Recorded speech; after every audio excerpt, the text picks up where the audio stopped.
registering.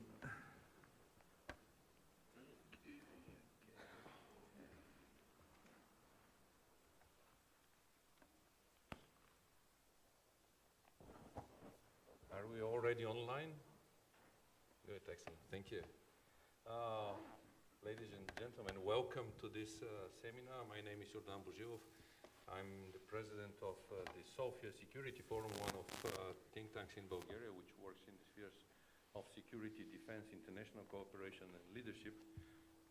And I'm very glad to welcome you here on this seminar dedicated to a very topical issue, which is the climate change and the impact on security and defense. Sofia Security Forum is partnering with the New Generation Warfare Center from the United States for this conference, and I would like to thank you, the head of this center, Philip Patterson. Thank you, Phil, for your cooperation. And the event is sponsored by NATO, NATO Public Diplomacy Division. Because we see with our own eyes the climate changes and how they impact our lives. I am looking at our colleagues from Croatia. They had to stay in Vienna airport for hours due to the bad weather conditions in Germany. So we already experience climate changes on us. And there is a global conference on climate change going on right now in Dubai, where leaders from different countries and organizations are discussing how to cope with the issue. Of course, there is an understanding that climate change is not a fiction, it's a reality, but still we have to think what measures to take, how these measures will influence us, our societies. We discussed to organize this conference with particular focus on security, how climate change influences security. And the second focus is defense, how climate change impacts defense capabilities, logistics, etc., etc., etc. All these issues are very high on NATO's agenda. Just a week ago, the NATO chief scientist wrote an article, Climate Change Threatens NATO Readiness and Resilience at Sea.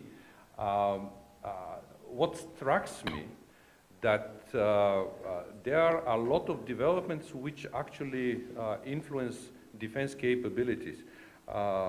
Professor Santinel, the chief scientist, is writing that naval propulsion systems forced to operate under unprecedented high sea temperatures and salinity are not properly cooled down because of jellyfish clutter filters.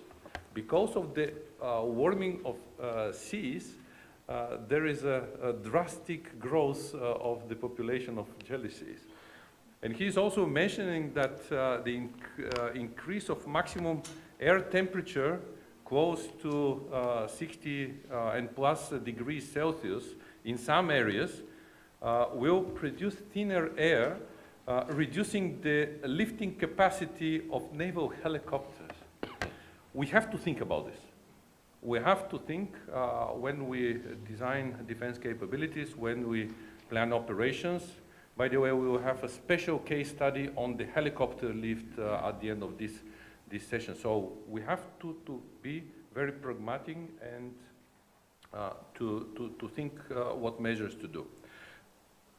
We put four actually main goals when organizing this conference. And first is to raise awareness that climate change is security risks and threat multipliers. This is important. Without having understanding that it is going on, we cannot take proper measures. And I think that we here in Bulgaria have to focus more, on this issue. I will refer to one study which we prepared. May I just take from you, because we publish this study. You can find it on our webpage, when actually we summarized some ideas of the climate change implication on Bulgarian security. So if you are interested, you can go. But what I would like to mention from this study, Bulgarian people don't consider climate change as high security priority. They consider economic issues, financial issues, stability, personal incomes as a key issues, but not the climate change. So we have to work with Bulgarian society on this issue. Rising awareness, it's first. Second goal, we would like to be very practical oriented here. We would like to discuss practical measures. And that's why we invited delegations from different countries to share their own experience in order to implement good practices. The third focus, and it's related very much to the second goal, is regional dimension. What we experience here in the region, how to cooperate better, how to share information, and of course, how to be better prepared to meet future challenges. And the fourth goal, again, is to exchange good practices, of course, to establish networks, formal and informal, in order, again, to work together to be better prepared as a NATO alliance to have common approaches in understanding, but also in taking decisions for the future, operations, capabilities, etc. I thank you very much, all of you who came here to this event. I thank our foreign participants for coming to Bulgaria. I thank also our keynote speakers, which will be properly introduced when the times come. And now I would like to pass the floor to Philip Peterson, the director of the New Generation Warfare Center from the United States. Thank you. Could I have my slides up? Thank you. All right, let me have the next slide. The Center for the Study of New Generation Warfare is, for the most part, focused on explaining to Western audiences how the Operations Directorate of the Russian General Staff thinks about what it calls New Generation Warfare, the elements of which are listed on this slide. We normally just divide them into two. We have the classical kinetic. We have the, we just say nuclear, but it's nuclear destruction of chemical plants, hydroelectric facilities. We've seen all of these elements at play in Ukraine. And the other third, or the other portion of the elements are non-kinetic, and we've seen these non-kinetic elements at play since Putin's speech in Munich in 2007. Recently, we have begun to move into the field that is our center of climate change, as we've been able to identify Russian government efforts to exploit conversations about climate change to stimulate political chaos as one of its non-kinetic weapons used against both the United States and our allies in Europe. Next slide, please. The people that have been given responsibility have done their job. And it's about time the rest of us step up and do what's right for our children, grandchildren, and future generations of our species. Next slide. The immediate consequences of climate change are understood. They are grim. Next slide. Andrew Marshall, from whom the Chinese claim to have translated every public utterance, already began at the beginning of this century to worry about climate change. Still, Mr. Marshall believed that humans could successfully address this new security challenge, and this is our first attempt to live up to his faith in us. So that's who we are, that's what we're doing, and that's a new direction for our own work And with that, I'm going to turn it back to Jordan. Thank you, Phil, for your introductory remarks.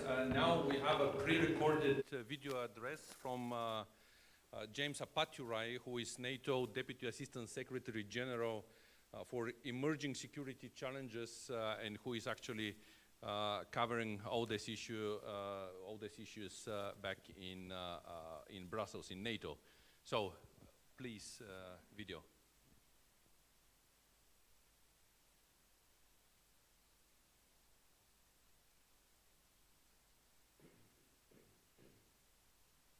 We experienced some technical issues. It used to work until recently. Sometimes we call it generous effect.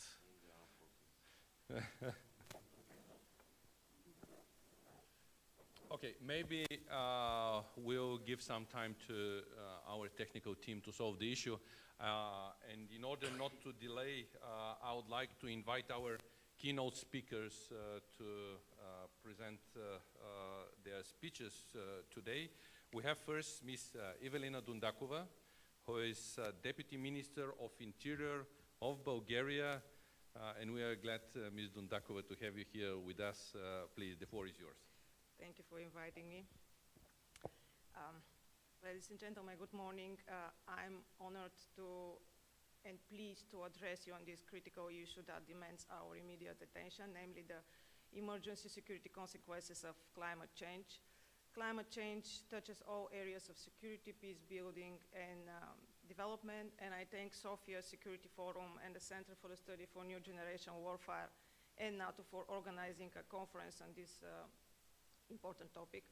Bulgaria is already experiencing the effects of climate change, such as more extreme weather, longer and severe droughts, floods, and storms. I won't surprise you if I say that all those events have implications for our tourism, for agriculture, energy sector, critical infrastructure, transportation, and community systems. At the same time, climate change poses new security challenges, namely related to migration, social unrest, conflict, and health risks.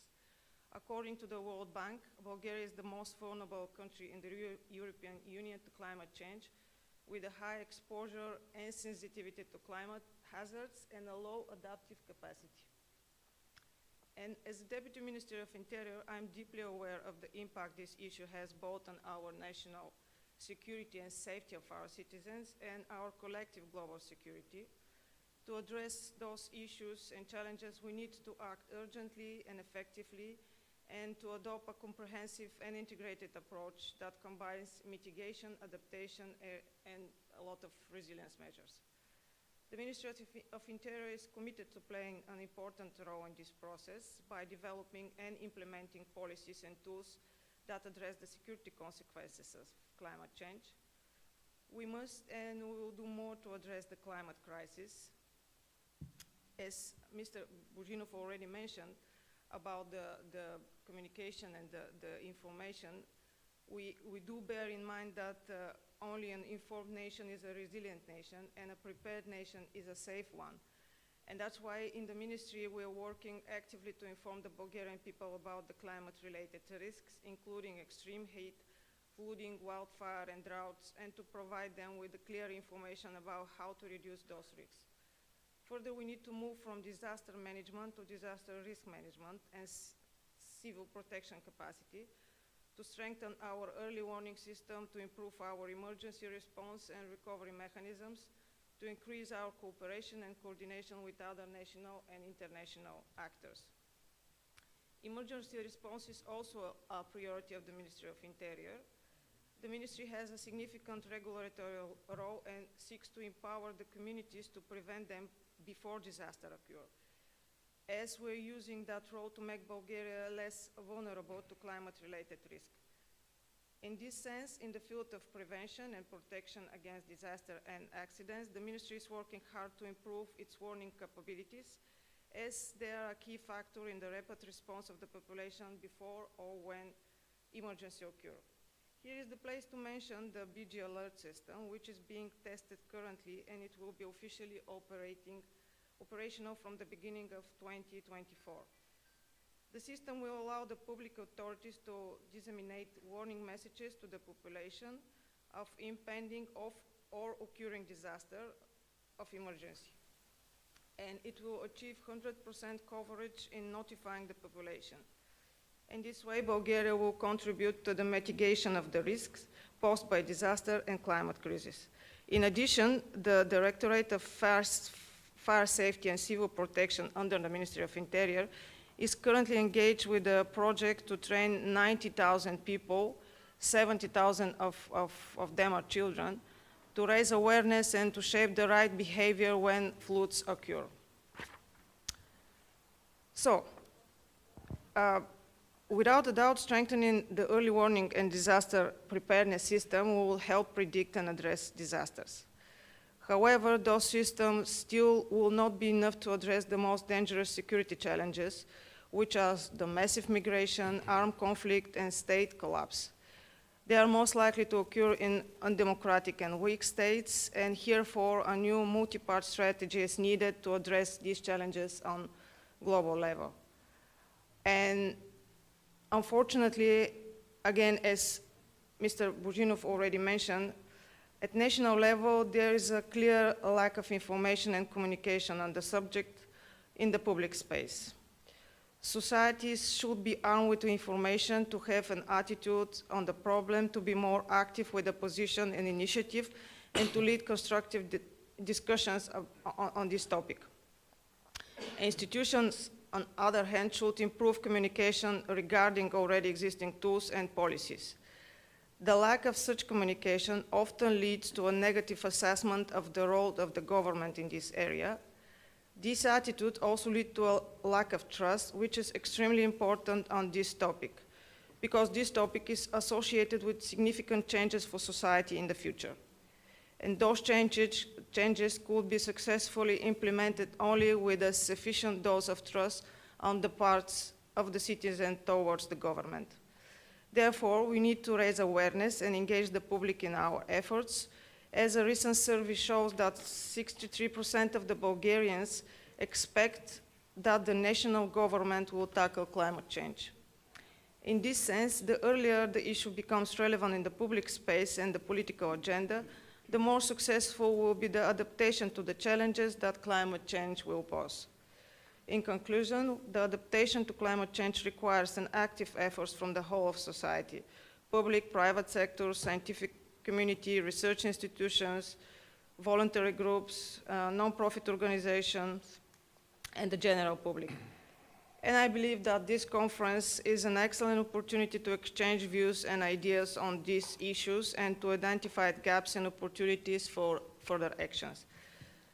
So I look forward to hearing from the distinguished speakers and panelists, and I'm wishing you a fruitful and constructive dialogue. Thank you. Thank you, Madam Deputy Minister of Interior. The Ministry of Interior has a special role, mainly in dealing with natural disasters, migration, etc., etc. As you said, all these issues related very much with the climate change. And of course, we need better analysis, but also to be prepared and to focus on prevention, I think, and resilience rather than waiting for something to occur.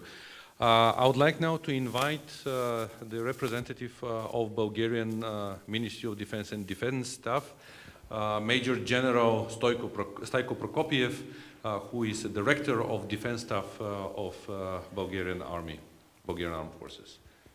General. Thank you, sir, for giving me the floor. Distinguished audience, generals, admirals, officers, ladies and gentlemen, I would like to start with extending my gratitude to our friends from the Sofia Security Forum who invested considerable effort to organize this event. It is an honor for me to address you today and share my perception on climate-related security challenges and possible responses to them. It will not be politically correct if I say that the topic of this conference is timely chosen, since climate-related security challenges have signaled their importance as early as the beginning of this century. What is different from the year 2000 and demands our immediate attention today is the fact that the climate change and extreme weather events are affecting a profoundly changed global security landscape, thus aggravating the impact of both conventional and climate horizon threats. Let me introduce a few facts related to the changing climate. The World Economic Forum Global Risks Report 2023 ranks natural disaster and extreme weather events as number 2 of the top 10 risks in the short term, it means two years. Failure to mitigate climate change, failure to climate change adaptation, and national disasters and extreme weather events are respectively ranked number 1, 2, and 3 in the long term. Extreme weather and climate mitigation and adaptation failure are therefore the determining characteristic in this risk matrix, ranking well before the social, geopolitical, and technological categories, especially in the long-term perspective. As a defining challenge of our time, climate change has a profound impact on security environment, the functioning of the defense sector, and in particular, national defense capabilities. The consequences of climate change test the resilience of military assets, installation, and critical infrastructure, whether fixed or deployed, including military bases and training ranges. The design, procurement, and life cycle of both fixed and deployed equipment will also be affected as environmental extremes increase in the wear and tear of platforms and equipment critical for military missions and multi-domain operations. This may result in frequent maintenance regimes and equipment replacements, leading to increased through-life costs. Furthermore, climate change could create severe conditions for military missions and operations. Military forces will need to operate in a rapidly changing environment and will likely be required to deploy more often to regions facing extreme environment conditions. The effects of climate change will be felt across all operating domains. Just examples. The main ones are related to the normal functioning of the land forces equipment, armament, and night vision devices, to aircraft's decreased capacity for lift and thrust in the Air Force, to challenges from warning waters and variable salinity for the Navy, as well as to the targeting system in cyber defense domain. Now I would like to share some thoughts on the possible military responses to the climate-related security risks. If the national armed forces want to remain an effective security provider, we need to clearly understand the implication of the climate change and adapt our strategies and capabilities accordingly. Many countries now acknowledge climate change in their defense strategies. Bulgarian armed forces is a major factor for the stability, one of the major factors for the stability of society, contribute to the implementation of country's overall goal of reducing greenhouse gas emissions and increasing the energy efficiency of the military facilities and installations. This includes, but is not limited to, developing policies to adapt the armed forces to climate change and integrating them into existing national plans and programs, building institutional capacity and resilience. Supported by the European External Action Service and the European Defence Agency in particular, we are about to complete the development of national military climate strategy. The strategy aims to improve the ability of Bulgarian armed forces to act effectively in an environment with a changing climate, to contribute to the national security and to support broader effort to promote sustainability. The strategy is designed at improving energy efficiency, resilience of military infrastructure, and promoting an energy-oriented mentality at the first place in defense. In doing so, ensuring that military effectiveness in carrying out armed forces core tasks remain primary. So, what would be the way ahead to equip us with efficient climate security policies? Currently, most of military equipment is designed for operational advantage, with little consideration paid to sustainability issues such as emissions. Whilst many of Europe's planned equipment acquisition appear to continue in this mode, the defense industry has begun to explore emerging next-generation, greener technologies that could reduce emissions and balance military effectiveness with improving climate resilience. This will be a long process, consistent with existing technologies, their accessibility in the first place, and development. And we should not compromise on the available operational capabilities of the armed forces, their development, and the acquisition of new ones. The defense sector needs to think hard about this challenging issue and identify the resilience and sustainability efforts it should be taking to adapt to a changing climate. Only with such a balance we will be able to adapt our armed forces to the changing climate and build the future green defense. Simultaneously, maintaining and improving the defense capabilities, recognizing the primary importance of military effectiveness in carrying out the armed forces' core tasks. To conclude, we live in an age of across threats, where challenges to peace and security come not only from agents intentionally trying to do us harm, but also from climate change and pandemics whose impacts are no less severe.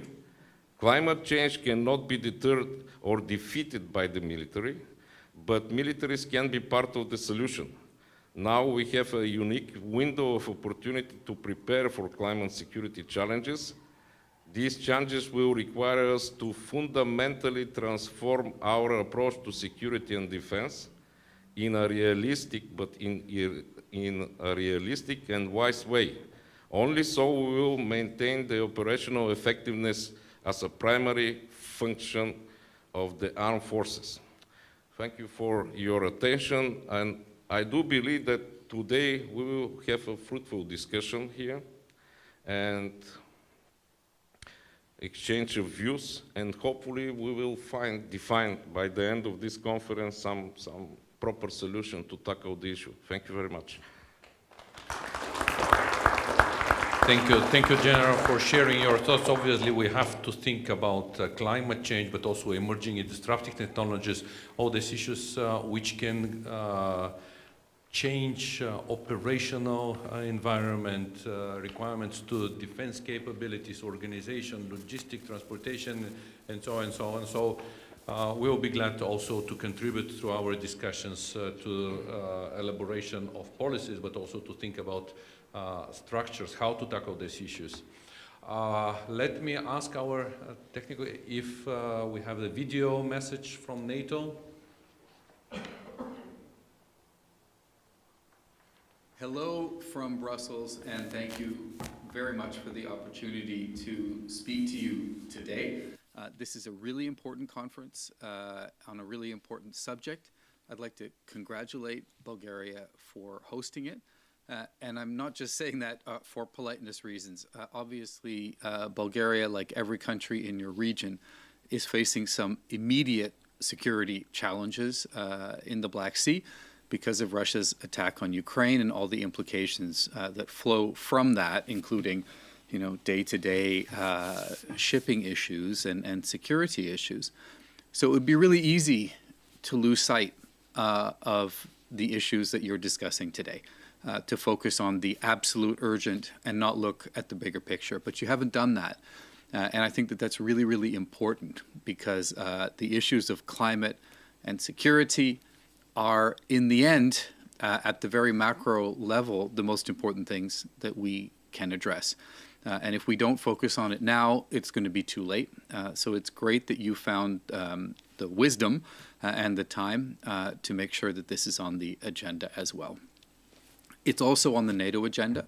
When I started at NATO a long time ago, you wouldn't find the word climate anywhere in a NATO document. And even 5 years ago, it was a throwaway sentence in a communique. Now it's very much on our agenda. And it's on our agenda because, like you, we recognize that the change in the climate is having very profound effects on security, but also vice versa, and I'll come back to that. Let me just note that the Secretary General has just been at the COP, and that's the second time he's been there. He considers this a priority for all the reasons that we're discussing and that you're discussing during this conference. And he's had a very prominent role, very active role. So the authorities organizing COP also leaned forward to recognize that, of course, the priority is cutting carbon and putting in arrangements for the wealthier countries to support the less wealthy countries as they go through this energy transition, but also to look at the security implications of what we're dealing with now and what we will be dealing with. So he was very happy to be there, and will be there, I'm sure, next year as well, whichever Secretary General we have. But as I said, NATO has this on the agenda, and we have this on the agenda in a few ways. The first point, I think, which is what the Secretary General said in COP, is war is a disaster for climate change. And the greatest contribution we can make to climate change or to reducing it is for there not to be war. If you look at what's happening because of Russia's attack on Ukraine, there are two broad implications. One is gigantic amounts of carbon are being emitted.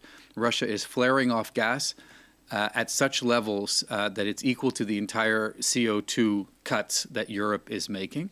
And it's doing that basically because of the market conditions created by its attack on Ukraine. Gigantic forest fires have taken place without anyone being able to fight them because they're fighting a war, and I could go on and on. War is terrible when it comes to climate change, and this war, Russia's war, is a perfect example of that. So one of the greatest contributions NATO can make is ensuring peace and security for our member states, and that's what we are doing. That's job one, and it's not just about keeping our people safe, but also, as I say, it's a climate contribution. It's also the case that countries that are fighting wars don't have the resources, political, military, economic, to deal with the security implications of climate change. So there are two reasons why war is terrible for climate and why NATO is committed to ensuring its military capability so that we can ensure peace for our member states and hopefully beyond that as well. What else are we doing? Three things. So we decided a few years ago to make NATO the leading organization when it comes to assessing the security implications of climate change based on analysis, on data, on modeling, now using ever more powerful AI tools. And we are publishing those on an annual basis. You can find the latest one online. There'll be a new one prepared in time for the next summit in July of 2024. So we really want to provide the best science on this issue and make it available to the public, and we're doing that. Secondly, we are working on adaptation measures. Whatever success we have in cutting carbon, it's obvious that there are changes underway already to the climate, and it's going to get worse. And this has all the implications that everybody knows. I don't want to list them too much, but what it means is our coastal facilities are going to be underwater, which has profound implications for our navies. It means the polar ice cap is melting with all the security implications that come with that. It means our soldiers are going to have to operate in very hot environments, in very wet environments. So their personal equipment has to change, but also their military equipment has to change because when it's hotter, of course, you get less lift. So helicopters can't fly as well. It means you need more logistics, more flights because you can't carry as much. So for our military reinforcement, that means something. It also means that our soldiers are increasingly being called in to deal with natural disasters, like floods. And that's happening in every country. It's happening in my country, where we had forest fires last year. I'm Canadian, which were beyond anything we've ever seen, and we expect similar fires in future. So first, we have to adapt our forces to be able to deal with that. Second, I think we need to think about whether we want our armed forces dealing with that, because these problems will grow exponentially, and our militaries have other things to do, other jobs, their primary job. So I know some allies are considering how to create stronger or new civilian capabilities to deal with this exponential growth in climate-related disasters so that the military doesn't get bogged down in dealing with those and can focus on peace and security, which is what we designed them to do. So that's adaptation measures, and that includes best practices, which we are sharing amongst allies and are happy to share also with partners. Third is mitigation, and that means cutting our greenhouse gas emissions. It's very difficult to do. Military capability comes first, but we have committed for the NATO enterprise to move to net zero by 2050 and to cut by 45% by 2030. So we've just developed a tool to help our enterprise measure our greenhouse gas emissions. And that, of course, is the first step towards being able to reduce them. And there's lots of amazing technologies that will help that happen. We are therefore investing in those technologies, both as NATO and as allies, through Diana, which is our sort of engagement with the startup community, through our €1 billion deep tech investment fund. Both of these tools have environment, climate as one of their goals. So we are doing our best to make sure that there's better technology in place as well. The final point I would mention in this regard is energy transition. And we believe it's really, really important that we have an energy transition by design. We've been tasked to start this work. And what do I mean? Every one of our countries, for reasons related to climate, but also to the Russian attack on Ukraine and the need to get off reliance on Russian oil and gas, is going through an energy transition. And that will have a lot of positive effects because the energy transition is generally towards sustainable energy sources. And that's great. And NATO is definitely encouraging that. But the challenge is that each country is making national decisions on their energy mix now and in future and the kinds of equipment they'll be using based on that energy mix. We need to ensure as an alliance that we maintain military effectiveness and interoperability through this transition and at the end of it, so that if different countries are choosing different sources of energy, we have ensured that they can all work together so they know what each other is doing, that they can fuel each other's equipment no matter what choice country A made. When it shows up in country B, it has to be able to fight and have energy to do that.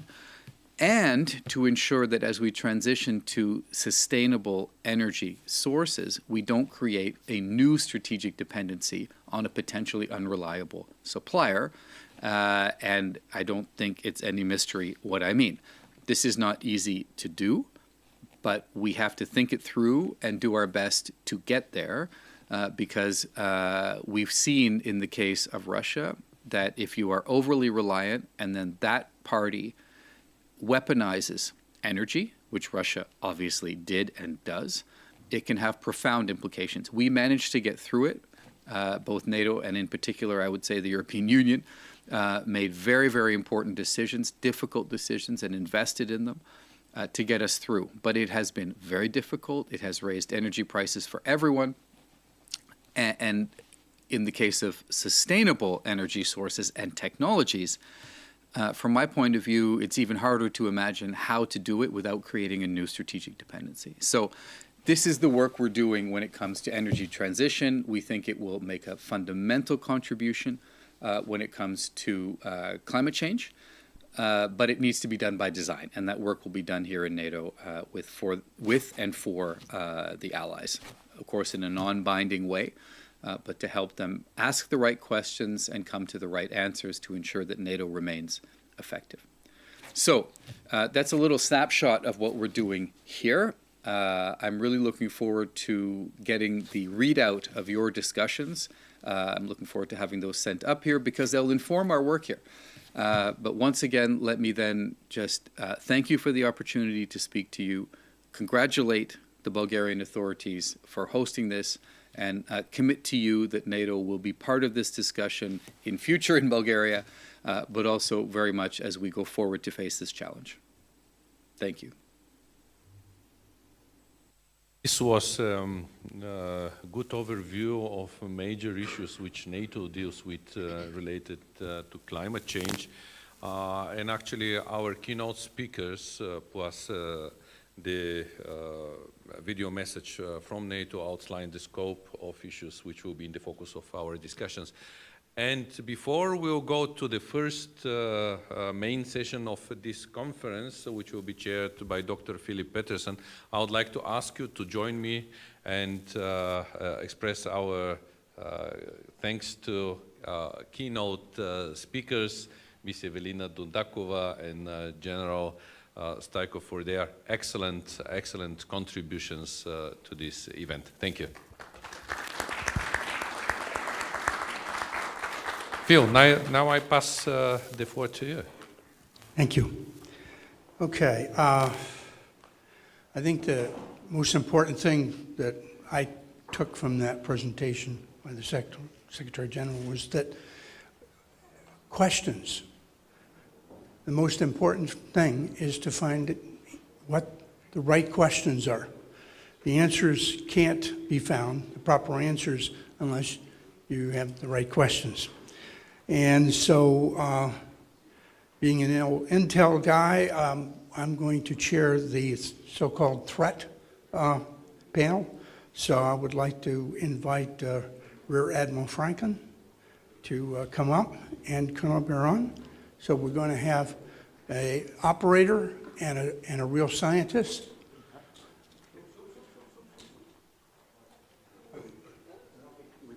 Yeah. Mm-hmm. Yep. Okay. I'm going to say a few words here, just to roll a few grenades out into the audience. We're going to take the next 90 minutes to briefly look at the real problem as opposed to the lies that you've been hearing from the climate change deniers and the Russian-funded internet trolls doing their best to undermine the liberal democracies and exploit the willfully ignorant. Slide 2, please.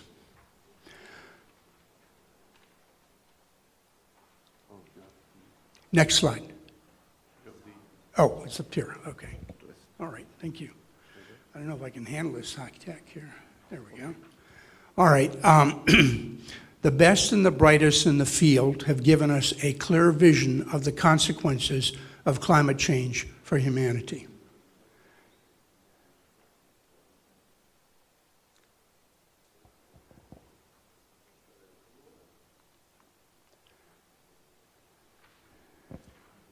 White privilege has made clear both our responsibility and our duty to our fellow humans, especially those in Africa.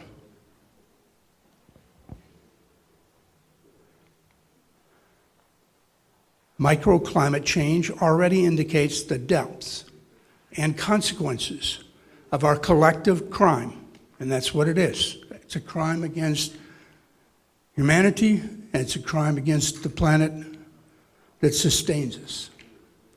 Our collective noses need to be shoved into the scale of our responsibility like a puppy being housebroken.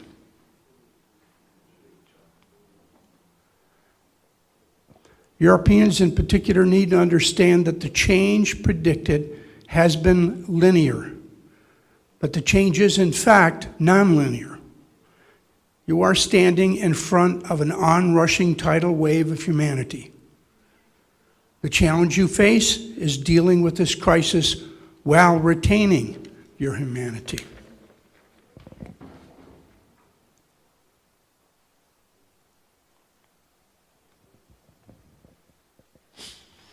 The climate change deniers have made themselves the enemy of liberal democracy. And Moscow's efforts to promote the lies and disinformation concerning climate change is a crime against humanity. For Europeans, nonlinear change means less time to deal with the tidal wave of cultural threats to European civilization. And let me be perfectly clear. We are talking about clear and present cultural threats. Many of these climate change immigrants will bring values anathema to liberal democracy. Our role at the New Generation Warfare Center is not simply to repeat the pleas of scientists to listen and act, but to warn of the necessity to thoroughly assess worst-case scenarios. It is called risk management. That is assessing the cost of consequences of being wrong.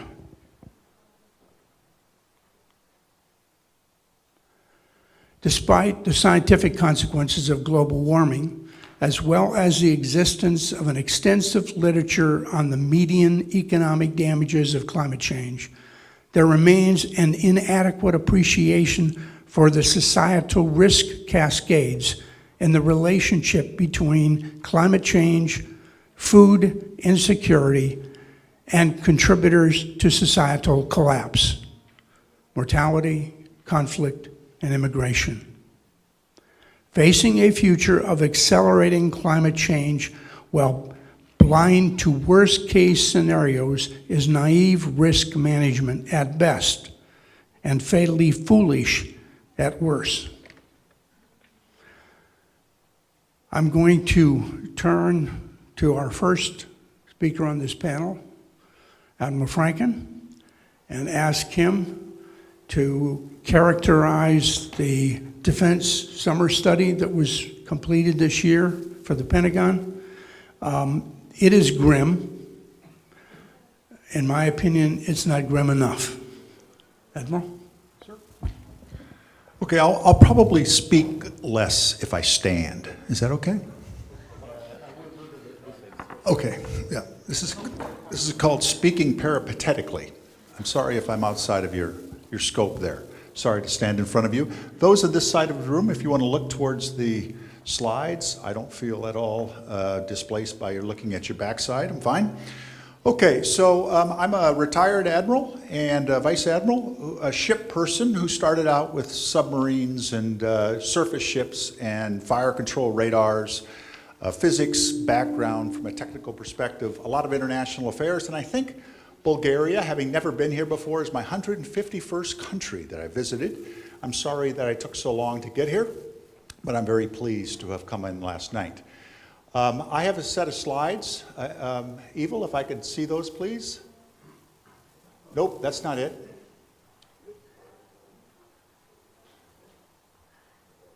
That would not be good to just see my face. So one of my retirement jobs to give back to the community is a pro bono work in the Defense Science Board.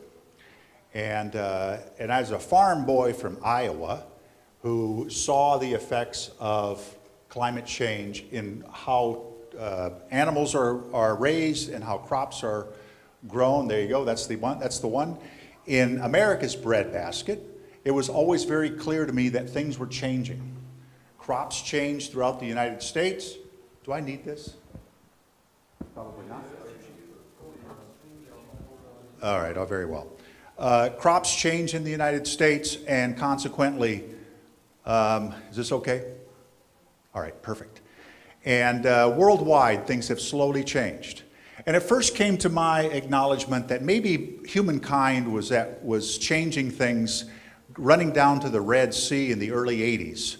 When on the west side of the Red Sea, for as long as the eye can see, you had burn-off of natural gas. The same was true in Kuwait and into Iraq, into Central Asia. And I often wondered and including the long traffic jams in Los Angeles basin, what is mankind doing with all this heat? Well, we're seeing the manifestation of our past deeds. And although climate change is somewhat new in our circle, it's not for the scientific community. All the way back into 1850s it was first mentioned, and in 1950 it started becoming part of what physics students would start working on their doctoral theses on. So we can sit here on this one slide and talk about the 3 points. There's a high degree of certainty that the world is getting hotter. End of discussion. There's a high degree of uncertainty on what those tipping points are. Now let's talk about tipping points. There's a ghastly number of them. But take, for instance, that if we lose the reflective activity of ice, and the ground absorbs that, it's going to get warmer, and it perpetuates more. Another tipping point is when the thermohaline movement of the oceans of the world, the salinity no longer is increased by the presence of ice growing, that doesn't sink that high specific gravity cold water into the ocean basin, which causes this cyclonic movement of, like the Gulf Stream. If we lose that, life changes in Northern Europe. Life changes in Southern Europe. Life changes in Bulgaria. Transfers, okay.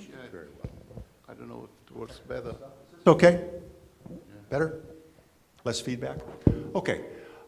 There's a high degree of certainty and uncertainty of the implications all this has to do to humanity, to include the pestilence and the viruses and the other activity that may be lurking in the permafrost in the far north. Next slide.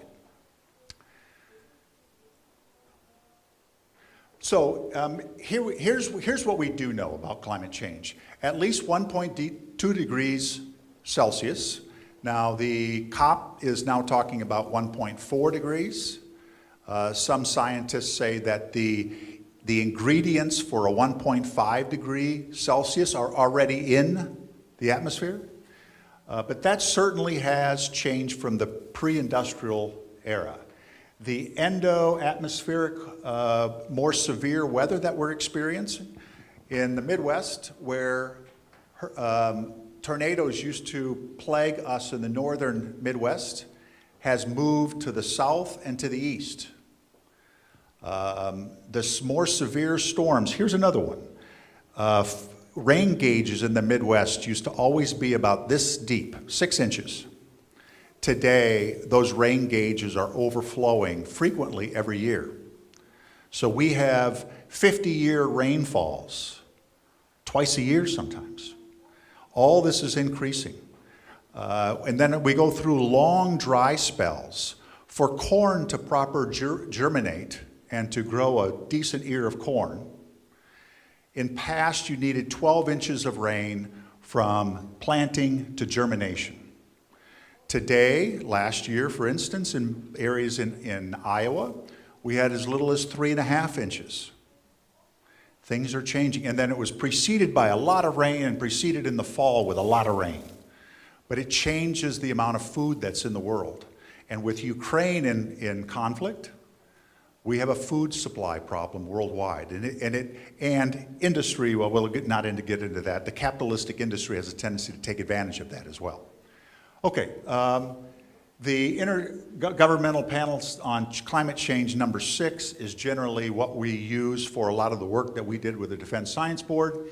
But imagine if the Arctic, which has an opportunity, which has the potential to do 2 to 4% greater temperature range as a result of climate change than the ambient. So if it's 3 degrees here in the end of the century in Bulgaria, it's 10 degrees Celsius in the Arctic, which means we will have no Arctic ice. Matter of fact, by 2045, we anticipate we'll have a polar free ice in the north during the summer months. So in many cases, this actually benefits the Russians, just so you realize, and certainly President Putin knows this. The international agreements and the nationalistic tendencies suggest that no significant effort thus far has occurred to change these lines, these expectations.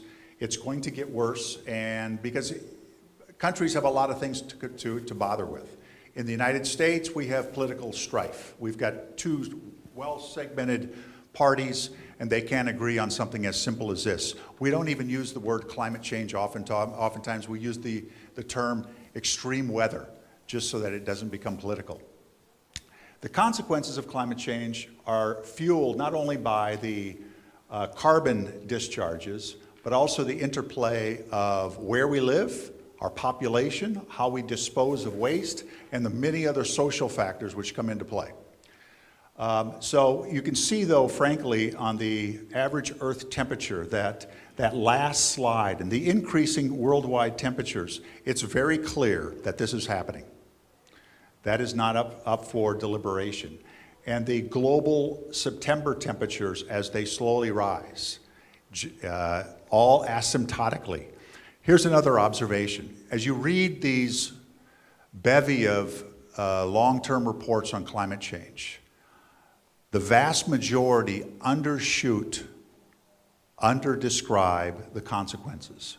We say 20 years ago that this is going to be an issue. It's going to rise by 0.2 degrees. Why? It rose by much more than that. Every time we undersell. Next slide. So what does the science tell us? Well, dangerous heat levels. Lahore, Pakistan. Having spent quite a bit of time in Pakistan and Afghanistan in my life, I can tell you that it's hot in Lahore. But by 2050, 160 to 180 degrees, 180 days a year, it will be unlivable in Lahore, Pakistan, and that entire region because of heat. And those people generally do not have air conditioning. And even working in a controlled atmosphere at night, you're going to have air conditioning. The desire for energy is going to go up. And that's an entirely different discussion about where we're going to get this energy. Solar will not provide it. Wind will not provide it. Fusion is a way off. I'm a physics person. I balance equations. There is no carbon capture technology. There is no production of electricity today that is clean. They all have ramifications. This is another entirely detailed discussion that we shall leave for another time. But there are areas of the world that will become immensely unpopular to live in, and those people will move. The global warming has large standards of how moisture is going to change. Areas in northern South America, the Amazon, can expect far less moisture. Areas in in the north of the Sahel in Africa can expect far more moisture. Anybody who's lived in the desert for an extended period will tell you that the worst thing that can happen is lots of rain. Reference Jeddah, Saudi Arabia, some years ago, that they had a number of people, well, tens of people, maybe hundreds of people that drowned on a rain squall.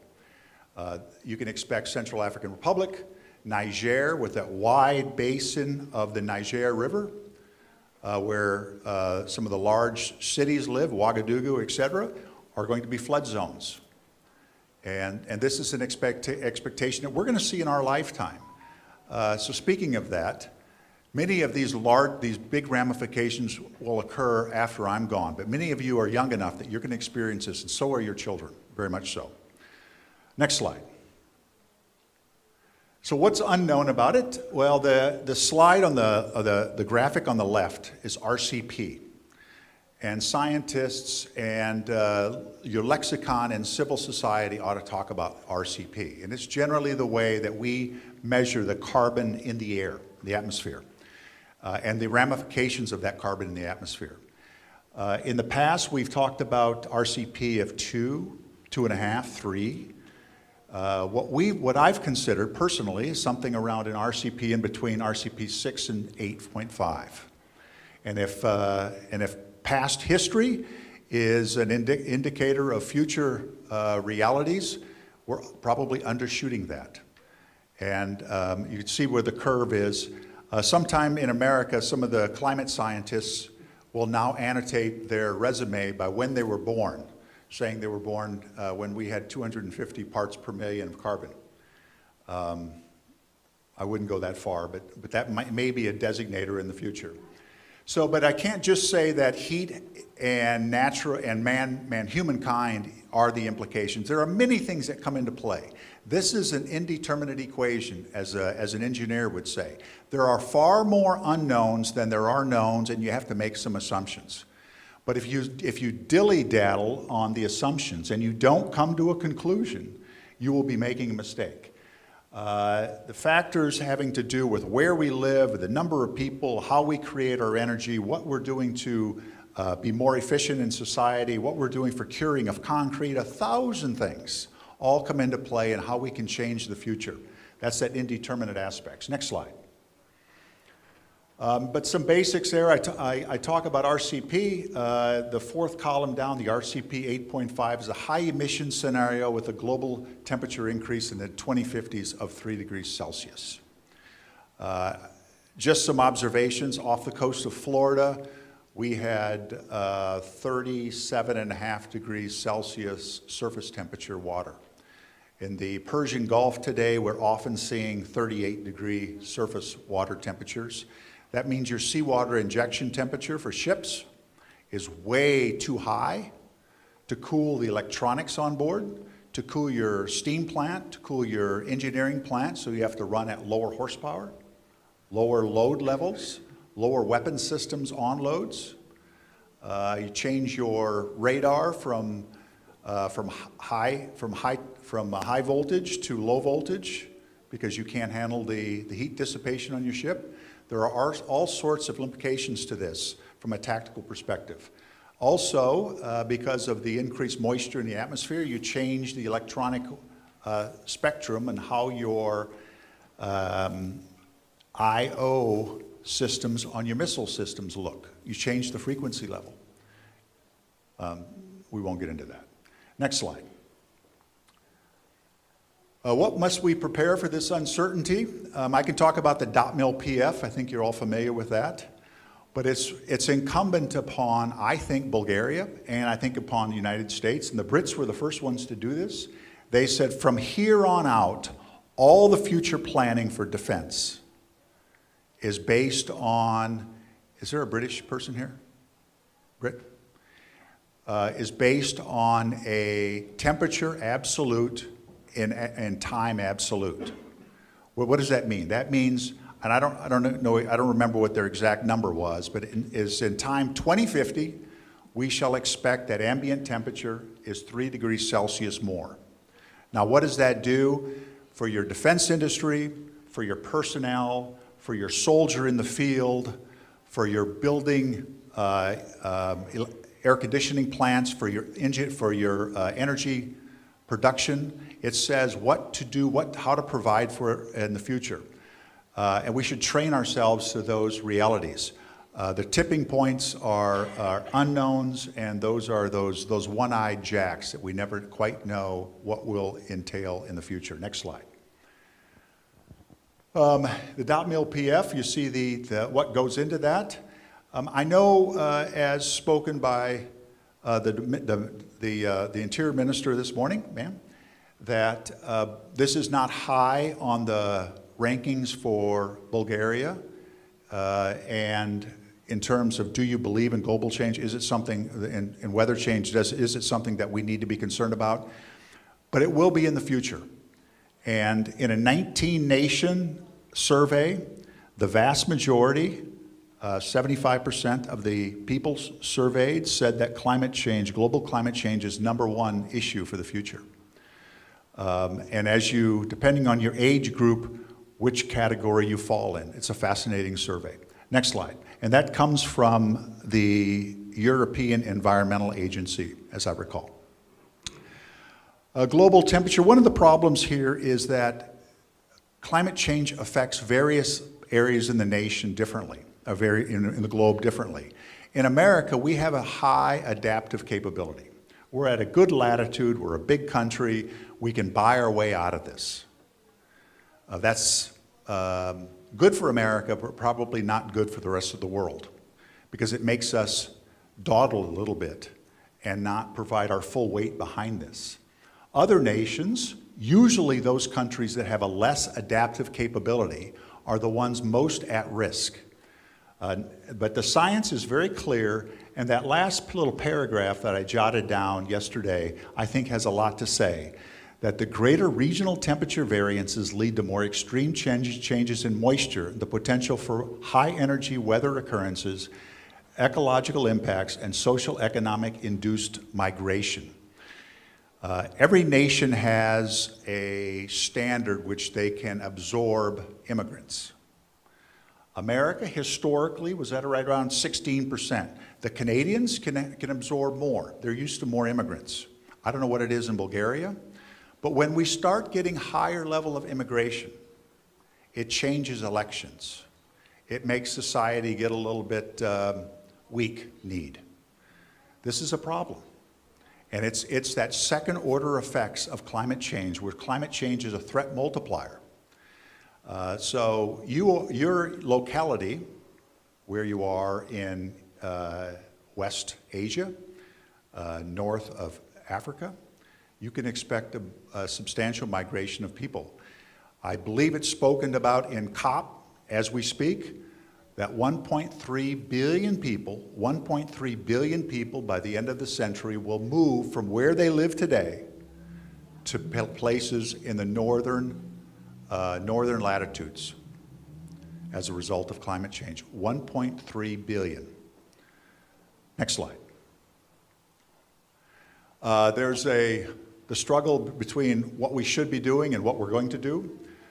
Some slides there and some other implications for Bulgaria and this region, Romania, the Black Sea Basin, on where reality is and how much we can expect governments to change. We can only be hopeful that we move sooner than later.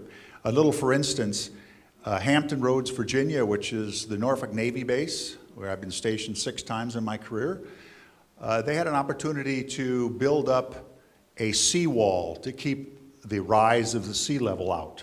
And it was going to cost $300 and some million. They didn't do it. They waited. Things got worse. Subsidence of the soil, other factors, movement of people into an area where they should not have built, now have caused the bill to be someplace north of $1 billion. So by waiting 8 years, the bill went up from 300 million to 1 billion. That's the ramifications of not moving earlier on this topic. Next slide. This is just a little schematic, and it is unclassified. We took some of the data off of it. But a soldier in the field, and I wouldn't say that a soldier in the field ought to be connected to the internet or something that's picked up by a satellite. But we have the ability now to have soldiers rigged with small electronic devices that we can tell when heat stroke or other weather temperature-related implications are occurring. Heat stroke, a soldier working in the field, is as bad as a wound, probably worse, because you can't cool somebody down. In Somalia, how do you cool somebody down in the field? It is as bad as a very serious wound, and it can lead to a death. But you can monitor a person to see when they start wavering. 5 minutes prior to heat stroke, you see the curve of their forward axis, the XY, as they're walking, how that changes. And that can be automated. You can wire up a soldier much like you would an astronaut. You needn't do that for everybody in the field, but your special operators in particular ought to be so rigged so that you don't have self-imposed casualties as a result of climate implications in the future. Next slide. Next slide, please. The severity of weather. You have a good coastline here in Bulgaria in terms of being able to fend off the rising sea level of the Black Sea. But that's not the case for much of the world. South Asia, for instance, is in a very bad situation. Africa, many places in the United States, and the low countries of Europe. In America, the cost of billion-dollar storms in 1982, zero.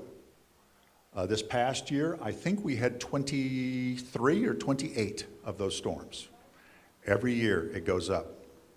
Asymptotically, this is not linear, it's logarithmic. Next slide. Could you go back one? The lower right is actually a slide that talks about geoengineering of the atmosphere. Geoengineering is when a nation state changes the weather by high altitude, reflective particles, not cloud seeding, much more high altitude than that, and long term. It is something that the United States and other nations should develop a capability, because it can lead to an asymmetric change in the laydown for warfare. And I'll leave that at that. Next slide. The high altitude pestilence and the various viruses, the membrane viruses which are laying hidden in the permafrost that have been stored up for tens of thousands of years. Thawed out, they are active. Thawed out, there are oftentimes no ramifications, no treatments for those viruses. Humankind no longer has the ability to combat those viruses. And in the shade of COVID, if you don't think such things are being weaponized, then you're probably not thinking the problem through. Next slide. Oftentimes, the rare earth metals, what we need to develop technology to combat climate change, are in the areas that are most stressed by climate change and are the least adaptive governments and those that are most critical, such as maybe one of the reasons why Wagner Group is in Central African Republic and elsewhere, because those countries have the ability to provide very much needed, Niger, for instance, with uranium, very much needed natural resources that, and it's also, they're susceptible to being manipulated. Next slide. This is big in the United States. There's a number of studies that are going on. We are taking it for action. Next slide. And just an idea of where in the, we've got about 1,000 military installations, actually about 1,300. These are the numbers that are at risk due to various climate challenges, droughts, and wildfires. The number one use of National Guardsmen in the United States was fighting fires. And I would expect we will see much of that in the nations of this region as well. Next slide.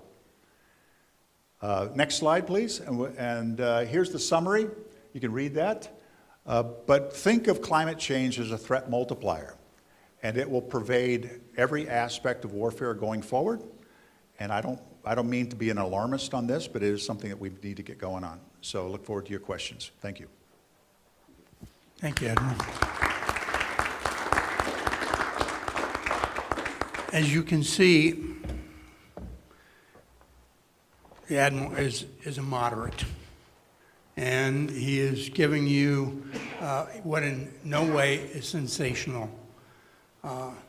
Some of the most recent work being done, which is still being debated, suggests that, for example, we might have anywhere from 3 to 4 times the number of climate migrants.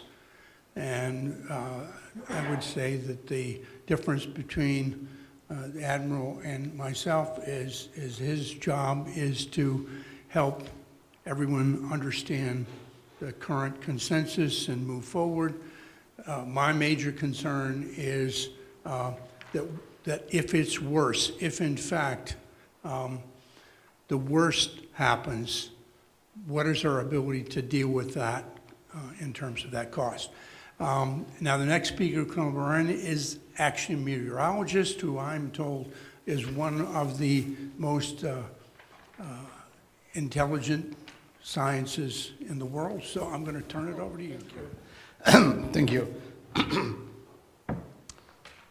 Thank you. Good morning, all. I'm bringing you the best regards from General Luca Baione, that is the head of the weather service in the Air Force, but also in Italy. Italy is the only nation in the world that the weather service, the national weather service, belongs to an army, the Aeronautica Militare, the Italian Air Force. That is since the beginning of the Italian Air Force, 100 years ago. We were the third Air Force established in the world. Currently, he's in Dubai for the COP28, so he's sending his regards, and for sure, he looks forward to collaborate furtherly with this environment. So I take the occasion of that one.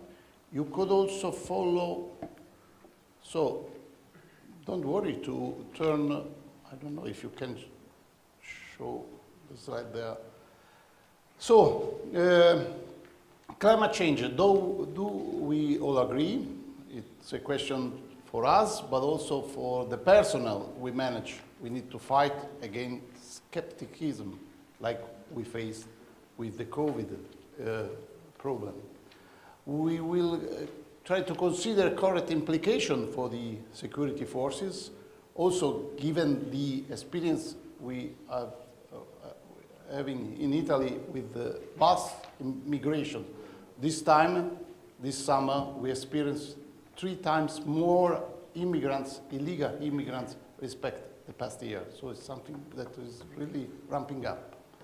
And prepare the world's population, so we expect that the armies, the security forces, will be one of the main actors to prepare the world's population for the difficult times. So I'm a physicist. I'm a lieutenant colonel in the Air Force. So all my career was spent on satellites and seeing the Earth from the space, and only recently being assigned to the Air Force staff as responsible for general meteorology. I am the second in line in the meteorological office of the Air Force. So we belong directly to General Baione, that is the head also of the defense sector. So he has these 2 contiguous responsibilities: head of the air defense in Italy and head of the meteorological service. This is a picture that I took from an European report. As you can see, it was an event occurred in US years ago, around 30 years ago. We were just at the beginning of the discussion of climate change. It was not so a common topic, only at the late 90s with the Kyoto conference all the world started to discuss of that. And we see the destruction, complete destruction of an F-16 that was taken out from the hangar by the hurricane. And that is the front photo on the cover page of the European report from JRC, from the European Commission. That is our reference in Europe. We consider that one of the references regarding the impact of natural hazards and climate change on security and defense. And this is the reference of my talk. I will go very fast along the slides. There are animations and so on, so that we could have chats and eventually use the slide as backup for further discussion. But also, as meteorologist and head of the general meteorology, I considered the climate change report from IPCC recently emitted, as well as from Copernicus, that is the European infrastructure for the climate change studies, and for the deployment of satellites observing the weather, but also for the construction of the climate change service that you see is really close to the security service, and with all the implication regarding border surveillance and so on, Frontex, the European agency for the control for the border patrolling. So climate change is really close, is one of the main tasks of Copernicus, that is the European infrastructure to face the problem. So do we all agree climate changing is changing and is warming? We will see a few graphs. It's us, maybe that we are the main reason, we will see that. We are really high confident in the scenario, so the confidence every time the IPCC report is submitted is augmenting. So we passed from 97% of confidence, now we are going beyond 99. The precursor signs are bad. Along my career, I was also director of a station that the Air Force managed to observe the climate change. I could assure you that the statistics in the last decade demonstrate us that in that location, it's a base within the mountain, inside the mountain, but we have the observatory at the top of the mountain, 2.2 kilometers altitude. Now demonstrated that in the last decades, the rise in temperature is around 3 degrees centigrade respect to the pre-industrial era. So we are really reaching those values cited before by Admiral Franken. Feasible action. Could we mitigate? Yes, few of the indications were said before. There are other possible mitigation action, but they cost a lot. So we need the full involvement of all the governments. So in the introductory pages of IPCC, you can read now that all the scientific and political discussion has concluded that yes, it's human-caused climate change. So even in the executive report for the politicians, this sentence is written. So anyone needs to act, and the politics and the communities and the population expect that armed forces, security forces will have a leading role together with the civil protection agencies in facing the topic. I must underline that for sure we have high confidence on the fact that climate change is augmenting heat waves, coastal flooding, so coastal erosions, extreme precipitation, and severe drought, while the modeling and the sciences at the moment are not 1% sure that huge hurricanes and tornadoes and the consequences are all to be assigned to the climate change, because also we need to consider that along the decades population grows, a lot of buildings were built, so damages also, and the ramp up in the damages and in insured properties also is belonging to the fact that along the decades the condition of the Western world get better and better. We built a lot of buildings, especially where not to be built by geography. And again, as you can see in the report, the conclusion, one of the two conclusions is that we need to augment the increased demand for military support and increased demand of new capabilities. So the population, the politician will expect that incrementing the armed forces, the security forces, I have the possibility to face all the problems that the climate change will bring on. And we must demonstrate that. That is not to waste money. So climate change now, it's a human-caused phenomena. It's widely accepted. More than 99% of the scientists public papers with that conclusions. In this animation, that is not, okay, is not working. Anyway, I have problem with the slides. They are quite dark. This is just to demonstrate you will have the possibility to access to the slide, to the full set of slides. There is nothing classified or whatever. This slide demonstrates computed by the Copernicus system that in mid-November we reach a global temperature, is here, you can see that, of 2.2 degree global temperature exceeding the pre-industrialized era. So the mean temperature that we had before the 20th century. So we really reached 2 degrees centigrade mean average, global average temperature for one day this year.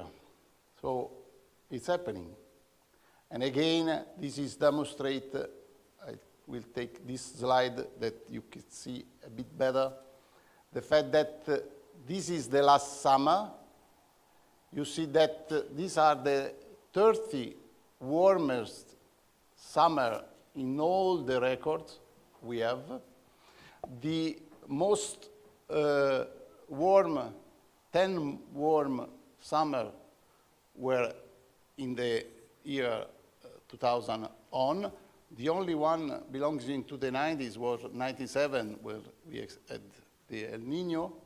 But the real surprise in October, when I download that product, is that this is ramping up, yes, but you see, this is the last summer. So we have an anomaly within the anomaly.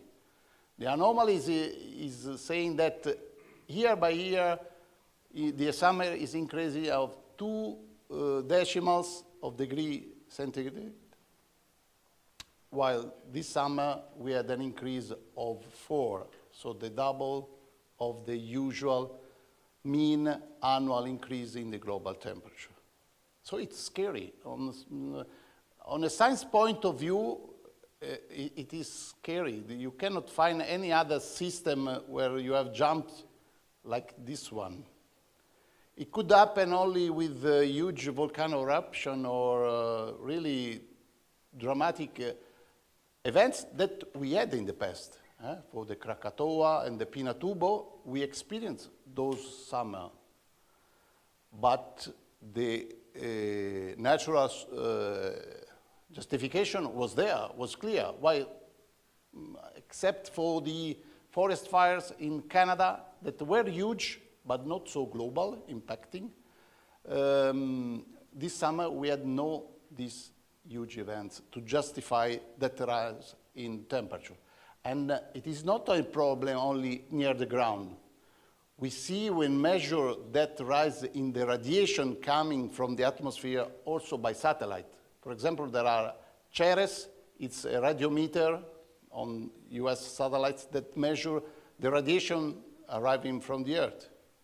And it's, this summer was really an anomaly justifying that rise in temperature. So the cause is CO2, we know, it's carbon dioxide, it's very stable molecule. It could stay for hundreds, thousands of years in the atmosphere. So maybe that we are just briefing now the CO2 emitted by the ancient Bulgarians. And while methane, it's just a bit more unstable. It could be degraded by the ultraviolet.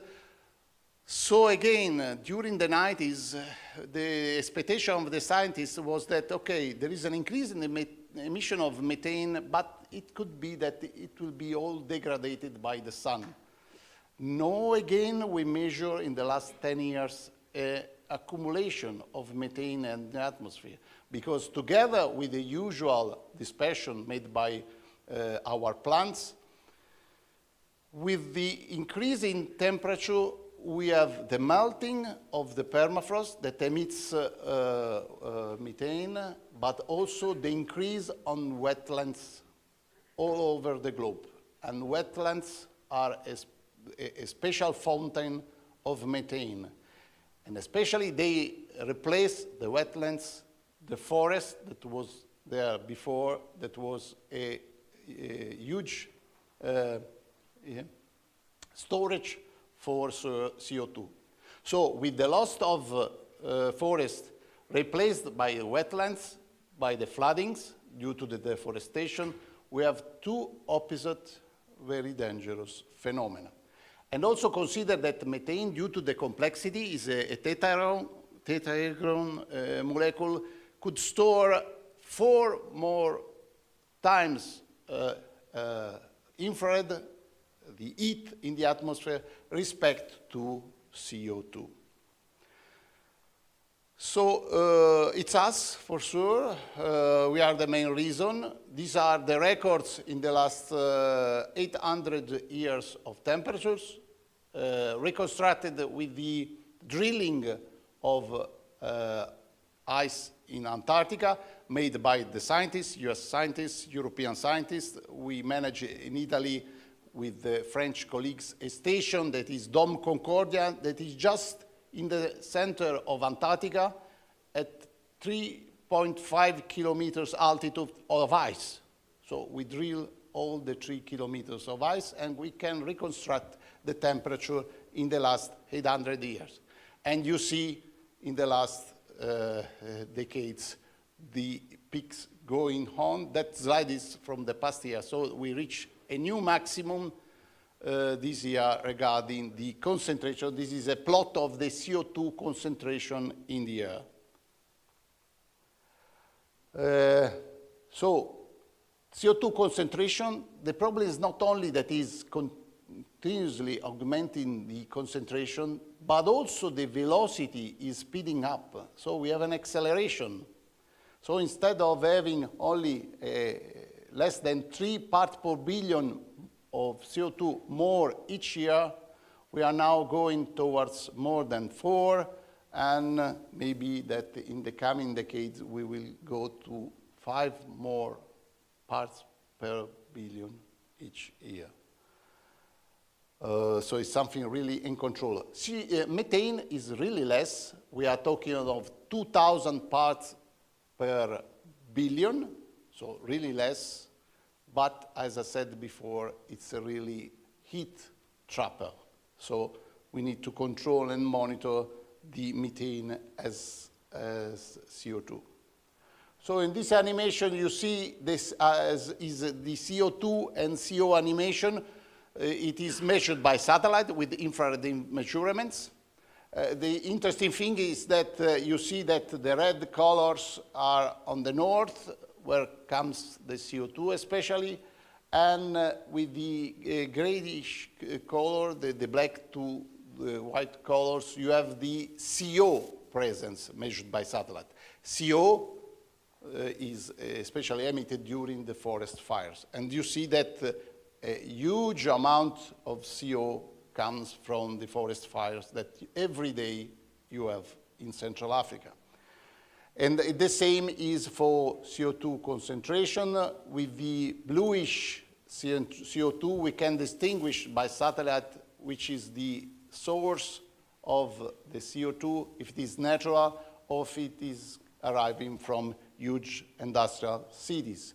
And one of the most producing CO2 per square kilometer CO2 in the world, I must admit, is Pianura Padana, Padana Plains in the northern Italy, where you have a huge industrial complex, and especially the circulation, the air circulation favors the storage of CO2. So how big is the problem? You see there is an extra emission by us of around 40 gigatons, metric tons of CO2 each year in the atmosphere, and the extra capacity in sinking CO2 by the green, by the vegetation, and by the ocean, it's around only 20. So there is an extra 20 gigatons of CO2 that each year we emit in the atmosphere.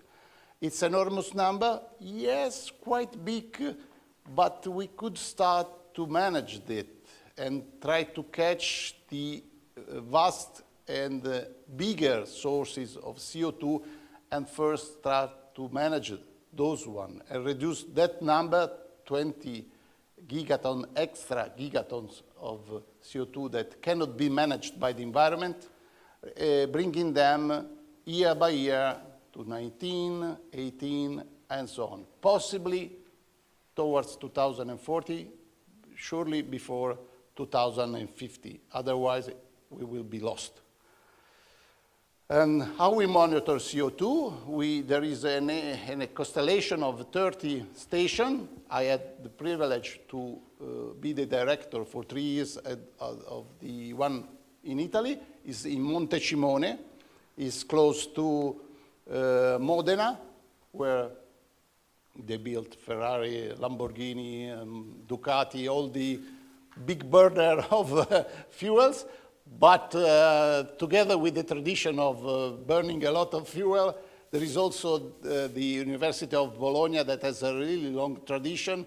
And together with the Air Force, we established in the 50s there the observatory to monitor the CO2 and methane presence. I must admit that we have the longest record of CO2 in Europe. It started in 1979. It is the second record, longest record in the world after the one in Manualoa managed by NOAA that started something like 15 years before. So at the early 60s, scientists there were understanding that the CO2 will be a problem for the climate, and they start measuring in Manualoa, really far for any industrial complex, the background level of CO2. And we started in 1979. So we were proposing to the head of the Air Force to finance that instrument, and we were lucky that they approved that. And so what we can expect for the future? But also take the occasion to reanalyze the past. And as I said before you, we already experienced summers with more than 2 degrees centigrade anomaly in the atmosphere. It was connected with vast volcano eruption. So Krakatoa at the end of the 19th century, Pinatubo, there were also another couple of cases in this animation. So if you have the possibility to have the PowerPoint and you scroll up and down the animation, you could catch the year when you can see the effect of a huge volcano eruption or El Nino presence, like it was in 1997. Sorry. I mean, volcano eruption is the clear demonstration that together with the CO2, they emit a lot of particulates. You could expect that with a lot of particulates, you have the rise, the rise in this shadow effect, and so a balance. That is not the case, because to have a really good shadowing effect, you need to do that globally at the proper altitude. It's geoengineering, it's a new topic, it's a growing topic, but maybe that you could find local solution that could be to paint in white your buildings or streets, I don't know. But to do it globally, it's even more difficult than try to reduce the source of the problem, especially in terms of economic conditions. So as you can see here, we have the estimation that in the IPCC report, we will reach 1.5 degrees centigrade towards the year 34.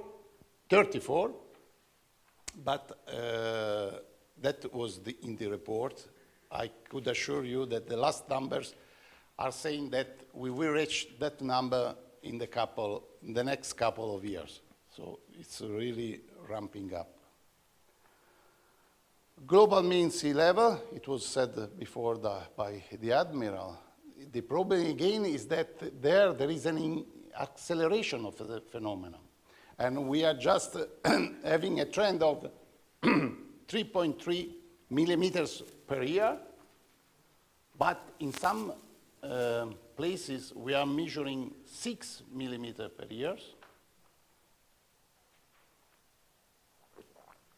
Because 3.3 is a global mean, but due to the change in currents and the provision of fresh water by the rivers, in some places we are experiencing 6 millimeter per year in increments. So this is accelerating. In the coming decades, we will have more than 5 millimeters per year sea level increment. And I don't know if really before 2050 we will have increments of 1 centimeter every year. So we will see in the last slide, the expectation is not 40 meters, but something really dangerous in the coming decades. So this is an animation regarding the sea ice, just representing what's said before, but it's not starting. I don't know why. It's automatic. Can you click on that, please? Try. Oh, no. Oh, no, okay. Maybe there's some problem with the codecs. Don't worry. But it was a demonstration that in the last 3 years, every year we have the complete northwest passage for the ships. So be prepared, follow the anomalies. These are products on Copernicus. It's an open access resources in Europe that we have, that is also participated by Bulgaria. It's financed with billions and billions by the Commission, because they need to build satellites that are quite expensive, but also to run all these services. So you don't need, as armed forces, to establish an institute or to bring hundreds of colleagues, at least 1 or 2 colleagues that have passion and a physics background or a mathematical background could be your reference in the Air Force, in the Army, regarding climate change. Because anomalies are there.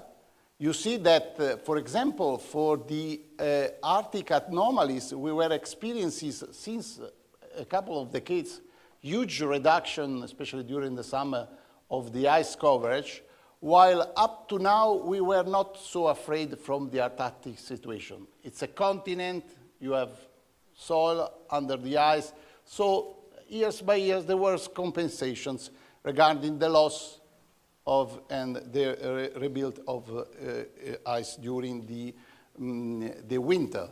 But you see, with the last summer, there was an anomaly again also in Antarctica. So it's starting also there.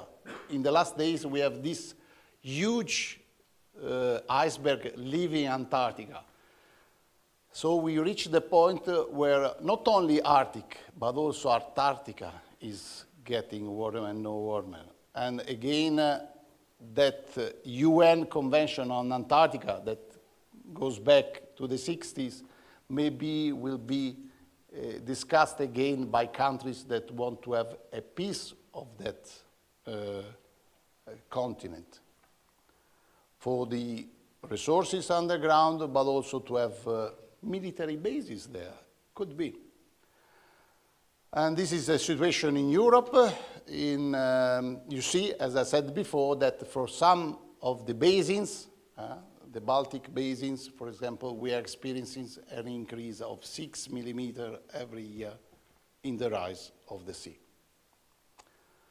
So I don't want to get all the details with you. You have the slides. This is the discussion of how we could manage CO2, for example, starting from our cities. We do not need, as armed forces, to go first and fight fires in the Central Africa.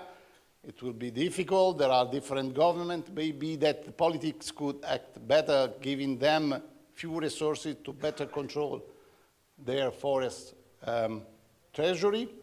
But we could start acting in our cities, so being proactive in reducing CO2 emission, like again with the methane proportion. So as armed forces, be cautious in surveilling the possible emissions of methane. So if we have huge training camps, huge training areas with wetlands that are abandoned and so on, make a proposal towards your administration or towards the local government to monitor the possible methane emission there, and why not to eventually make them safer from the point of view of methane emission, so to get that fountain reduced. And usually military have huge training camps. They have regions. I mean, I'm talking of experience I have in Italy. In fact, we are discussing with oil company, that are interested in our huge training areas that are not more used or so frequently used, to farm their crops that are not for human or animal feeding, but crops that are useful for the production of biofuel. And then they are interested because the training areas of the armies usually are really far from cities, so they could experience also this seeding very far from the agriculture that is destined to human or animal feeding. So this is the report from EU. Where is the problem? The problem is especially in the energy production, really less in the agriculture and industrial compounds. So again, reducing our energy request brings immediately an answer or a partial answer to the problem. I'm just going towards the end of my talk. So few considerations regarding armed forces. For sure, we need to be present in the areas where the problem will be first, the Mediterranean. So Italy at the moment is feeling to be quite alone in facing all this problem with the immigrants. Okay, for sure, there was a war in Libya and so on, so the area is still really unstable, but we need to be more and more present there. Maybe that EU initiatives for patrolling that area will come again in the coming months. There is discussion in Brussels regarding that. Southeast Asia, for sure, they are flooding continuously in their area. Most of their cities is just few centimeters above sea level. So in the coming years, they will go under the sea level. And also Central America and the Caribbean, because we could expect that the central part of America will be flooded more and more frequently due to the movement of hurricanes that will no longer or not so frequently go towards the north, how it was historically, going all over the coastline of US, but could enter much more frequently towards the west, passing Central America and going into the Pacific. That will be the new way, a new track for the hurricanes.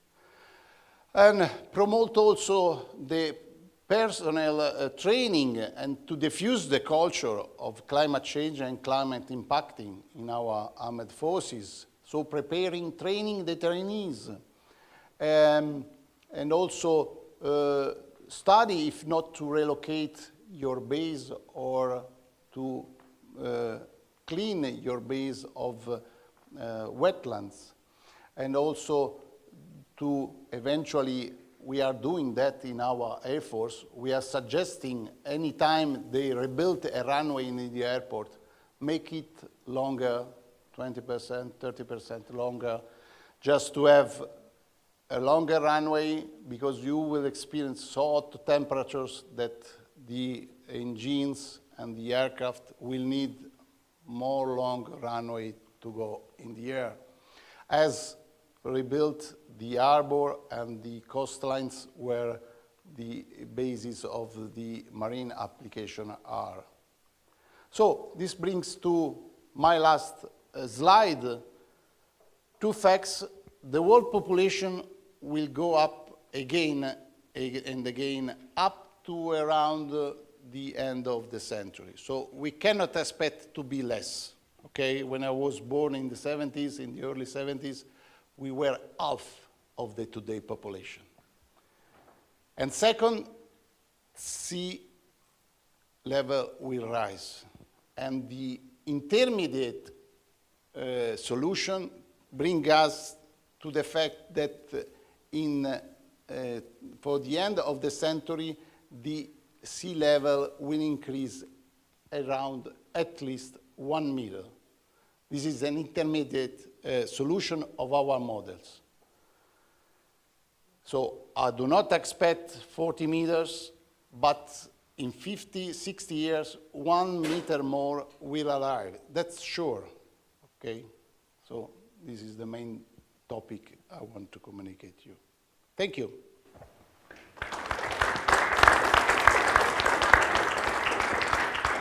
Oh, Jordan, how much time do we have for questions? 15 minutes. Okay. Please address your questions directly to who you'd like to have the answer from. If I'd like to comment, I thought that was an incredible brief. I don't think you can fully appreciate the implications of climate change without knowing the science behind it.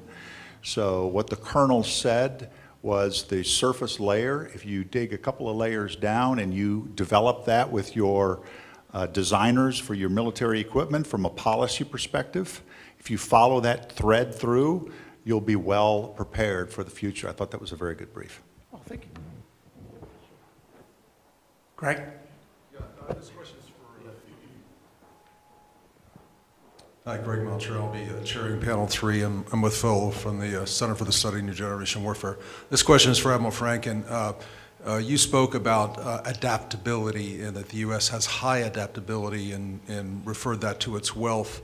Earlier, the Madam Secretary, who I think is not here now, she mentioned that there's a low adaptability here in Bulgaria. I wonder if you could comment on the factors of adaptability. What are they beyond just wealth?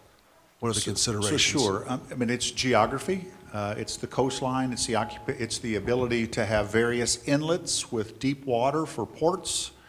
Africa, for instance, has very few ports that offer this, and those they do, such as Lagos, are low coastline building up, and consequently, rising sea state affects those ports the most.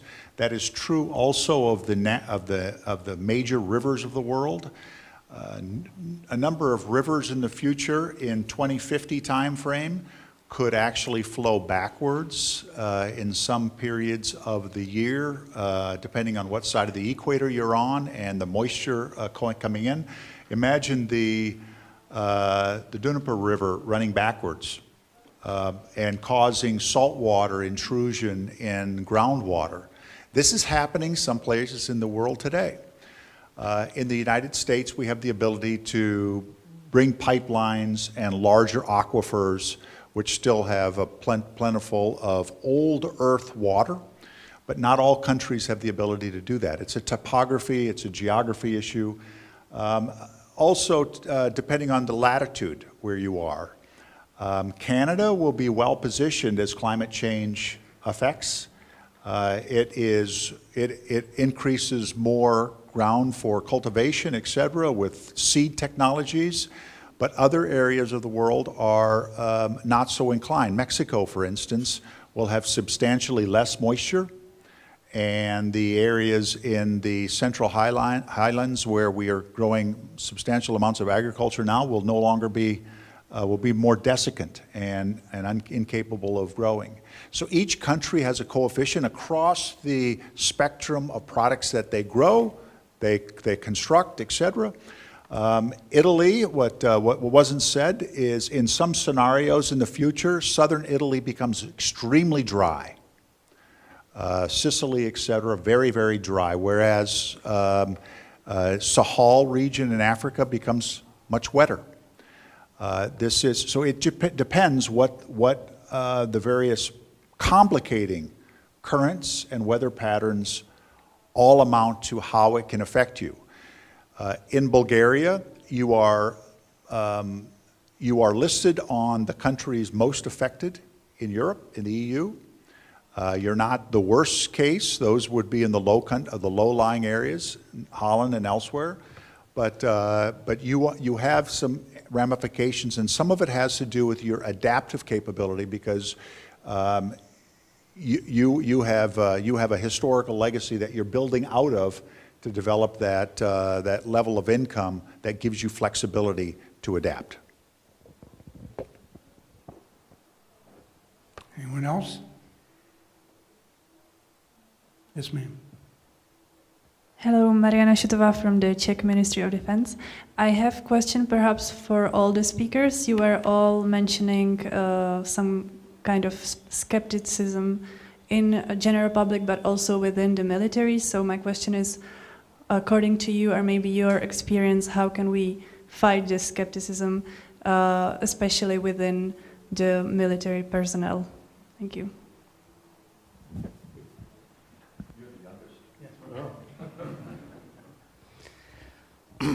Yeah, I cite skepticism because we had problems also with the COVID phenomena. I mean, in the Italian Air Force, it was really a teeny problem. Only the armies, the Air Force, Aeronautica Militare quoted around 44,000 airmen, and only a few hundreds were reluctant to the vaccination. That in Italy was mandatory, so you cannot avoid that as state personnel. So not only the militaries, but also the personnel in the hospitals and so on. It was even worse in other sectors, and that belongs especially for the diffusion of the social phenomena and so on.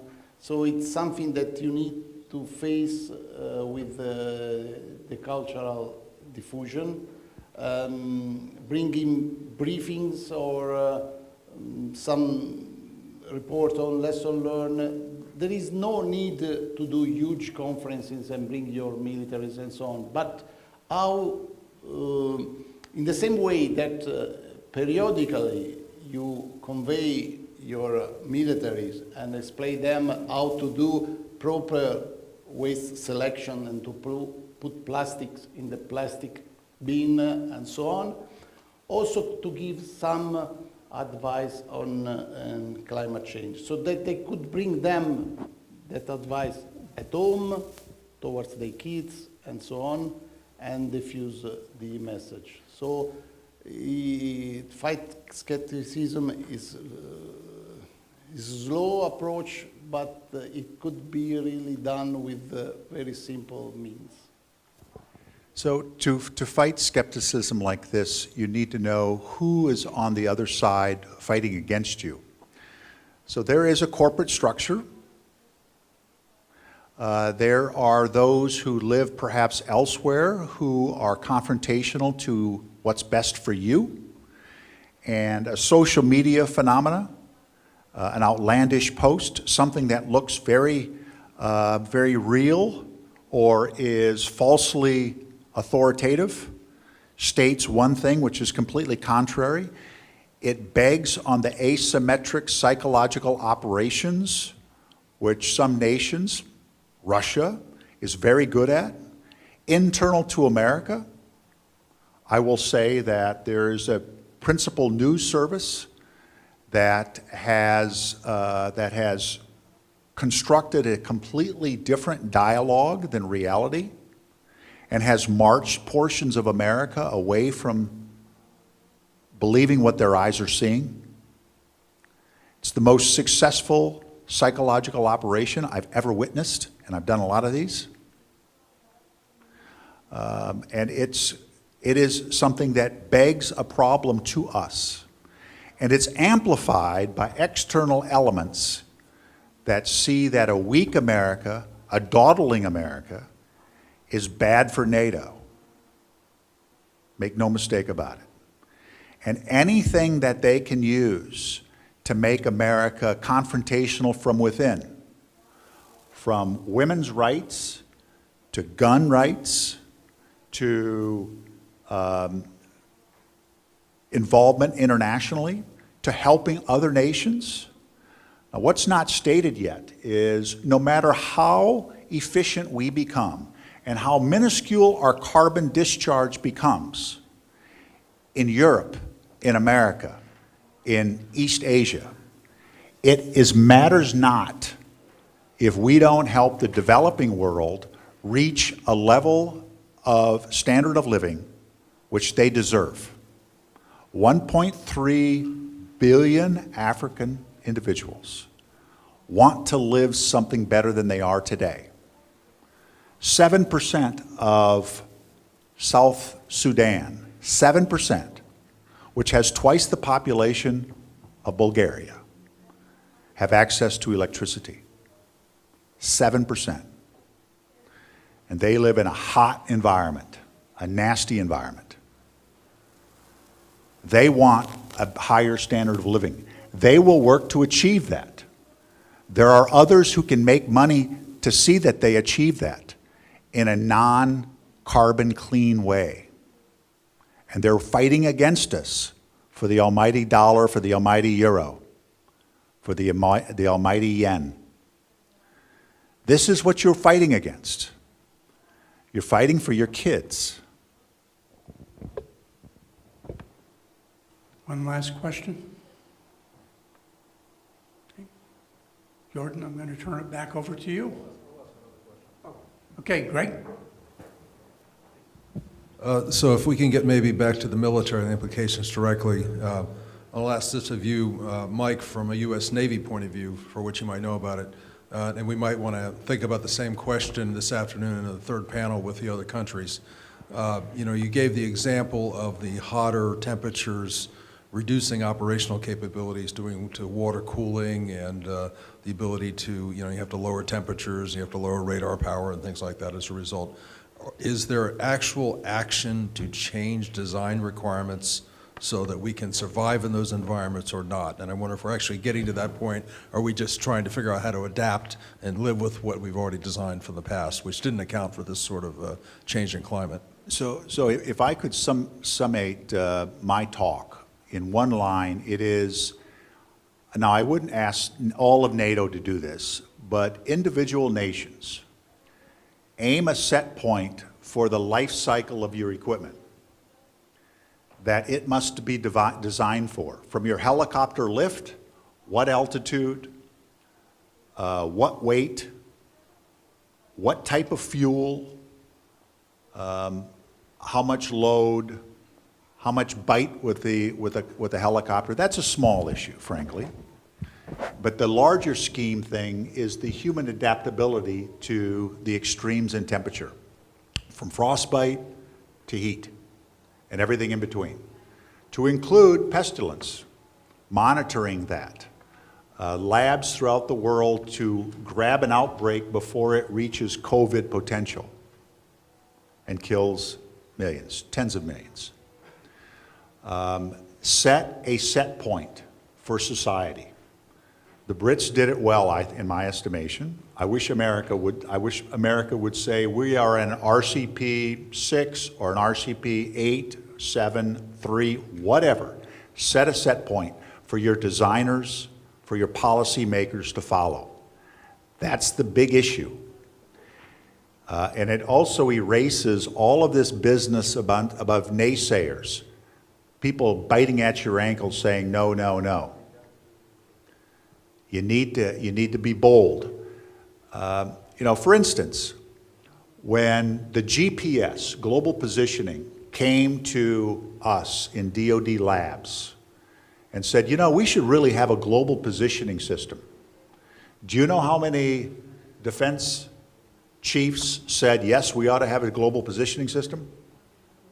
None. But it caused the referee in the room, the U.S. government, to say, you know what, I think you're wrong. Here's a situation where your government needs to step up and say, and I wish ours would, and say, this is our set point. This is the curve that we're following.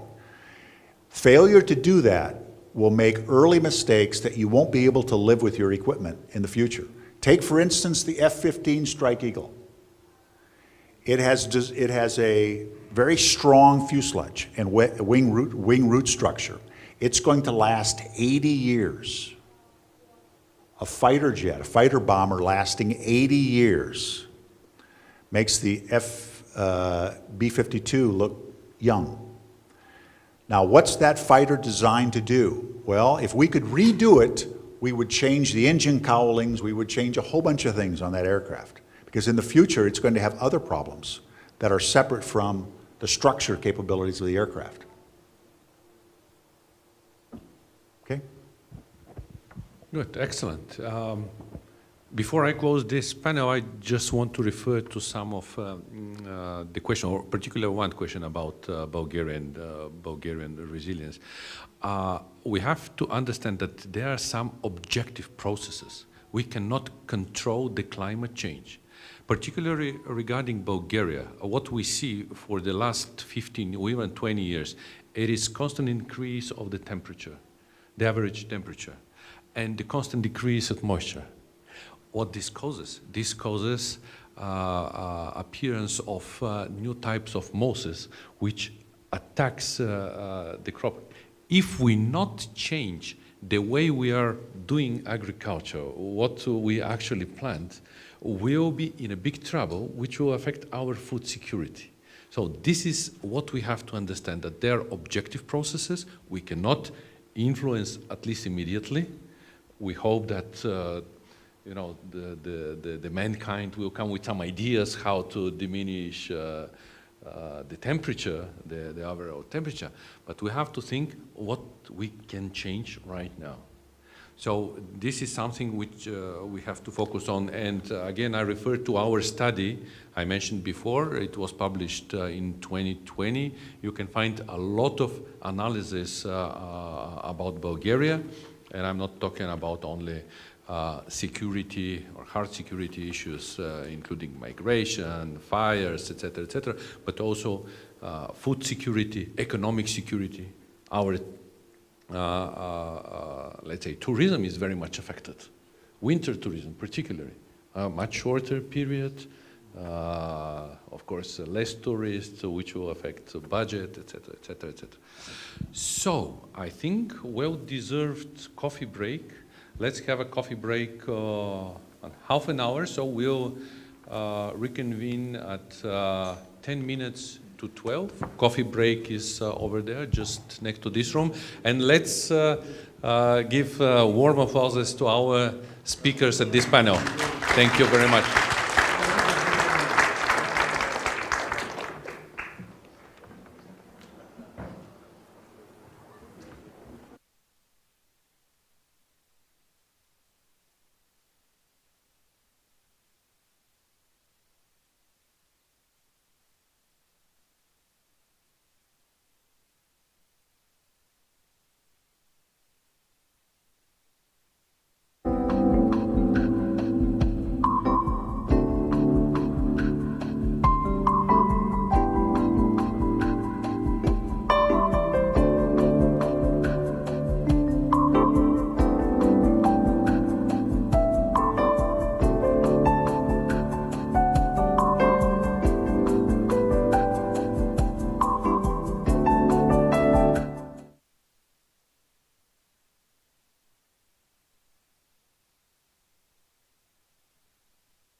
Eh.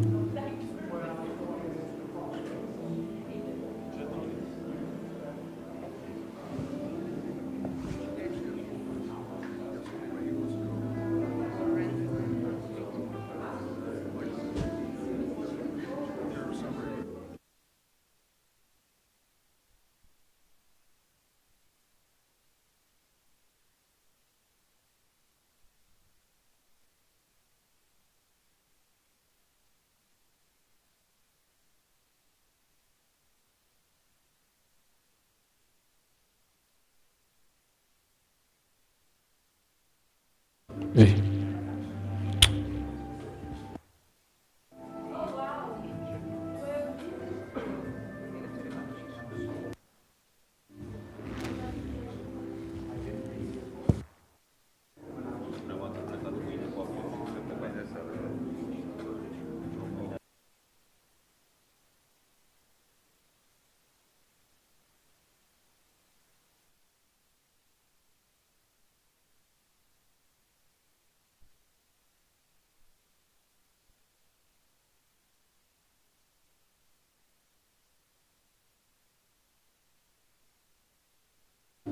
Eh.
Eh. Eh. Eh. Eh.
Yes. So where do you want me to sit?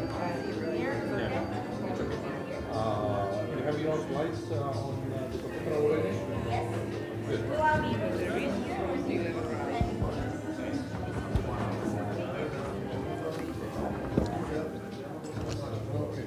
Good. Ladies and gentlemen, please take your seats. We are about to resume our work.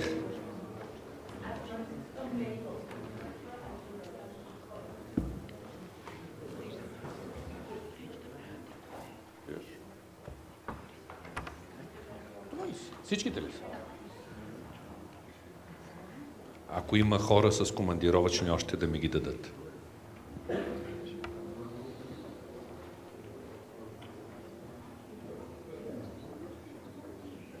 Okay. Here? Okay.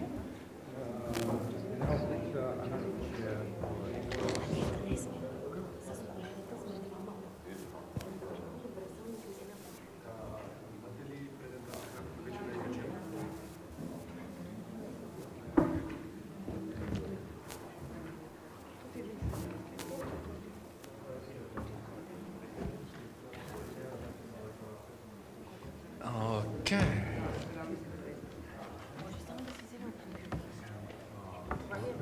Или ако искате да се разменим, просто ама с колегата за откачи.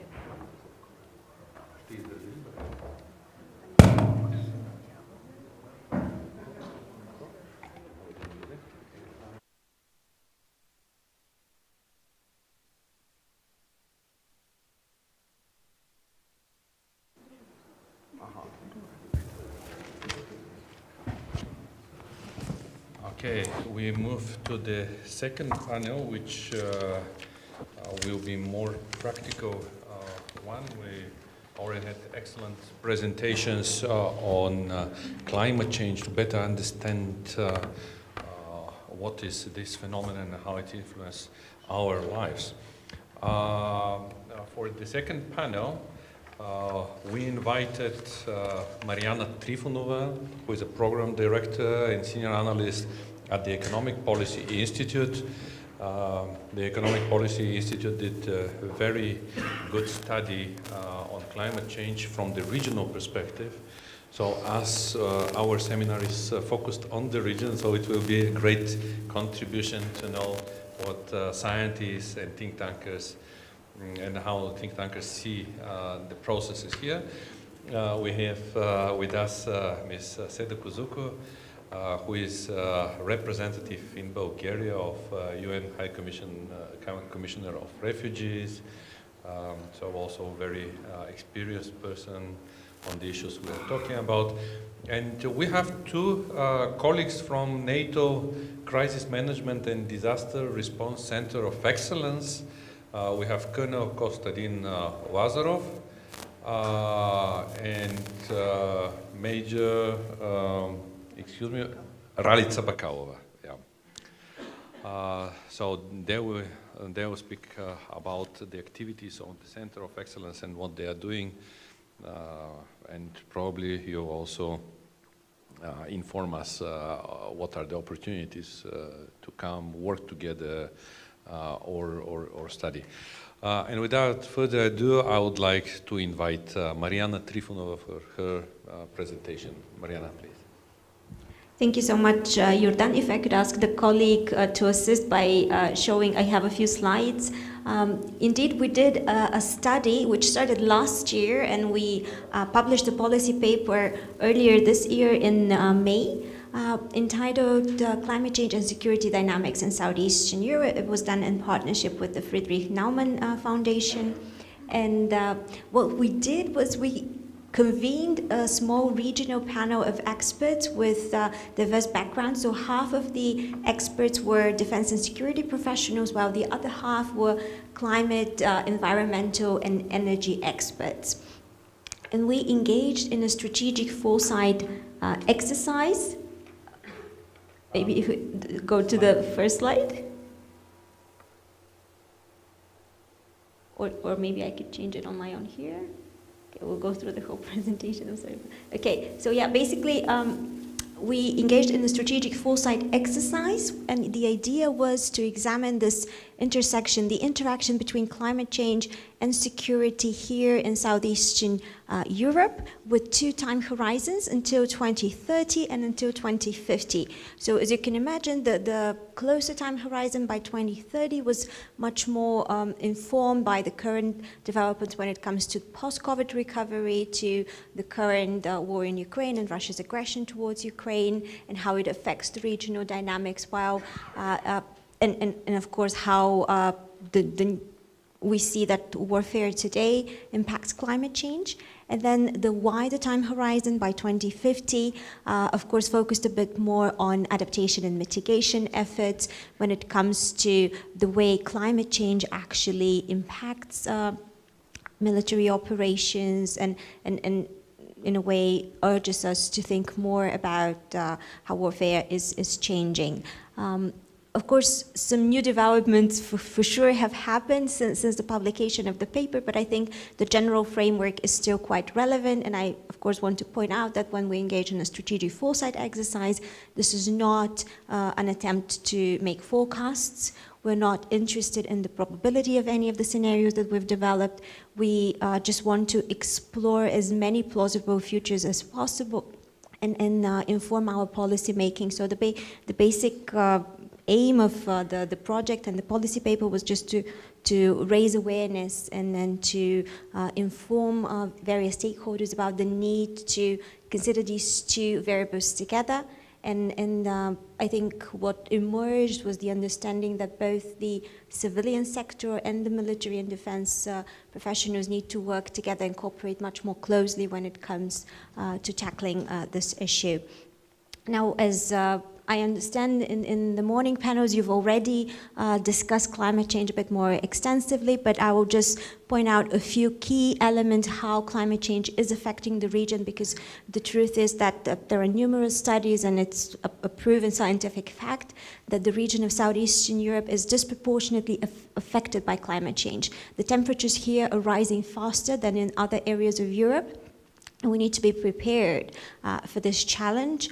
Unfortunately, there are still institutional deficiencies which prevent us to do so, and this makes it even harder. So in this graph, you see some of the key climate change and climate-related risks associated with Southeastern Europe. So you could see, I'm sorry that it's not very clear, but the lightest pink is the low level of risk, the middle is medium, and then we have the highest level of risk. And so we'll see that for most countries in the region, river floods and urban floods are a very high risk. The same goes for landslides and wildfires. A significant number of countries in the region are also challenged by a medium level of risk when it comes to coastal floods, mostly in the Western Balkans. And then water scarcity and extreme heat are for now a moderate risk, but when we go further towards the 2050 horizon, they become an even more significant risk, and this is also something to be addressed. And even tsunamis,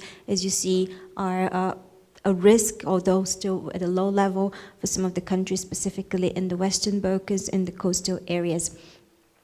Now, something to consider is that with the rise of extreme weather events in the region and also the severity of these extreme weather events, quite often they pose damage to civilian infrastructure, and the military are called upon to assist in civilian protection measures. What we discovered quite recently, even in Bulgaria, was it 1 or 2 years ago, we had several floods in the region of Karavelovo. This year we had Tsarevo, and of course the military forces the army had to assist with that as well, which poses a challenge to how military resources are being used, utilized, and how interagency cooperation with civilian institutions is being handled. But one thing to consider is that although for most countries in the region, we have extremely high home ownership rates, meaning that the majority of the civilians own their own homes. And you see on the graph, for example, the average is 91.9%. You will see on the next graph that actually for the region as a whole, we have an extremely low level of penetration of property insurances in those countries, meaning that such extreme weather events have devastating effects for the lives of people, but they quite often cannot get compensation and cannot restore their property, their livelihood, because of this extreme low level of property penetration. So this creates a challenge from a human security perspective. Oh, I'm sorry, I have missed one slide here, but we also in the paper, and I will not go into too much detail here, but we extensively examined the energy security perspective with relation to climate change, and of course with war in Ukraine and supply chain disruptions. And this is why we had this combination of energy, climate, and defense and security professionals in our panel. And obviously, there are differences in terms of the energy mixes of each country, but when we move towards the Western Balkans, we see that for some of the countries, they're extremely reliant on hydropower. Now, in terms of decarbonization, hydropower might be considered a relatively good solution because of the reducing of CO2 emissions, but it has other impact because it changes riverbeds, it affects biodiversity and so forth. But with rising temperatures, and again, remember, in one of the previous graphs, I mentioned heat and rising temperatures being one of the risks for the region. It becomes harder and harder to operate such hydro plants and to rely on hydropower as a main component of your energy mix. In countries like Albania, like Montenegro, it reaches up to 90% dependence on hydropower. Now, when we have rising temperatures and water scarcity, you can imagine how this would affect energy security in that region and could create some cross-border issues and conflicts when it comes to the use of water resources that cross borders. And in the paper, there were three maps that provide information about the current existing operational, the in construction, and the planned hydropower facilities. And what is obvious is that the planning that has been done so far does not account for these new climate change realities, because there are hundreds of projects underway for hydropower in the region, but in fact, when you look at them from a perspective of 20, 30 years, they simply do not have a future because we will be affected by water scarcity. In the same time, nuclear power has often been mentioned as at least a transition phase when it comes to moving away from fossil fuels, and especially with regard to the need to curb the use of Russian natural gas.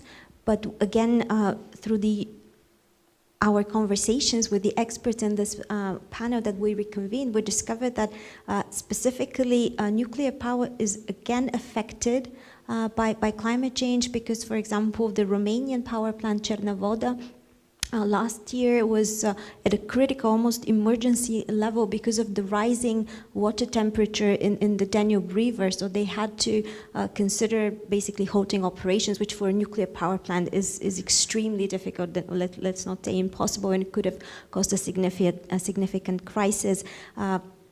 With the Zaporozhye power plant in Ukraine, with the current military operations, we saw how dangerous the situation became. So these are just examples of how energy security will be vital when we also consider the defense sector's response to climate change.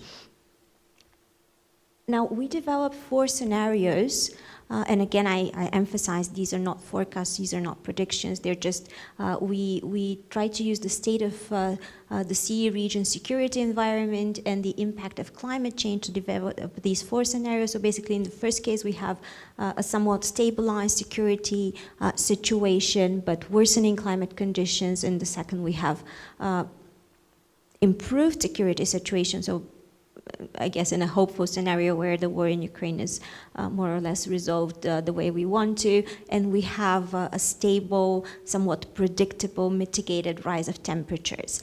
And of course, with the other 2 are basically the scenario that we are more or less facing now, climate, and we've entitled it Climate the crisis here, there, and everywhere. We have both deterioration in terms of the security environment and the climate impact.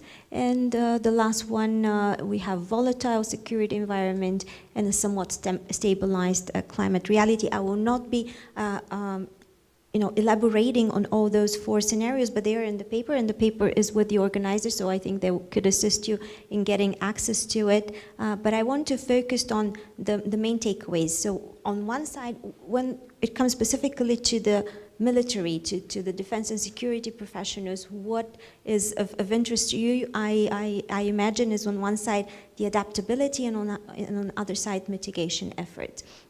So I think the military have an important role to play when it comes to climate change mitigation, and this passes mostly through an effort in review of efficiency.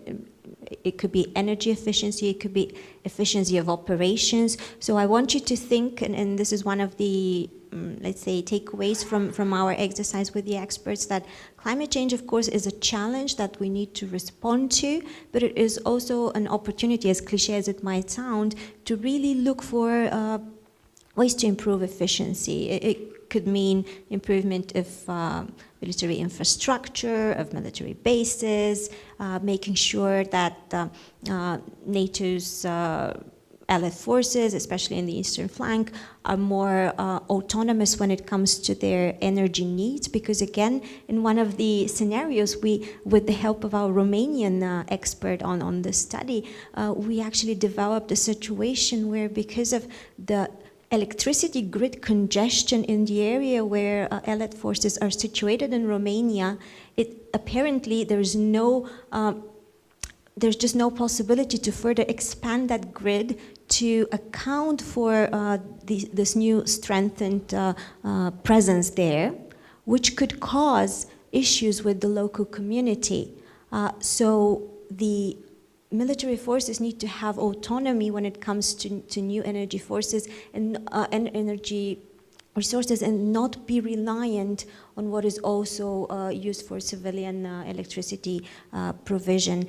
In another scenario, we examined how, let's say, people in local communities in North Macedonia might react to refugees from North Africa and the Middle East, or people who move towards our part of Europe because of climate risks and climate disasters that they've experienced, especially when it comes to already, let's say, challenging situation on the ground, because there are some signals that in a decade or two, maybe Albania and North Macedonia might be disputing about the water supply from the Ohrid Lake or the Prespan Lake, and you can imagine when local communities are experiencing water scarcity, and then you have this migration pressure from the south, how the local communities would react to these refugee claims. So these are things like this. But I want to move,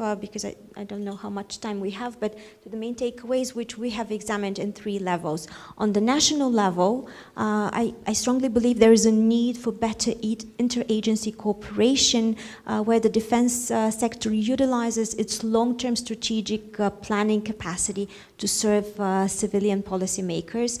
And on the other hand, of course, there is a need for better awareness and understanding of the political elites, the domestic stakeholders, about the importance of building robust defense capabilities, because I know for Bulgaria for sure, but also for many countries in the region, modernization of the military forces is for sure a challenge, and I think nowadays maybe we've progressed a little bit in terms of the understanding of the politicians that investments in new capabilities are definitely necessary, modernization is necessary, but the caveat here is to make sure that it happens also in a sustainable way that accounts for climate change. And as I mentioned previously, the more frequent and devastating extreme weather events call for the military to be present, to help the civilian authorities, and then to help civilian communities when it comes to disaster response and humanitarian assistance, which needs to be acknowledged. And under our review, we were happy to see that most of the countries in the region already have in their defense strategies, certain formulations regarding the role of military forces in such situations. The long-term strategic outlook of the defense and security sector, which often has, of course, a top-down hierarchical logic, needs to be complementary to other public and private response mechanisms, because otherwise there might be a pushback. So national security doctrine should be aligned with stakeholder inclusivity, and we need to think, when we talk about the securitization of the climate response, we need to also think about a communities first approach and engaging civilian stakeholders. And this is especially also important when we acknowledge that our region still has issues with regard to corruption, rule of law, and institutional deficiencies. So all these measures need to be implemented wherever possible through market-based solutions with private and public partnerships in place. So this is on the national level. On the regional level, for the countries in Southeast... You can wrap up. Yes, yes, of course, I will be done in 2 minutes. So on the regional level, of course, we just need to recognize the necessity, the absolute imperative of regional cooperation when it comes to tackling climate change and security vulnerabilities. And it is important to point out that efforts by individual member states, by individual countries in the region, could not be successful in overcoming those climate-related security challenges, and in fact could trigger a negative response, a spiral from neighboring countries. And the last point is on the role of EU and NATO for the region. I think that the membership perspective remains a very strong and significant exogenous vehicle for boosting agile climate adaptation and mitigation response, especially in the Western Balkans. At the same time, everything that is coming as a block-wise thinking and strategic response on behalf of NATO and behalf of the EU could help these countries to overcome their government deficiencies and address this efficiently. And EU and NATO's capacity to encourage regional cooperation through targeted support for decarbonization efforts or technological upgrades is also very important. And the opportunity for countries from the region to participate, for example, in disaster response preparedness and trainings and interoperability exercises. And my last point is as the strategic vision of EU and NATO to integrate climate change into long-term defense planning and day-to-day operations may discourage some CE countries from focusing their investments in armed forces modernization solely on building defense capacity. This is the point I made earlier, that we need to make sure that we kind of make that leap, and when we modernize our defense capabilities, they are already resilient, sustainable, and with climate change in mind. With this, I want to conclude. Thank you so much for your attention, and if there are any comments in the discussion, we'll engage in them. Thank you. Thank you, Mariana. And probably you can say how to find your study. I mean, people who are interested, probably they can go to your website? Yes, both the Economic Policy Institute and our partners from the Friedrich Naumann Foundation, but I've also forwarded it to you, so I think the colleagues could refer to the organizers if they want to get a copy. Perfect.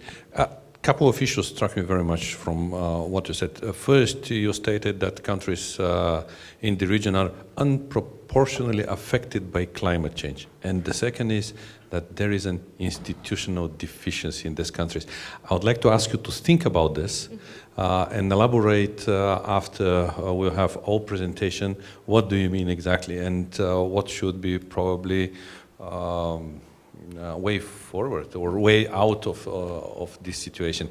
Now I'd like to turn to Ms. Seda Kuzuku, who will present more specific let's say, angle of the issue of climate changes.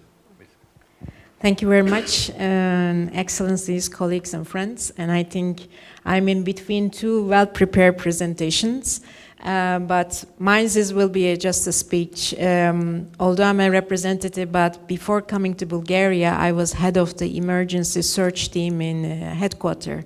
Meaning that whenever there's an emergency conflicted, we are the first team to go to respond and prepare everything.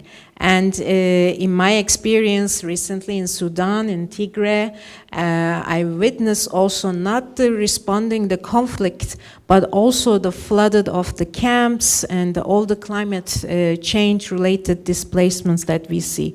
So I'm more on the practical part, and I would like to give you, after this regional, the global issues on the displacements related to the climate change.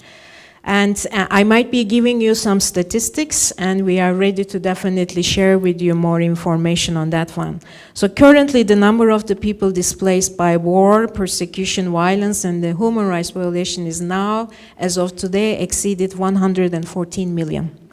And this converge of the conflict and climate, poverty is having disastrous effects on the people's ability to access the safety and essential resources and sustain their livelihood. Around the world, the climate emergencies are intensifying the hardship of the displaced communities. Climate change is variability and having profound impacts on both natural and the human system. And this in turn increased the vulnerability and the protection needs of the forcibly displaced people and the stateless persons. Currently, over 7% of the refugees and 80% of the people internally displaced conflict come from highly climate vulnerable countries. And 9 of every 10 returnees go back to the such hotspots. Meanwhile, nearly 4 in every 10 refugees are hosted in a highly climate vulnerable countries where they often lack of resources to adapt or live alongside host communities in similar precarious situations. So I just want to tell you the displacement, the secondary movement reasons. And recently, heavy rains and the severe floods continue to hit Horn of Africa throughout November, which brings the displaced around 3.1 million people since September. And this includes, on the top of it, the 772 people who were driven from their homes in Kenya, Ethiopia, Somalia, Uganda, Burundi, including refugees who are on the move yet again. So to reverse this trend, we need robust measures to protect those affected, including them in discussions, responses, and solutions. The urgency of the change cannot be overstated, and immediate actions are crucial for displaced populations who bear a disproportionate impact and urgently require accelerated efforts to address the environmental challenges that they face every day. UNHCR published a strategic framework for climate change in 2021, and we also have an operational strategy in 2022. And next week, we have a Global Refugee Forum, which Bulgaria will be presented there, and it is one of the biggest, largest gathering on the refugees. And COP28 and also the Global Refugee Forum are daily work for the world forcibly displaced people. UNHCR will engage closely working with the governments, private sector, communities towards a sustainable future where the climate change and displacements are effectively addressed through inclusive and innovative solutions. In that respect, UNHCR is initiating a climate action multi-sectorial pledge next week in Geneva, which will be announced during the Global Refugee Forum, to mobilize new commitments around delivering financing and capacity for refugee-inclusive climate actions. There are already 18 pledges done globally right now. Many of the world's displaced people live in highly climate vulnerable settings, as I said, and in the countries where they're already facing, the host communities are already facing problems to access the services and the resources, especially in Sahel and the Horn of Africa. As these areas become increasingly uninhabitable, the displaced and the host communities will further struggle to access the water, energy, and the livelihood, which will make them to move, and the displacements will come. UNHCR is focused on ensuring that the climate-related displacement is an element of a national adoptions plans, including through early warning systems, and the services and the assistance provided are environmentally sustainable. We work with partners to help governments strengthen the resilience, prevent displacement where possible, or support the displaced withstand the massive shocks and stresses arising from the climate emergency alongside their host communities. Climate-related displacements can generate protection challenges. That is why the climate action must also be seen from a human rights and a legal perspective. In this context, UNHCR expertise and its mandate for refugee protection are useful. We are providing technical and legal advices and the guidance to the states, ensuring that the international protection norms are upheld in situations like climate-related displacement. I would like to just give one update from Europe. Recently, Italian courts have granted 2 people from Pakistan and Bangladesh refugee status in relation to climate change impacts. The court recognized that climate change as a factor in implying vulnerability to human trafficking. So UNHCR has also submitted an official letter of intent officially to join the risk-informed early action partnership, because we believe that early action for financing and improvement of the warning system is key for stopping the displacement and to be ready for the response. UNHCR personally, as an organization, will continue to reduce our own carbon footprint, including prioritization of the strategic investments in renewable energy to transition many of our offices from resilience on the fossil fuels also. However, the most urgent work for the international community to address is the root causes of the climate change. Leaders must also listen to those who are affected by the climate breakdown, including displaced and the refugees, to their action, and allocation of the resources is the key for the life experience. Our world today, although in many ways divided, is today smaller than ever.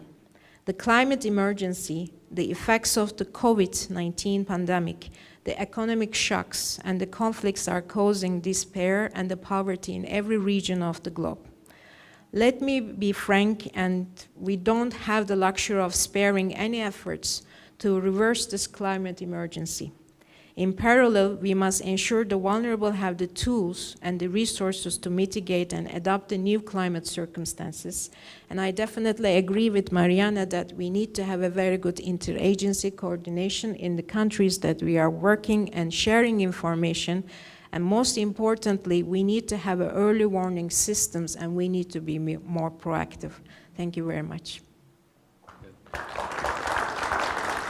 Thank you, Madam Kuzuko. Indeed, we are all looking and you are focused on outcomes of COP28 to see whether the governments would agree on some practical measures which will really reduce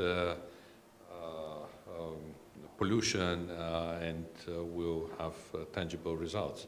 Because, as you mentioned, this climate change affects many, many spheres, and including also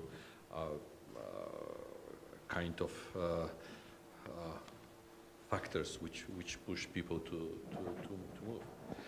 Now I'll turn to my colleagues from NATO CMDR-COE, Ralica Bakaova and Kostadin Lazarov, because they are preparing models, they are studying the issue. Who will start first? Just a few words about our center. So, as I was already presented, Kostadin Lazarov, section head of our Ops Lab, where we deal with a lot of modeling and simulation tools and instruments, and I'm so happy to be part of this panel because the proactive approach was mentioned. The disaster risk management is my personal responsibility in CMDR-COE. But what is CMDR-COE? So we are a network in NATO. There are almost 30 different centers of excellence. We are created by NATO ACT, and we support NATO transformation with concept and strategic development, with training and education. That's our role, and now we'll continue, Ralica. Thank you, sir.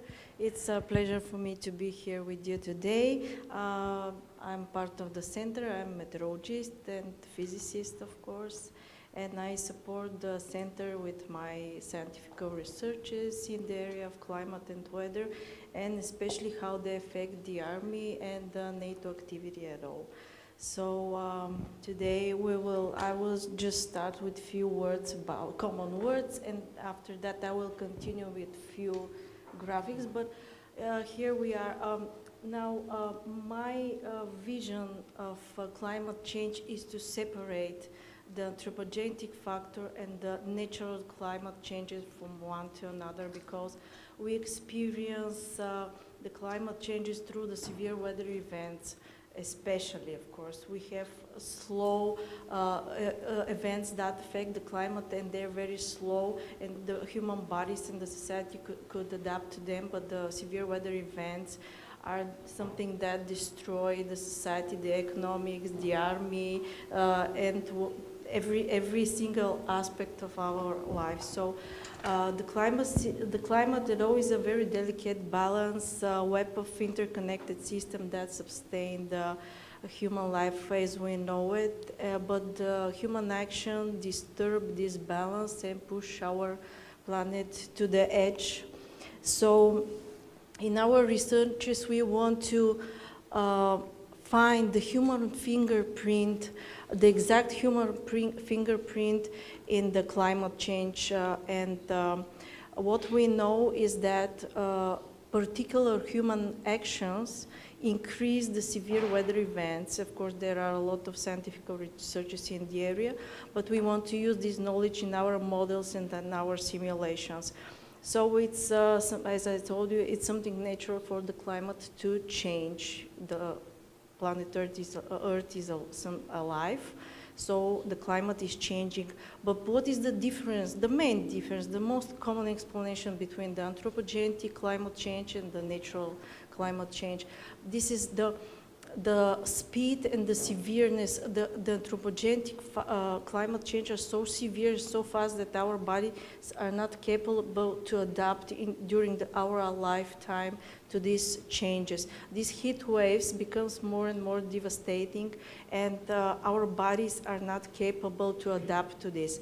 So our vision in the center is to point the exact problems, to simulate them, and to predict them. And what we do, why we have these severe weather events? Recently, this is something that we experience every day. Here in Bulgaria, we had a few meteorological events with such a power that some people lost their lives, and it's not okay, because this is something that we want to prevent and to help to the not only to NATO and a Bulgarian army and the armies at all to implement in their work, but to all the institutions. Of course, we want to give to the institutions and to the armies a working pattern, what they should do to prevent, to predict, and to adapt to all these things.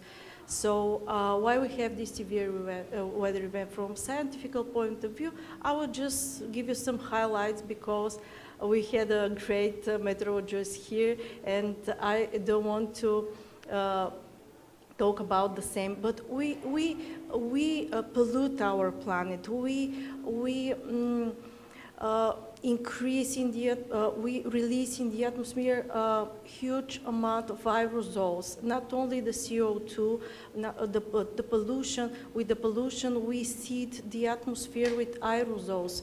In our science in meteorology, we call this aerosols with different kind of names, but we call them condensational nucleus. And these aerosols, they could be different kind of types, but sometimes this is the devil in the picture, not only the CO2, but the aerosols too, because sometimes in some regions, these aerosols absorbs the moisture and they make the region drier and drier, but in other regions, these aerosols could depends on their structure and behavior, of course. These aerosols produce rains because they collect the vibe and produce a lot of rain.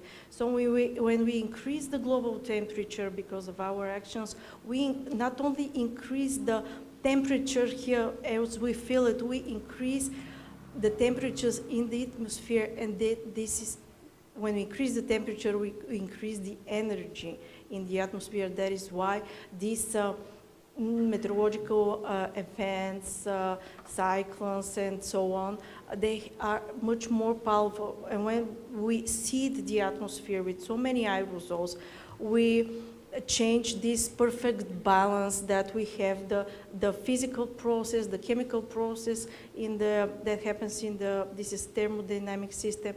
When we give this pollution to the atmosphere, we change this perfect balance. And what happens with the atmosphere? Severe weather events, including heat waves. The heat waves are two severe weather events. And we want to, our first thought in the center with my colleague was, okay, we know the science, we understand the science, we work with a lot of database, we have a lot of strategies, policies and whatever, but how we could implement all of these things, all of this knowledge in something that works and that helps, and give to the people and to the armies working decisions. And we want to create a pattern that do this, do this, do this, and you will adapt to everything. It doesn't matter what kind of institutions you work for or you are part of the military. So we explore the regions and we model. So we create models. So as you know, we experience the climate changes through weather. So the changes in the climate means changes in the weather. That is, the climate is the database of the weather and some other things like geographical things and so on. So we created this pattern and we implement this pattern that we work about few times in few regions, and it really works and it really helps to the armies. I will just pass through this very fast. So what we do? First of all, we will come with an article pretty soon about Ukraine, because we decided to do something about the Ukraine because we have all of the problems there. We have a war, we have a pollution because of the military weapons, we have ecological events that happen that polluted the area. We have different kinds of weapons that release different kinds of aerosols. So we decided to write an article. It will be a booklet about the Ukraine, what will happen in this region for the next 100 years from now in every single aspect. But the first step is we will explore the climate, we will explore the database, we will explore the weather. And the results till now, because I finished with the climate and the weather issues with the researchers, shows that this country is going to experience something very severe, because we have all of these factors. We have pollution, we have natural climate change, we have anthropogenic climate change, and all of these things will reflect in many, many aspects. So when we have the scientific research about this region, we could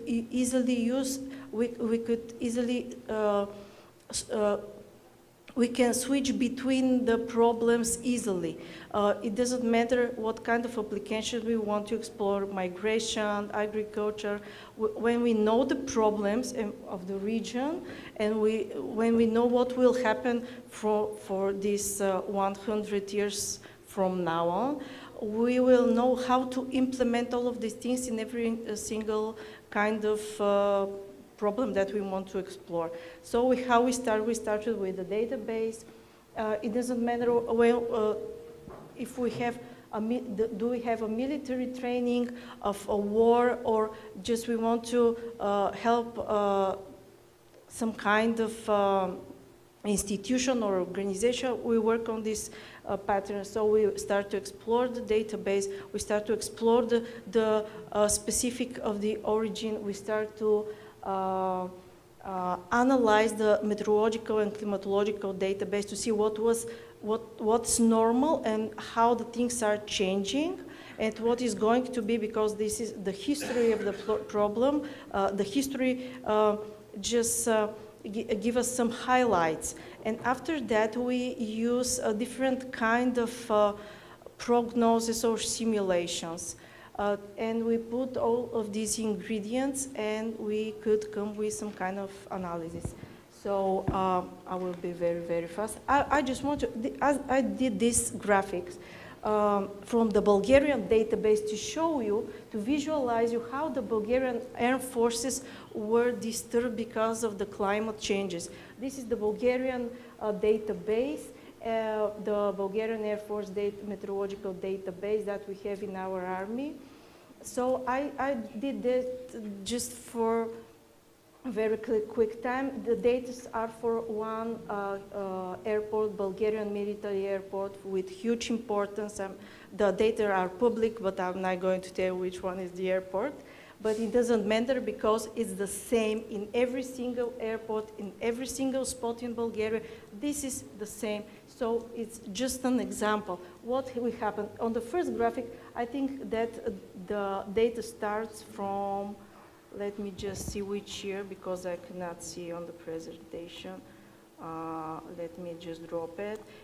Yes, the data starts from 1991. So on the first graphic, you could see the short rain, the thunderstorms, and the increasing temperature.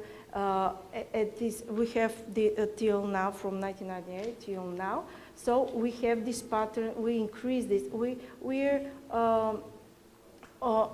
like an example, a degree and a half increase in the temperature. The next graphic down there is how many times the planes, the military planes, was not able to operate because of the thunderstorms on the airport. So you could see for the next decade how the pattern is increasing. So I will show you on the next graphic the trend, because it's much more easy to visualize it. You could see the trend from 1980 till now. You could see the trend, how many times our military airplanes were not capable to fly or do a mission because of severe weather events on the airport connected with thunderstorms. And I explored the thunderstorms because of this type of clouds, type of clouds that produce thunderstorms. They are very specific from scientific point of view, and they give us a lot of information. The behavior of this class gives us a lot of information of the climate change. So you could see that the capabilities of the Bulgarian Air Force are 20% down because of the bad weather condition. And one very interesting thing about Bulgaria, we don't have any more fogs. In the southern part of the region and southern part of the Bulgaria, we do not almost, they're disappearing. This meteorological event we are not observe it anymore. We don't have fogs. This is something that I found out. For aviation. Absolutely, but unfortunately we have too much thunderstorms, and as you know, there's the thunderstorms and the bad weather conditions. Yes, of course. They could disturb military operation. The effectiveness falls down, and now we'll finish, and I will give the floor to my colleague to show you how we visualize all of these problems. Thank you. Thank you, Rally. You can talk a lot about it. So in our Center of Excellence, we developed a very specific technical platform. It's an orchestrator which combines different tools and software solutions. As I said, proactive approach was mentioned, but in order to apply it, you need two things. It's obligatory requirement. So you need the models and you need data to feed these models. We do that in our Center of Excellence. So we have different models, we have different tools, and we combine them in very specific network. So we use NATO standard to federate these. We have different simulations over there. We have different interfaces connected to this federation, some of them developed by us. And this is the diagram of this closed loop approach. So our very innovative approach is to have a modeling engine outside of the military simulation. And when result is computed, later we can publish these results into very different simulations like JCATS, VBS, like SWORD, CORA. And we can assess what will be the impact for the military operation, but actually I have to confess that most of the time we perform analysis for Ministry of Interior, for example, and I have such a use case. This iHelp project, which we were capable to connect this software actually to our reference architecture, was developed by ACT. And the last thing, because I know we don't have so much time, is the simulation of industrial incident here in Sofia. Could you play the video? No, back. Yeah, could you go faster a little bit or jump ahead? Yeah, there. Okay, it's enough. So here we have computed toxic cloud. It's computed outside of the military simulation, and later it's published into the simulation. It's not just a picture for the simulation system actually, and we have a lot of reports coming from the simulation system. In this particular case, we have 42 victims affected by this cloud. You can see that the picture is updated, and you can assess what will be the effects, what will be the impact for the civil society, for the infrastructure, for the militaries on the ground, and we can apply our proactive approach. Last thing, we are looking and we are working actually on different projects, some of them led by our Ops Lab. The first one is looking for correlation between space weather and processes on Earth. Of course, we use for that artificial intelligence. The second one, mass movement of people, so not only refugees, but something more general as terminology, because we have their IDPs, we can have their immigrants, and so on and so on. So now we are talking about mass movement of people. Again, we have to develop specific model, and it's completely different story. So our web address is shown also on the screen. If you'd like to contact us to work together, please do not hesitate. Thank you. Perfect. Thank you. Let me leave the panel. I want to be on the side of asking questions, not answering questions. There is one question to you, you remember, but let me turn to the audience and see if there are questions or comments at this stage. Again, we have about 15 minutes for discussion. Yeah, you have to add something? I have a question. Okay.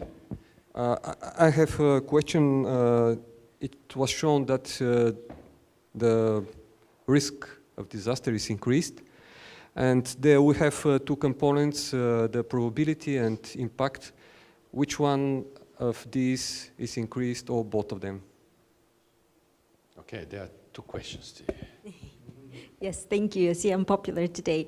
Well, maybe I will start with your one. I think the short answer is both, because for sure probability has increased, but also the impact of extreme weather events, and then this is not only because of the mere severity of the extreme weather event, but also because of something, and I will tie to Jordan's question, the institutional deficiencies, because we know that prevention, early warning systems are extremely important in such situations, and there are preventable damages when we see those extreme weather events. And this is the point where I make about the preparedness and the efficiency, because yes, it's true that we are disproportionately affected by climate change, and an easy solution, one of the common ones, is okay, then we invest heavily.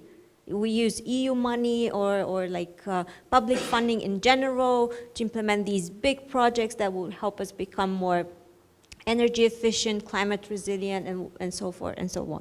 And this is both on the civilian side, but also on the military side. However, when you have a group of countries, a region that has chronic problems with corruption, with institutional inefficiency, lack of institutional capacity, then such huge investments in such measures become a gamble.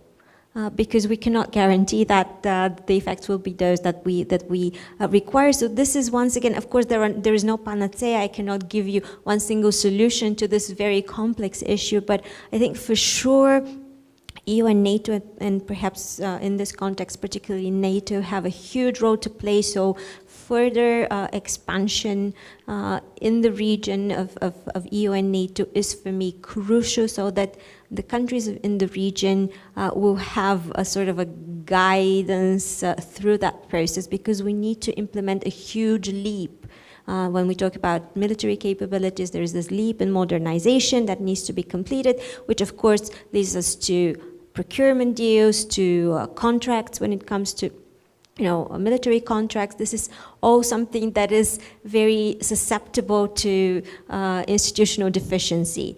So in these situations, having EU and NATO as the guiding lights, and then those who provide the standards and kind of monitor the implementation are crucial. Also, I know that when I talk about in front of a audience of military and defense professionals, and I talk about stakeholder inclusivity, sometimes I see raised eyebrows, because this is not a natural instinct for you to consider stakeholder inclusivity, because there are issues when it comes to national security, access to intelligence information, qualified information, and so forth. But there has to be a way to facilitate this, because there are communities impacted, so communities first approach is extremely important. So this is one of the challenges. If we have institutional deficiencies, that the engagement of other stakeholders could in a way intervene and act as a balancing force to be our let's say lackmus, our stress test for how efficient we are, and of course raising awareness is extremely important, because if we look at and I'm sorry I cannot quote specifically the Eurobarometer study that I'm about to refer to, but here in Bulgaria, for example, it's consistently shown through Eurobarometer studies that the Bulgarian population does not rank climate change as a serious concern, or a serious enough concern, compared to other people in Western Europe, for example. It was one of the lowest priorities for our population, for the citizens of this country. So how then are we expecting institutions to have an efficient response to that, when even the population is not seriously engaged with the topic, unless a crisis happens, like a disaster response? Okay, I will stop here. Yeah, and I agree, but I'm looking at Rolica. I mean, you're doing excellent job. Nice graphs, but you're not convincing enough, I think. I mean, it's up to the politicians to react on this. And it seems that politicians are not convinced that you are right. And I'm looking at Phil, because I remember what one of the American presidents stated about the climate change. Do you remember? You're going to where is the problem? So, well, it has to apply to a UNHCR, we talk of climate change being a threat multiplier. Sure. Do you see a correlation between criminality and the movement of people? Absolutely. It's Absolutely. and the money for that criminality goes Absolutely. to terrorist networks. Absolutely. The trot lines are very clear. And it is a means of making illicit funds and to wash funds through other criminality. One of the tenets of a good society is to be able to root out criminality, and you have a tendency. It has a tendency to adopt to other measures that make it more difficult to fight against. And if you think through the process, but we have seen that. I know NATO works against it, and other nations see it as well. And that it also is pushed by those who are against you in a greater nation-state manner. Would you like to take from this? Where is the problem? Thank you. I could talk a lot about it because I'm doing this for a very long time.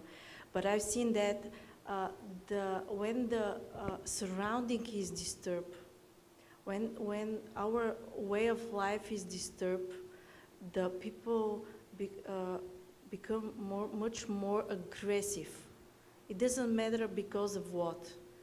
But when we have this natural disaster, that disturbing in the climate, in the weather, they become more and more nervous. I've been nervous this summer because of the heat waves. And I know how these people feel.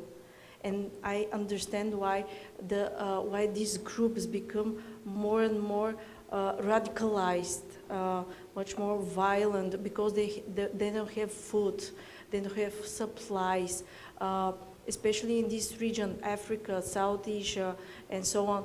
Of course, climate and the surroundings disturb the society and increase every single kind of problem that we have.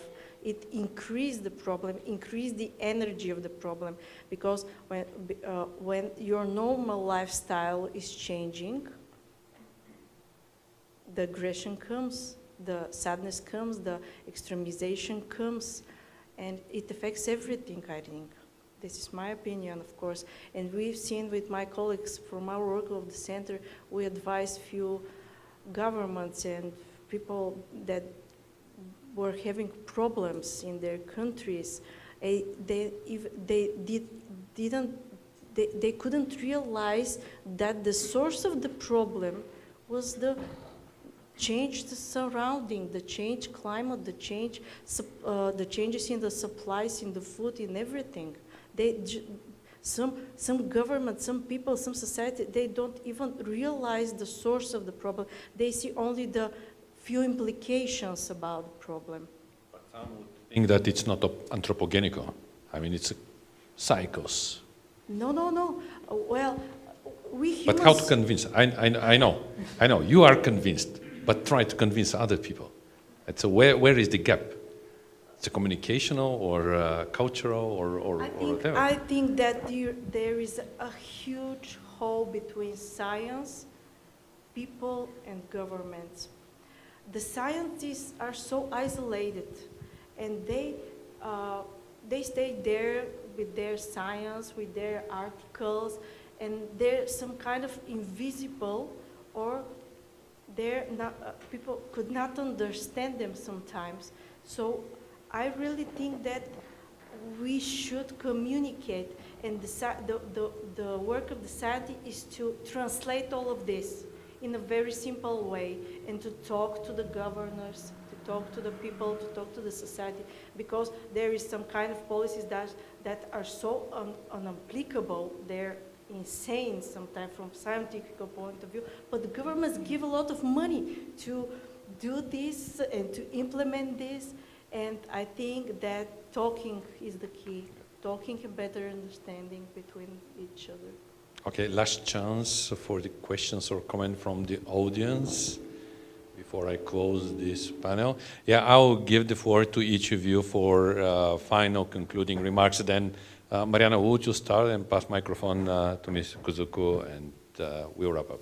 Of course, thank you. Well, I think what I like to, or I hope you take from my intervention, and I know is not always the most easiest and the most natural instinct you have, but really try to think long term, try to think not only about the challenges of today, which obviously for the region is the war in Ukraine, Russia's aggression there, and also try to think about climate change not necessarily only as a challenge and hurdle and a problem that needs to be overcome or a box to be ticked because NATO tell us we have to do it, because let's be honest here, I know for some of the institutions in the region that's the case, but think of it as a chance, as an opportunity to engage in an exercise about increased efficiency, about making leaps and forward, about modernization, about really doing things better in a more sustainable way. So this would be from me. Thank you. My thinking is that what I tell you that with all this data, the displacements will continue. When we first interview the asylum seekers, they never say climate is the main reasons for them to escape or to displace. So we are trying to find this reason recently. That's why I agree, awareness should be there. If you look at all the people that hosted the refugees, as I say, 70% of them are living in the countries where already climate change is happening very severely. So we need to do awareness in the host countries. We need to do awareness on the countries that destination. We need to definitely have very good asylum procedures, asylum systems, in order to differentiate who has a refugee claim, looking also the climate change related claims, and who doesn't have a claim. And I definitely agree, because having also worked in Somalia, I saw when there are resources are limited, resources are used by certain terrorist groups, like the water. When you go to the riverside is all hosted by Al-Shabaab. So the population will not have an access to water, the crime will be there, but these people will start move. These people will start move because of the resources or because of criminality. What is the reason? That's why we need to have good asylum systems, train the people to understand, and that's where raise awareness. We also have system data center in Copenhagen. We are looking the movement of the people with the satellites to analyze. Not all reasons will be refugee definition related, but we need to look at the reasons for this movement. So I think more awareness and the training and understanding is the most important thing. Bulgaria is not facing right now, but you never know. So. But we have to be prepared. Yes. And concluding remarks from the CMDR, Center of Excellence. Actually, I'd like to ask a question to our colleague. I'd like to use the opportunity. We are building this very complex model about mass movement of people, which means that we'll have opportunity to control. At the same time, in European Union, we are very sensitive in limitation of freedom of movement. And refugee flows affects our resilience. Where is the balance between trying to avoid limitation of freedom of movement and the resilience of the site? Well, the clear thing is they have the right to seek asylum, and you need to have the better asylum systems to identify the genuine refugees. People will continue to move, whether it's a migrant, whether it's a refugee, or different type of displacement. But we need to have the system to differentiate what is the reason for this movement. But not really blocking, but have a good asylum system. And this is what, and the efficient and the fair asylum systems that we are all saying it. So. Thank you very much. Okay, thank you very much. A couple of technical announcements before I close this panel. First, you will receive from us an email with the link to a survey which is prepared by NATO. I ask you to fill it in.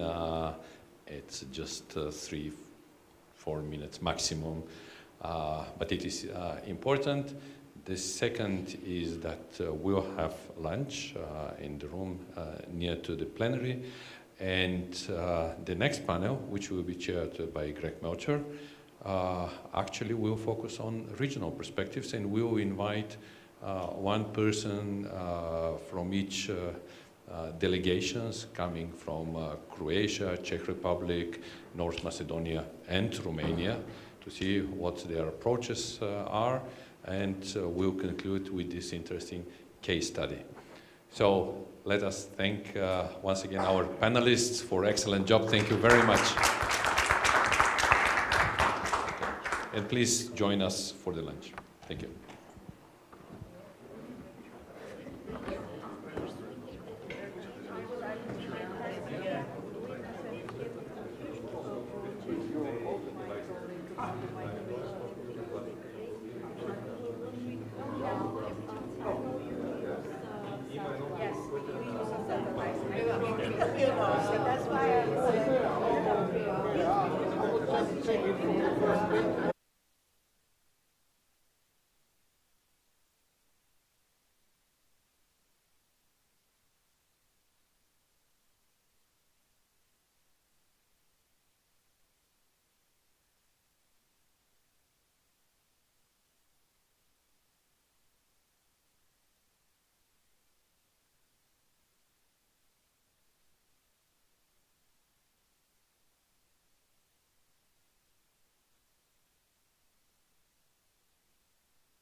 Good afternoon. Good afternoon, everyone.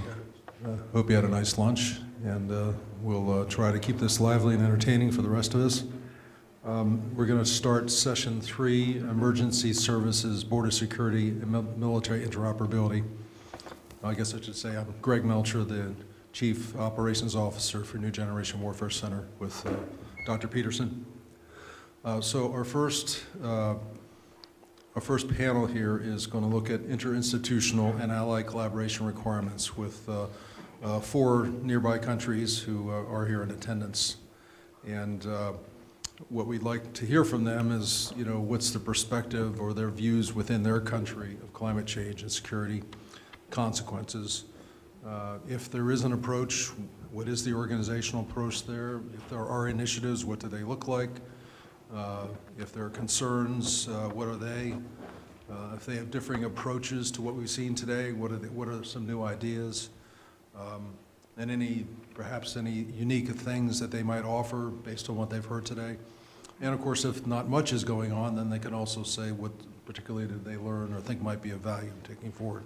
Because in the end, we're going to present back to NATO a report on what we learned here and hopefully help other countries profit in the NATO alliance from this as well. And then let me mention after that, then we'll bring up Bradley Resega from Boeing, and he will present the case study, but I'll introduce him when we get to that point. So with that, we're going to follow the NATO approach going in alphabetical order, and so that will be first up Croatia. And so on my left, we have Marina Rabraka, who's the head of Environmental Protection Department, the Director of Material Resources, Sector for Military Infrastructure and Environmental Protection in their Ministry of Defense. And we'll turn it over to you. Okay. I would like to address to you. We are hope that we came last night to Sofia for the first time and to be here. And I will speak in the name of Croatia. You all know that we declared our independence just 30 years ago from the former state of Yugoslavia. And we inherited lots of our military infrastructure that is now deteriorated and in need for thorough reconstructions. We saw that for the past few years we had 2 earthquakes in Petrinja and in Zagreb, and our military infrastructure is in need for thorough reconstructions. After we became a EU member 10 years ago, we faced immigration of our own residents, and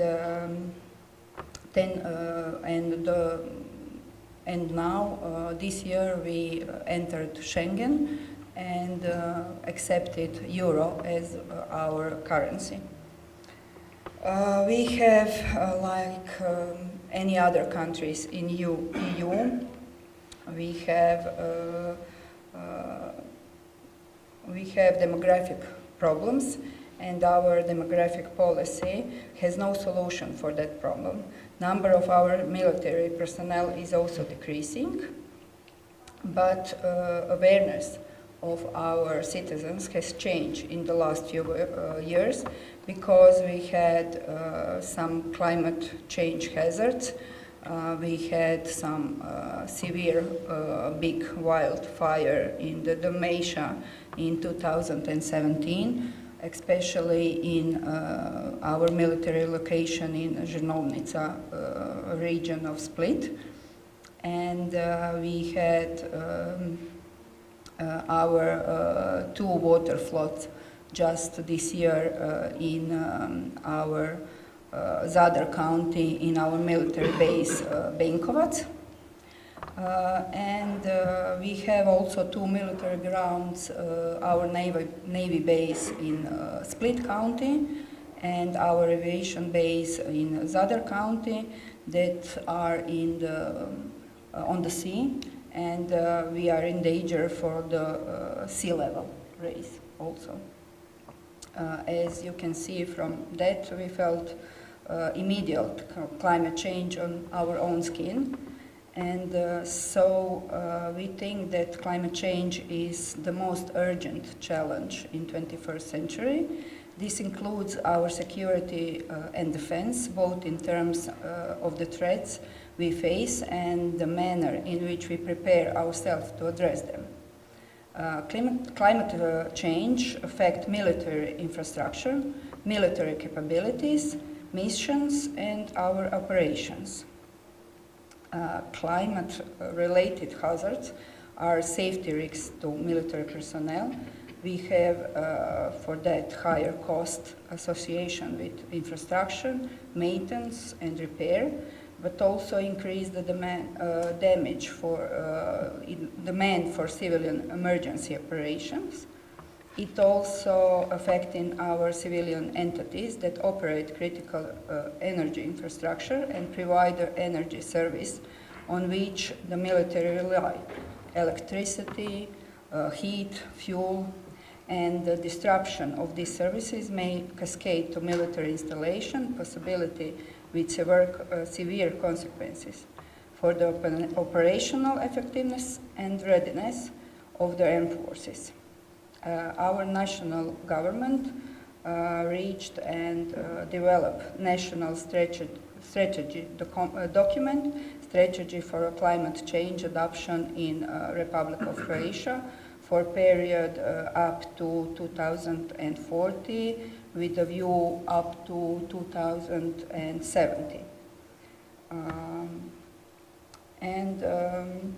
We have cooperation, very good cooperation with our civil protections, and we developed early warning systems for all citizens in climate change hazards.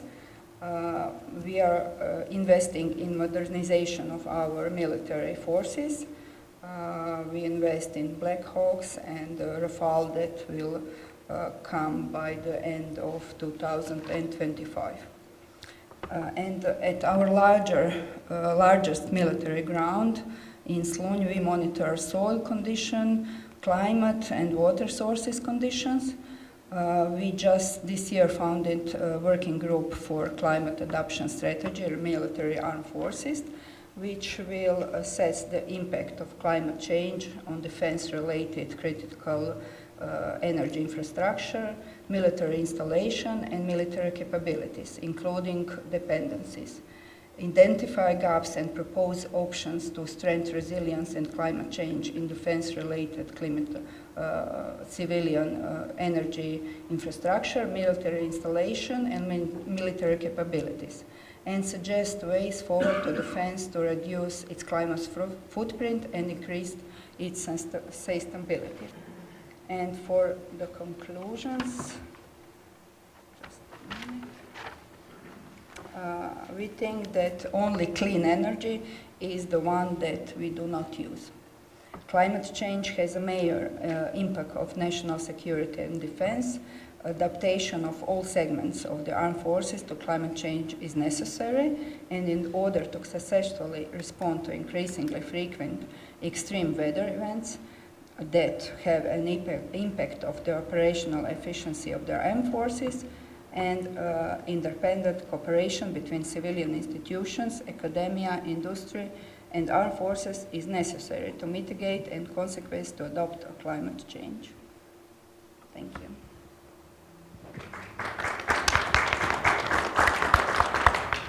Thank you very much for those comments. It sounds like you've got quite a few challenges, both air and sea, but also it was encouraging to me to hear the number of cooperative activities you have to focus and address them. And that's very good to hear all that. So let's hope it all goes in the right direction, although not really a great base to work from, given what you were left. Yes, we have all. The sea, we have all. The sea, the mountains, and near ground. Okay, well, thank you. Let's go to the next speaker from the Czech Republic, Marjana Sotova. Sorry if I mess that up. Strategic Development Department, Defense Policy and Strategy Division from the Ministry of Defense of the Czech Republic. The floor is yours. Thank you very much. So my name is Mariana Šutová, and I am here from the Czech Ministry of Defense. Before I start to talk about our activities, I would like to thank the organizers for coordinating this event on such an important and timely topic.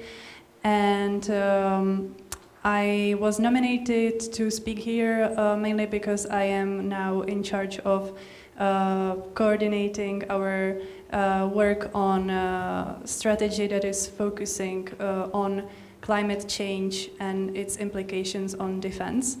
Today I will firstly talk about our activities at the Ministry of Defense and then about our future ambitions.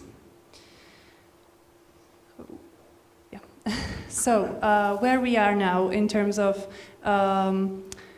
dealing with climate change and the Ministry of Defense. We are already now reflecting the climate in the acquisition process. We have actually national law on public procurement that enforces environmentally responsible public procurement. Of course, the Ministry of Defense is subjugated to this law, but of course there are also exceptions for the military always. And we also have our internal directive that is focusing on environmental impact assessment within the MOD during the procurement. I forgot to tell before I started to talk about our activities within the MOD that our national authority for dealing with climate change is the Ministry of Environment, and we have many strategies, many policies on dealing with climate change, environmental protection, etc., energy transition. But when it comes to defense, it's a specific area, and that's what I'm talking about today. Furthermore, we are protecting the environment within the estate of the Ministry of Defense. We actually have our own environmental protection expert who is enforcing the rules and directives within the ministry and making sure on environmental protection and pollution prevention. And we also support the biodiversity on the ministry's lands. Furthermore, we are also introducing renewable energy sources within the ministry. We are already installing solar panels, solar power plants on military estate, and we use rainwater harvesting. And currently we are also building an infrastructure for electric vehicles that is also based on our national law that is enforcing a percentage of electronic vehicles in the public administrative. And so that is something that we are working on now. Those vehicles for now will be for the civilian use within the Ministry of Defense. When it comes to adaptation and our current measures that are in place, so we are very much reflecting the climate change as a security threat.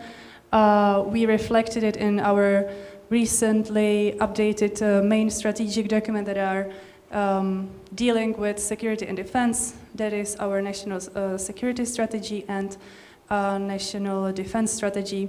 Both of them were updated in 2023.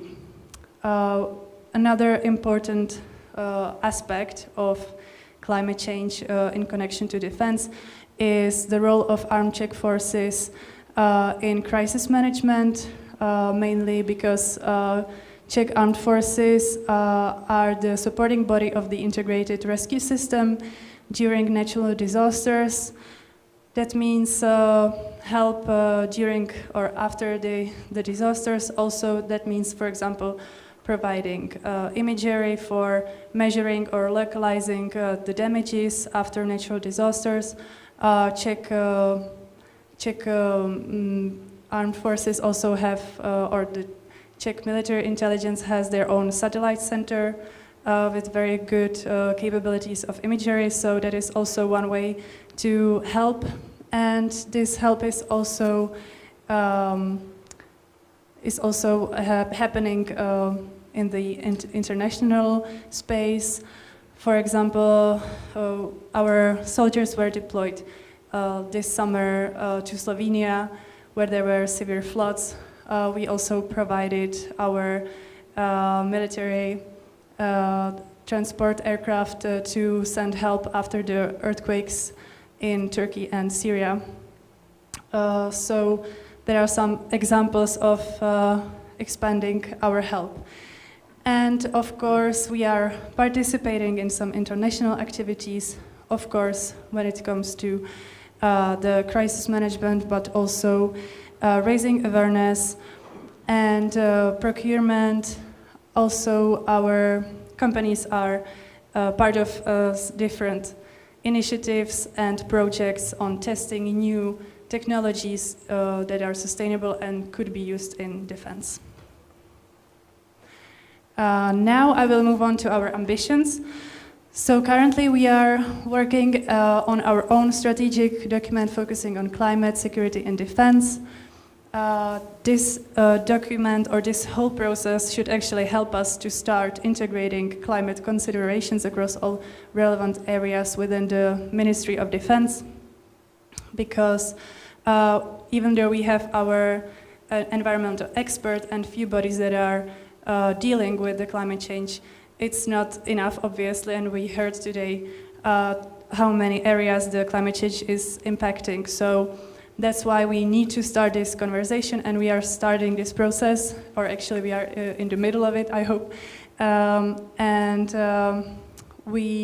By this document, we are also delivering on the pledge from the European Strategic Compass, where the member states committed to have their own national strategies on climate, security and defense by the end of 2023. We are not making it by the end of 2023, but we should publish it in the 2024. And as I said, this document is a strategic document of the Ministry of Defense, so it will be very specific and it will focus on both mitigation and adaptation measures for the defense sector. And of course, it will be in line with the national policies on climate change, but as well the joint ambitions within NATO and the EU. And here, I must say, it's very valuable for us to get all the, for example, the best practices that NATO is summing up from the member states, but also all the other documents connected to this topic. And all the measures will be, of course, based on one main principle, which is that the measures leading to mitigation and adaptation must not jeopardize operational performance and superiority of the forces. So when it comes to the goals in the area of mitigation, of course, we aim to run the energy transition. The goal is to increase renewable energy sources and installation of low-emission vehicles. Both of these actions are already in place but need to be increased. We also need to adopt mechanisms to measure the carbon footprint of defense activities, and this will also be in line with NATO's greenhouse gases emission mapping and analytical methodology that was published just recently. And we also will continue with our environmental protection and support of biodiversity. And with my last slide, I will get to the ambitions in the adaptation area, which is increasing awareness and expertise, because that is very important right now. Basically, all the speakers today were mentioning how it's important to raise awareness on this topic, and that is a case of also for the military, and especially for the military. So we don't have enough of experts on this topic within the MOD, so that is something that we need to tackle, not only at the MOD, but I would say nationally, when it comes to the climate change and defense, because it's a very specific area. And so we will support climate education for military officers and employees, and we would like to include it in the strategic communication. Of course, we will need to adapt our capabilities. So we will be reflecting climate change implications in the defense planning process, also based on ambitions within NATO. We will be developing analytical and foresight mechanism to predict threats derived or multiplied by climate change, reflecting climate change impacts in military training and exercise, and adapting the infrastructure against threats derived or multiplied by climate change. And my last point, we will be increasing the readiness of the armed forces to operate in extreme environment conditions. But of course, there will still need to be some balance because those events will multiply with time, and we need to decide to what range the armed forces can be deployed for such purposes. Thank you very much.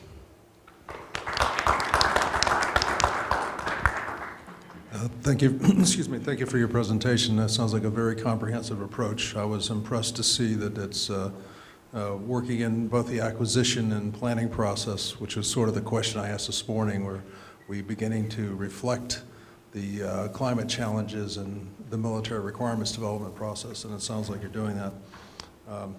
Also, I thought it was interesting how you're working in renewables, where it sounds like where it's sensible to do it and possible. Maybe it isn't in every way for the military forces, as well as trying in the end to measure the carbon footprint. Anyway, very good. Thank you very much. And next, we'll go down to North Macedonia. We have Colonel Valentin Ivanovsky. He's the head of the Department of Military Aviation Authority in the Ministry of Defense of North Macedonia. And look forward to your comments, sir. Thank you. Good afternoon, ladies and gentlemen. As I was introduced, I'm head of Military Aviation Authority in the Ministry of Defense in the Republic of North Macedonia. Generally speaking, I'm not really related to the climate change issues from the government level, but I'm involved in the aviation actions and matters because we are every year involved in dealing with the climate change disasters. I must start my conversation first with the obvious assumption that the climate change is not of a serious concern related to the population in North Macedonia. Hence, the mainstream media is rarely touching that, a part of every year when we have heat waves, extensive precipitation, when the Ministry of Defense is involved in the actions of a relief process. National security strategy is touching this question for the climate change in terms of defining the roles of 4 different organizations, which means Ministry of Defense, Ministry of Interior, Crisis Management Directorate, and the Directorate for Civil Protection. When we have these issues with the climate change disasters, the first to respond is Crisis Management Directorate. But Crisis Management Directorate and the Civil Protection Directorate, they don't have enough resources to deal with those, I would say, disasters. The first who is providing resources and equipment is Ministry of Defense and Ministry of Interior. So for many years, firefighting, flood fighting, I would say, combat extensive hits, it's a part of the Ministry of Defense, which is providing personnel to deal with that, and also is providing resources and the budget. Why I'm saying this? So there is an increased demand for the military support, but when that happens, usually, not usually, it's normal, the government is asking to do that from the budget of the Ministry of Defense. So it's hampering our training, equipment, modernization, infrastructure, everything. However, so far so good, we do that. But when now I will refer a little bit to the regional cooperation, which is very important. We have extremely good experience dealing with the firefighting, for example, many years ago with the help from Bulgaria, Croatia, Montenegro, Serbia, Slovenia as well. However, we also help in disaster relief, climate disaster relief in Slovenia last year. We also helped during the earthquake in Turkey. But everything is connected to the Ministry of Defense. So what I'm going to propose coming back from this forum, we are now in the process of writing a new national security strategy to be more addressed and more aware of the issues of the climate change, because everybody here knows that is bad. It's very bad. The only thing what is not affecting us as a Republic of North Macedonia is the coastal flooding, at least for the next 100 years. For the next 100 years, we might have a coast, which is good for the tourism, as I mentioned before. A little bit spicy to the conversation. From the aviation point of view, what we did in the, I would say, tactical level, because I'm leading that department and I'm the project manager of the acquisition of new helicopters, one of the basic requirements from the general staff was to equip all these helicopters to be capable of supporting civil authorities. That means that we are immediately in the position to plan, budget, and training for the firefighting. So new helicopters, which I don't know, they are not yet chosen, it will be equipped for firefighting for sure. It will be equipped for medical evacuation, and it will be equipped with a new equipment which will be useful for the civil protection. From the tactical point of view again, we changed the regulations, which my department is responsible. So we increased the number of flight hours related to the synthetic training. What does it mean? That means 30% of the training is done on simulators just to cut the burning of real fuel, and to have this training on the simulators, which first we are cutting down CO, then we are increasing the number of flight hours, increasing flight safety, helping environment, and also we are saving budget. It will be the same with the new platforms when we are planning to put more focus on the synthetic training. With this, we had also in the past good cooperation with Croatia. We had cooperation with the Czech Republic and Bulgaria as well.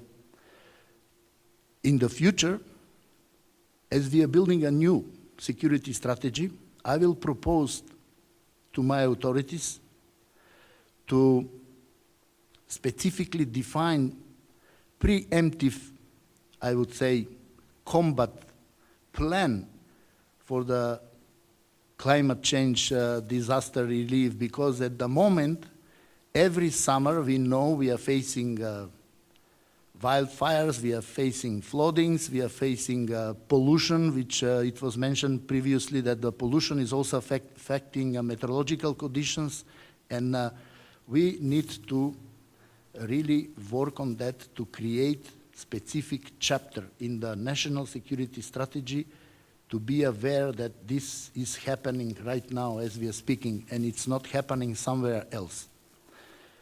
However, from my responsibility in the Ministry of Defense, I can be just accountable in the Ministry of Defense. I cannot be accountable for the Crisis Management Department and the Civil Protection Department. But they are used to be part of the Ministry of Defense, and we have good cooperation, and I'm sure that they will join to this venture to fight the climate change. So that will be from me. I'm open for the questions, and thank you very much for your attention.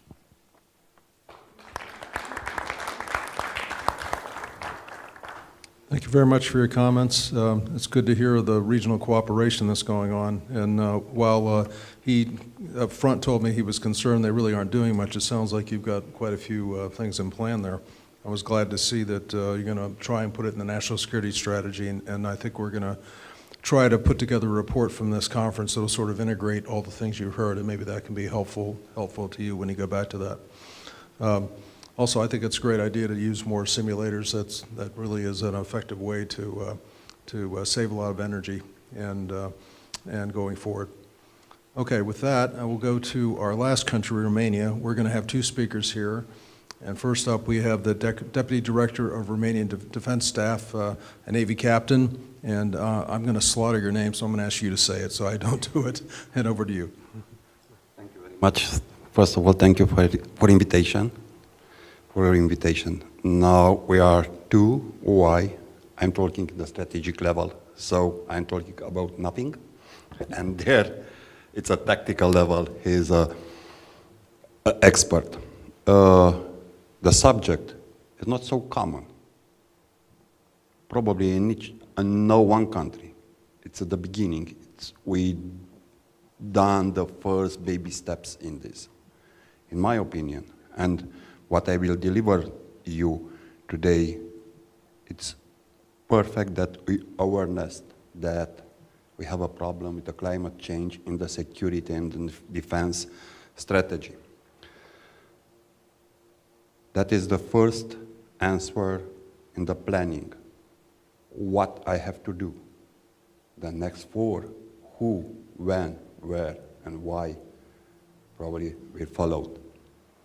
So let me, in the next 5 minutes, to present you an opinion. It's not a personal opinion, it's a study case delivered by the Romanian Maritime Hydrographic Directorate, that is one of the agencies in charge with the meteorology and the climate change in Romania. So the climate change and security refer to the interrelated challenges posed by global warming and in its impact on human societies, political stability, and international security.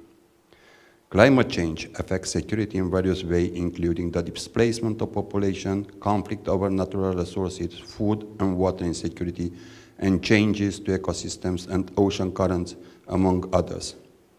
The security implications of climate change require a comprehensive and coordinated global response to mitigate its causes and address its effects. Assessing the effects of climate change on military infrastructures and operations, various impacts on military infrastructure were observed, encompassing first, physical damage to bases, ports, and other facilities due to increased frequency and intensity of extreme weather events such as hurricane, typhoons, and sea level rise. Impairment of operational readiness due to power outages, communications failure, and other infrastructure failure caused by extreme weather events. The third, it's the changes to training and testing environments due to alteration in temperature and precipitation patterns can affect the readiness and ability of military personnel to operate in different regions. The fourth is increased cost for maintenance, repair, and reconstruction of military infrastructure due to the impact of the climate change effects. The fifth, altered patterns of migration and instability led to the increased demand for military support in crisis response and disaster relief operations. These effects underscore the importance of considering climate change as a security challenge and of incorporating resilience and adaptation measures into the military planning and infrastructure design. Moreover, there are also various impacts on military operations, including increased frequency and intensity of extreme weather events can disrupt military operation and cause damage to equipment and infrastructure. Changes to ecosystems and ocean currents can affect the availability of resources and access to coastal regions. Food and water insecurity can increase the likelihood of conflict and instability in vulnerable regions and create the need for military support in crisis response and disaster relief operation. Displacement of civilian population can create new security challenges, including cross-border migration and increase the competition for resources. Altered patterns of disease and illness can pose new health risks for military personnel and impact their ability to perform their mission. These effects emphasize the importance of considering climate change a security challenge and integrating adaptation and resilience measures into military planning and operations.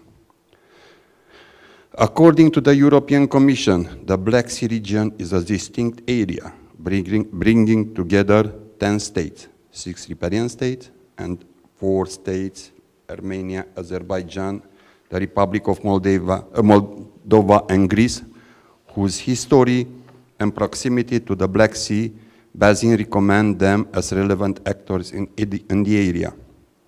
The Black Sea Basin is the second largest source of oil and natural gas after the Persian Gulf, with substantial renewable energy potential, hydro, solar, and wind energy.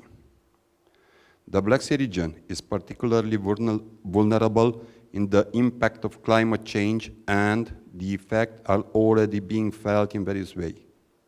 Interconnected key issues were identified generally for all regions: water, food, health, economic, infrastructural, national, and military security. Here are a few ways in which climate change affects the security of the Black Sea region. The first one, water scarcity. The Black Sea region is facing a growing water scarcity problem, with increasing demand for water from agriculture, industry, and population growth. This is exacerbating existing tension over water resources and increase the risk of conflict between the states and communities in the region. Agriculture impact. The Black Sea region is one of the Europe's major agricultural areas, and climate change is having a significant impact in crop yields and productivity. This reduces food security and increases the risk of food shortages, which can contribute to political instability and conflict. Coastal erosion and flooding. The Black Sea region is also experiencing rising the sea levels and increased frequency of the storm surges and flooding, which are affecting coastal communities and infrastructure. This is leading to the displacement of population, damage to critical infrastructure, and increased vulnerability to the natural hazards. Energy supply and demand. Climate change is affecting the energy supply and demand balance in the Black Sea region, with increasing demand for energy to meet the needs of a growing population and changing climate. This is exacerbating existing energy security challenges and increase the risk of energy-related conflict. Human security. Climate change is having a profound effect of human security in the Black Sea region, with increased frequency of natural disaster, displacement of population, and reduced access to resources. This is exacerbating existing social and political tensions and increasing the risk of conflict. For the continental and coastal Romanian region, humanitarian intervention and stabilization missions consist of the military interventions for civilian support in extreme events, flooding, ice breaking, or snow removal action, and protecting sensitive area. In the forthcoming years, the armed forces must consider appropriate adaptation strategies to confront operations within challenging climate setting.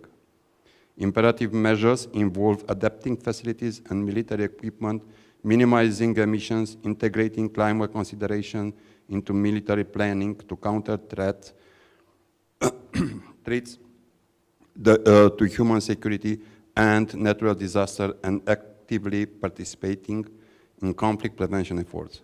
The extreme cold or hot environment we have previously dealt with will impact the equipment performance, disrupting its functionality and leading to atypical and premature degradation and deterioration. Impact on gunpowder and ammunition, leading to the challenges in their preservation and handling. Influence their range and performance, factor that must be considered when employing them in automatic system and when planning both fires and logistics. Influence the operational capabilities of vehicle, particularly those exposed to the elements for extended period. Ensuring meticulous preventive maintenance become crucial to mitigate temperature-induced effect on all vehicle components. This underscores the importance of highly trained crews who can perform this task effectively, even though they may require increased time and effort due to the challenging condition. To ensure self-sufficient logistical operation for the successful execution of their duties, operational base located in the challenging environment must pose a comprehensive range of capabilities. These bases need to establish robust command and control structures, healthcare facilities capable of stabilizing casualties, and efficient transportation system to cater the initial requirement in terms of the ammunition, fuel, sustenance, and water. These bases must pose self-reliant water production system, including potable water treatment plants, as well as a stable energy supply. Moreover, they must seamlessly integrate the tactical capacity essential for fulfilling their mission objective. Adaptability affects Army and Navy differently. The impact of global warming is progressively reshaping how the Navy carries out its mission. This influence is particularly significant within the maritime domain, where the inherent risks are already posing a substantial and noteworthy challenge. However, the weather anomalies and their consequences will not only have an impact on the task of the Navy, but also its assets, both units and naval bases will be affected by it. In conclusion, climate change can affect security in several ways. It can lead to water and food scarcity, which can cause conflict over resources. Changes in temperature and precipitation pattern can also increase the frequency and intensity of the natural disaster, causing mass displacement of population and putting a strain on societies and economies. Climate change can also impact global health, leading to the spread of disease and pandemics, as well as exacerbating existing humanitarian crises. Furthermore, it can alter ecosystem, leading to the loss of biodiversity and the degradation of the key ecosystems that support human well-being. These impacts can increase the risk of conflict, instability, and violence, both between countries, thereby affecting national and international security.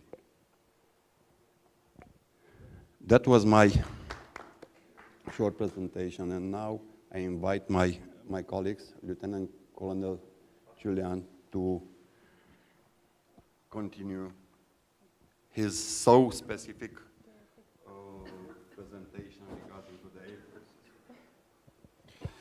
Will you need this? Yes, I will need it. Thank you. Okay, thank you for the introduction. So in the following couple of minutes, I will want to take you to the climate change approach in the Romanian Air Force. My agenda, I want to start with our vision, and I thought the best way to express this is our statement from the Air Force Chief of Staff. This statement was made last year in 2022 when General Viorel Panem signed the Global Air Force Climate Change Collaboration Concord Agreement, that we are very proud of it, and we are very involved in this collaboration. I want to introduce you in our climate change situation in our country. The most exposed area is southeastern part of the country. You see in the left part the tendency for the temperature. So we are expecting around 2 Celsius degrees in the following decades. And also this is related to the decrease in the precipitation amount.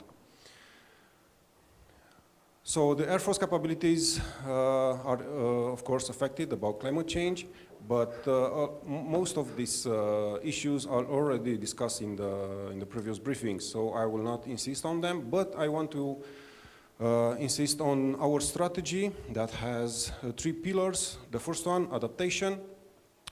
We already start rethinking our mission profiles, procedures, and scenarios. Also, we are already develop shared emergency responses with our civilian authorities. Our Air Force capabilities are already involved in disaster relief, support, and all other type of activities like fire hazard and everything. The second pillar is about sustainability. We will integrate climate change into capability development and procurement processes. And also we are thinking about upscale smart energy systems, adopt renewable energy, and invest in bio and biofuels.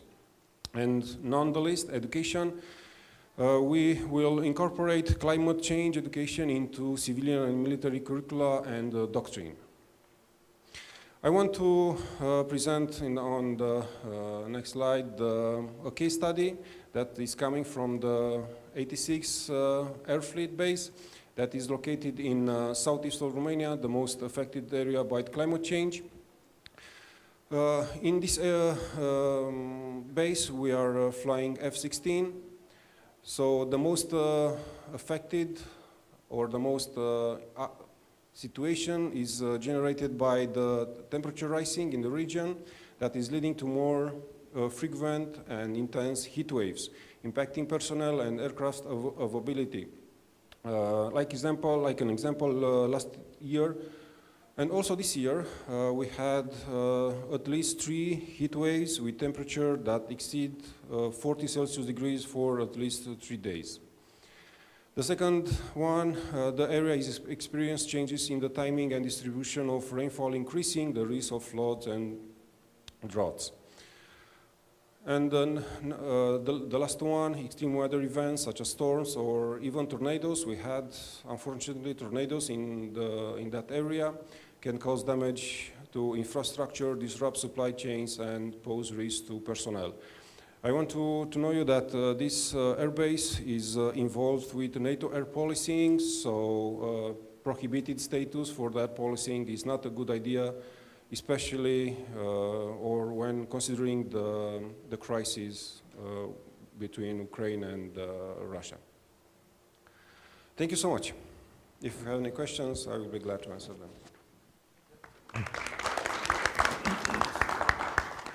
Thank you very much, Colonel and Captain, for your presentations. I think we'll do some questions and answers now before we go to the next speaker. I wanted to take my prerogative, though, to mention 2 things about Romania and Bulgaria that didn't exactly come out, that I'm thinking about as a little bit as a dilemma. The first is both of you have very extensive resource extraction opportunities in your EEZs. I know the Romanian one, the Neptune Deep Perimeter, plus the Bulgarian effort, and I think it's Petron, I can't remember exactly, MV Petron I think is a company that's going to be involved in most of that. And the projections of that would be that if they actually did extract that energy, you can pretty much replace Russia in Europe with what's available there.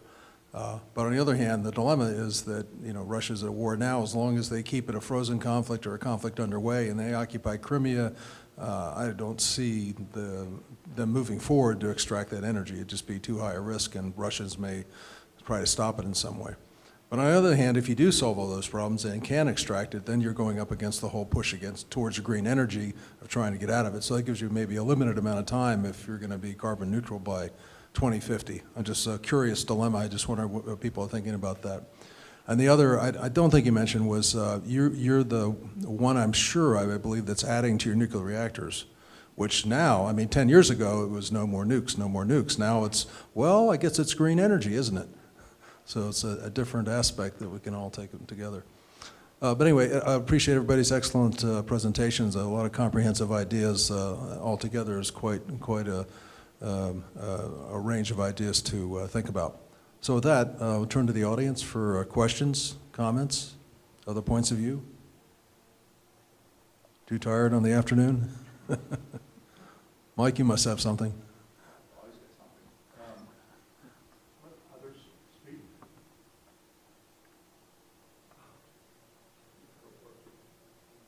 Okay. I think to your point that you've got an energy extraction issue. There is certainly a struggle going on. The corporate world looks at the cost-benefit analysis with extraction and the future need for that energy source.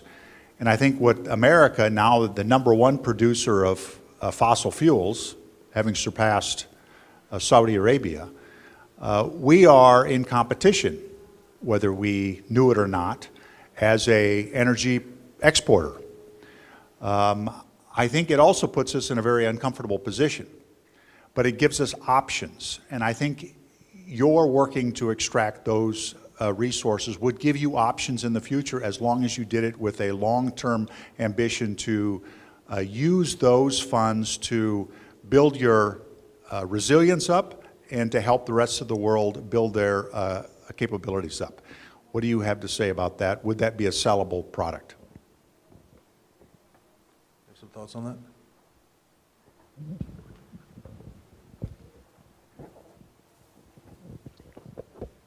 So, regarding to the point of view of Romania, it's mandatory to have to extract these resources from the Black Sea. Why? Our economy is still dependable by the gas and fuel and the petroleum and oil from different countries. Until 2014, the main sources was the Russian Federation. After the European Union and NATO countries and international community impose some sanction against the Russian, we have to find the alternate sources for our resources. And in Romania, it's not a new objective. So we started to extract the oil and gas in 1971. And after that, we stopped. For us, it's very clear where is the sources, where are the resources. We had the capabilities in 1971, that means more than 50 years ago. But we stopped. Now we have to reshape these capabilities. Of course, we have alternative sources for energy. I mentioned in my presentation the hydro. Of course, we have a lot of interior rivers that we use for the hydro energy. We have in Romania a lot of wind plants, especially in the Dobruja area, that it's very windy. But still, we need that sources, that means oil and gas. That is my opinion. I would like to stress one question which happened last 2 years. With the increase of the electricity, industry increased the prices as well. And what we faced in North Macedonia, it was we reopen, I'm pointing out, one coal plant which it's opposite of what we are speaking today now. So we increased the production of carbon dioxide just because we didn't have enough electricity from the hydro plants. But it was necessary to do that because the oil price became so heavy for the industry and for the, of course, for the civilian population.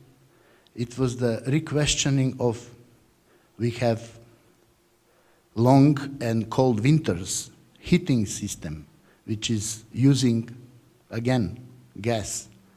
And gas was coming mainly from Bulgaria, and Bulgaria was providing from Russia, and I'm not going to touch that question. But after all these last 2 years, we need to reopen one of our coal plants, which is pollution, which is affecting also the region. But there is no other source of supply with electricity. So this is what strikes me last 2 years when the increase of pricing of fuel, increase of pricing of electricity. Thank you. So I would say the case of Czech Republic, we also still have coal power plants, we also have nuclear power plant. Our government is taking steps to move forward with the energy transition, but we are not still in the ideal phase of it. The other thing is, as my colleague here mentioned, in recent year, also the prices of energy rose so much that it was unpleasant even for the civilians. So that is also something that is connected to the energy transition in general. It must be done slowly and not to affect the people so much. But of course, it's the fight between the future and the current happiness of the population. So, of course, we should choose the future, but not everyone would agree, I guess. When it comes to the defense, I mentioned already that we are working on increasing sustainable energy sources, but it's also baby steps. We are at the beginning, and yeah, we hope it will be the future for us. But for now, we are starting with only the electric vehicles for civilian use. So that's really the baby steps. It is also the same in Croatia. We have wind turbines, we have solar panels in our civilian grounds, but on our military grounds we are just taking steps for reusing energy and improving with solar panels or wind turbines. Okay, more questions?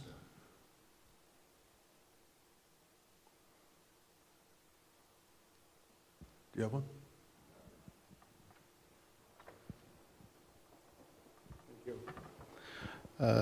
Yes, it's a common and both questions to the speaker.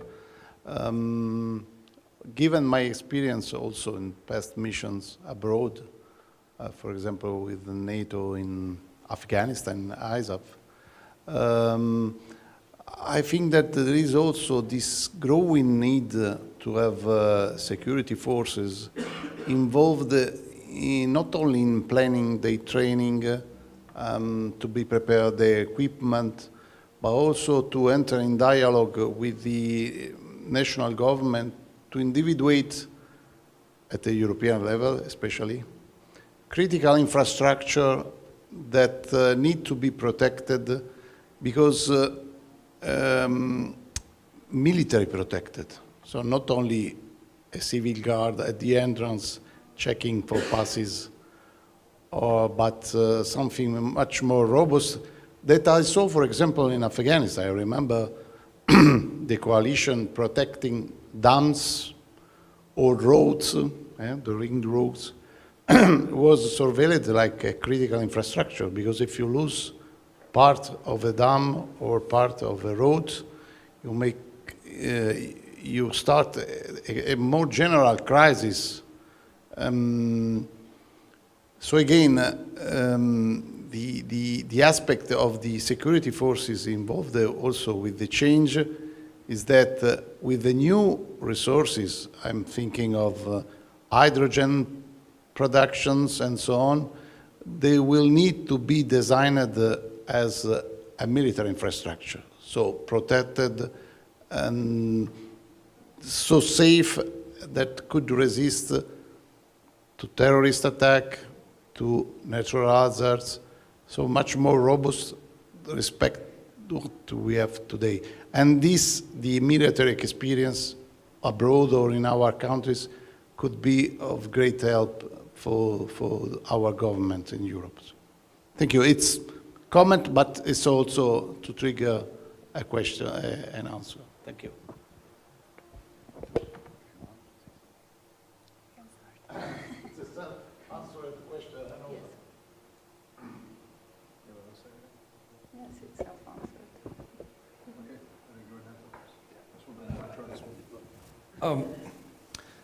Look, listening at your presentations, actually, it reconfirmed our suggestion that we are on the same page. First, we face the same challenges. Second, we are on our way, first to reasoning, to understand. Second, to put in our strategic document some, how shall I say it, directions where to. After that, to implement in tactics, operational documents, training, etc., etc., etc. I'm thinking, do you think that we shall work on some kind of regional approach? Do we have formats where we can put these issues and discuss mainly on the regional basis? Of course, we have to take into account what other countries are doing. United States, France, probably Germany. In order first to speed up the process, second to learn from each other and to be more effective. Maybe I'll leave it this question just for the audience to consider, and when we come to the concluding part of this seminar to think also about this. What do you think? Sounds like a good approach. Yeah. So a lot of collective ideas here.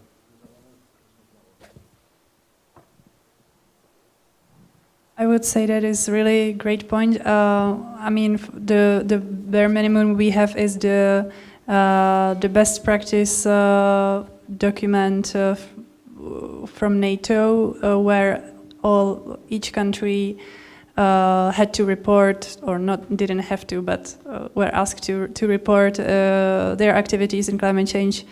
And I think this is very valuable, even though it's only a document, it's not a discussion or meeting format, but I think it's a good start for such a cooperation that we can learn from each other. And then also events like this, of course. Yeah, and of course we shall report to NATO about the outcomes of this seminar, so we have to produce some ideas. I mean, to be more practical oriented. And then there is also within the European Union, there is a climate change and defense network where the member states are meeting virtually or physically and discussing their progress as well. So it's also another format, but it's not regional. It's Yeah, there is also it's not enough. How it is international organization or international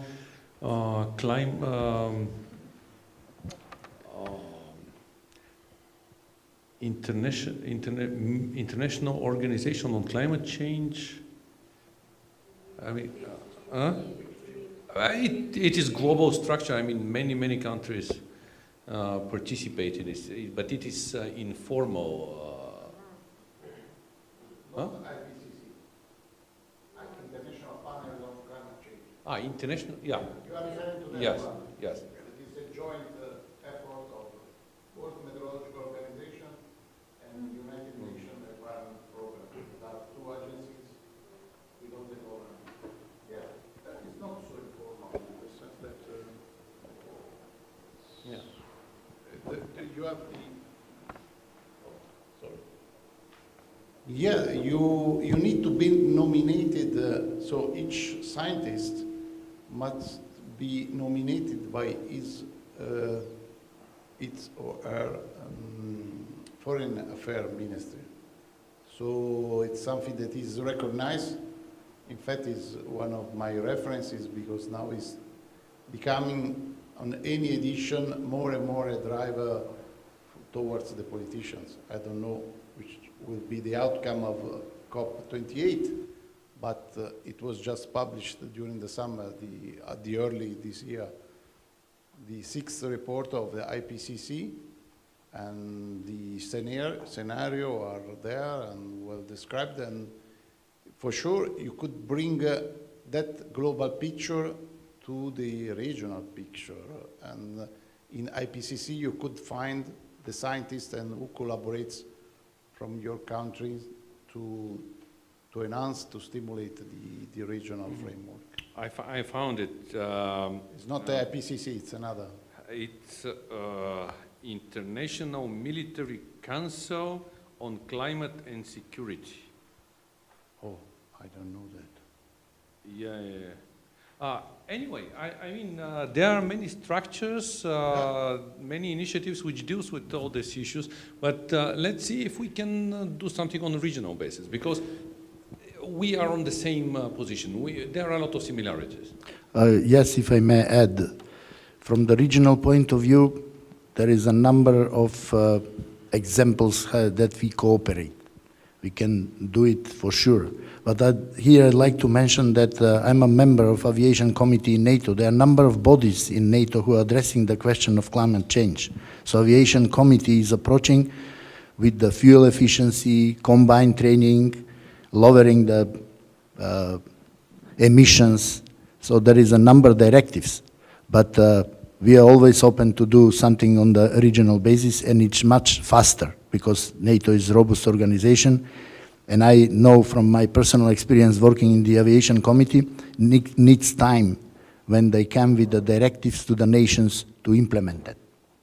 But on the regional, it could be very fast, I would say, and there are and efficient. Different formats, including formats with participation of ministers of defense, ministers of interior. We can probably advise to include this issue. Okay. Thank you. Yeah, and I would like also to ask my Bulgarian colleagues to be more active and generate more ideas and share experience, even in Bulgarian. Ако някой иска, може и на български да го каже, имаме симултанен превод, за да имаме дискусия. Sorry for this Bulgarian.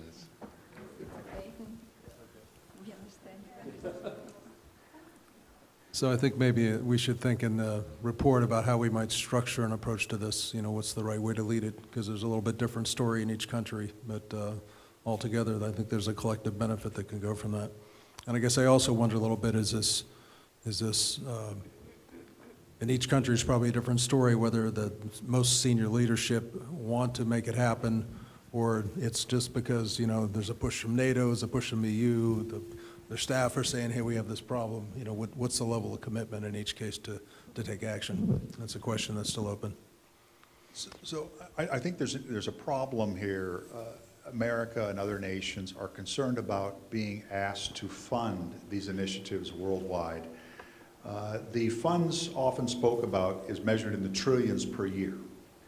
And America gets a little bit squeamish about that. We have issues with climate change internal to America, let alone external.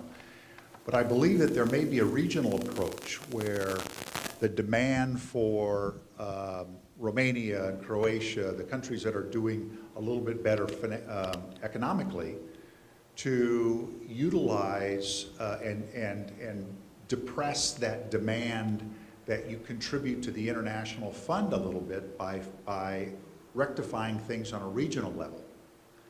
There may be it may be an emulsifier of sorts to that demand that you fund a larger national effort to combat climate change effects in the developing world.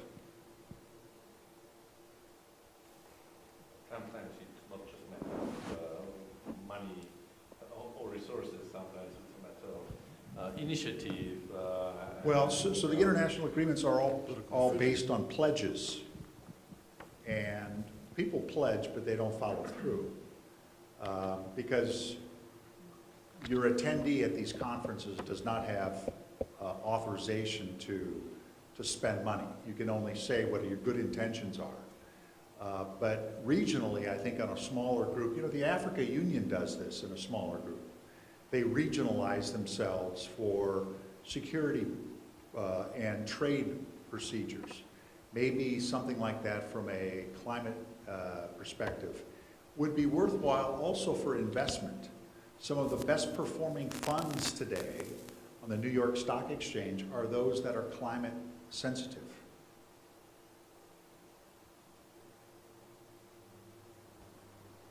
Okay, thank you very much. Any more comments here? So I think we'll bring this part of the panel to the close. Can we get a hand for our wonderful presentations?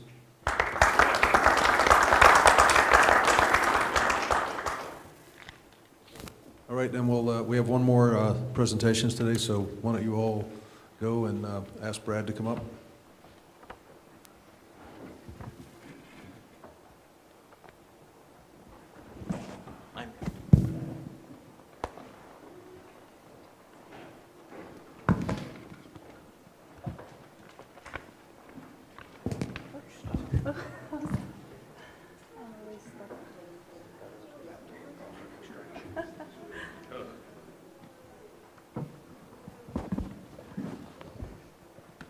Okay, so the last piece here, we've asked Brad to present a case study, impacts of climate change on security capabilities, multi-role aircraft, and a cross-institutional capability for regional solutions. First, I'd want to say to thank Boeing for helping to sponsor the conference along with the NATO Public Diplomacy Division. And of course, I want to thank Jordan and his Sofia Security Forum for doing all the hard work to pull this effort together here, and appreciate his efforts there. Brad, for his background, has been with Boeing since 2016, and his background was retired in the U.S. Army in 2014 as a Chief Warrant Officer. After 27 years of military service, he's qualified in a wide range of helicopters. I won't read them all off. He served in Desert Storm, Haiti, Bosnia, Iraq, Afghanistan, along with multiple other locations from Europe to Hawaii. And I guess the last thing I'll mention for maybe a few people in the audience who know what this is he did spend some time as the assessment director of the 160th Special Operations Aviation Regiment. Which is a unique capability we have, but I think if there are some SOF people in the audience, you'd recognize that role. So with that, we're looking forward to your briefing. Thank you. Thank you for organizing it. Happy to be back in Bulgaria for the third time this year. Been hosted by the Armaments Director at the Helicopter Squadron in Plovdiv, and this time back here in Sofia. So when my boss called me as I was on my second trip of the 3 in the last 60 days to Europe, he said, "Hey, what are you doing December 7th?" And I go, "I guess I'm going back to Europe," and it turned out to be true. So happy to be here.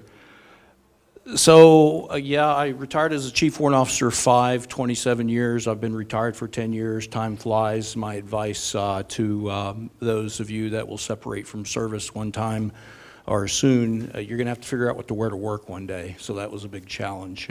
Instead of opening up a closet full of green uniforms, they're all gone, and I had to go buy some clothes for the first time in 27 years. So I would tell you I'm a product of the Cold War. My first assignment was in Germany. I arrived there in 1988, And the organization of my unit was waiting for the 1st and the 8th Guards to come through the Fulda Gap. So thankfully that never happened, but I bring that up because at that point you knew what the threat was. At that point, NATO, Warsaw Pact were pointed at each other. The line between extending down from the northern plains of Germany down through Czechoslovakia to Bulgaria's southern border, that was the line. And now it's all changed for the better, and you know, in 9 November 1989 changed that. So that kind of shaped me. So if you told me in 1988 that I would be in Bulgaria but briefing NATO, I would have thought you had too many Hefeweizens. So, but anyway, here I am, and here we are, and again, I'm glad to be here. So I was talking to Admiral Franken also. I talked to the translators. So Bulgarian is approximately 20% longer to say than English. So I told them I would slow down 20%. So they've been doing a great job all day. So I was talking to Admiral Franken today. Inadvertently, I'm living climate change right now. I would think with all my time in Saudi Arabia and Iraq and Afghanistan, I wouldn't live in the desert, but that's where I ended up. So I live in Phoenix, Arizona. We will approach 50 degrees sometimes in the summer, some 48 to 49. It's the price you pay for, currently it's December in Phoenix, and we're probably about 75 Fahrenheit, and the low will be 50. So you pay for that price in the summer. Also, when you talk about the immigration issues that you have in Europe or the immigration challenges, we face the same thing in Arizona as a hotbed of immigration challenges, not necessarily climate related, but the southern border, a large portion of that is in Arizona. So I'm familiar with the struggles that you face economically and resource-wise with immigration, the resources that need to monitor, detect, and react to the immigration, and then the heat. The heat was so much our first summer there that a competitor of ours that we don't name competitors from the Boeing company, but their performance planning only went up to about 48 degrees Celsius. So when the temperature in Arizona exceeded that, they had to ground their airplanes. So they either could take off late at night or early in the morning. So they since went back to the FAA and increased their performance planning capability, and that allowed them to subsequently take off up to 50 degrees. So that makes an impact for the decisions that you make in procurement and setting your requirements for your next aircraft.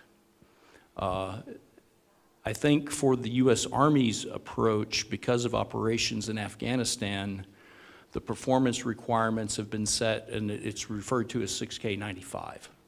So what that comes out to is, I think my Celsius conversion is going to put that up to 1,800 meters and 35 degrees Celsius. So that's where the U.S. Army is setting its requirements and doing its performance planning comparisons. So if you're not familiar with performance planning in any kind of aircraft in a certain atmospheric condition, a certain altitude, a certain temperature, it tells you what your load is. In the case of airplanes, how much runway you need to take off, how much runway you need to land. In the case of helicopters, how much power do you require in ground effect, how much power you require out of ground effect, how many bullets you can carry. Everything is predicated off the performance planning, and the main driver of that is the ambient temperatures. So what I intend to do, I don't know if it's necessarily a case study. I'm going to tell you a little bit about Boeing. I've got 3 products that I'm going to discuss. These products are not solutions, but they're tools that can help you in some cases with climate change monitoring, and in other cases with detection and reaction to immigration. I was just in the Czech Republic in October at a Global SOF meeting in Brno. And one of the main things that the the director of BIS in the Czech Republic talked about was immigration by rogue states that they're using it as a weapon. And he specifically mentioned the Russians, the Chinese, and then they also mentioned Hezbollah as doing information at Twitter, Instagram, whatever, social media, and trying to shape public perception. So it just found it interesting to hear that perception from Europe. Okay, next slide, please. Okay, Boeing, commercial airplanes, defense, space, and security, and global services. So our global services is a relatively new organization. All of our commercial and defense rolls under one support, runs under one system. And then defense, space, and security, that's fighter, bomber, tanker, vertical lift. I'm a part of vertical lift. Specifically, I am Boeing Defense, vertical lift, attack. So I work out of Mesa, Arizona, as I mentioned before. And then, of course, our commercial airplanes based in Seattle. Slide, please. Okay, so that was the business in 2022. 17,000 Boeing employees in defense, space, and security. When I first started working for Boeing, I was astonished to find out that we have, ebb and flow, roughly 160,000 employees worldwide. That's as big as the United States Marine Corps. So that's a pretty large organization.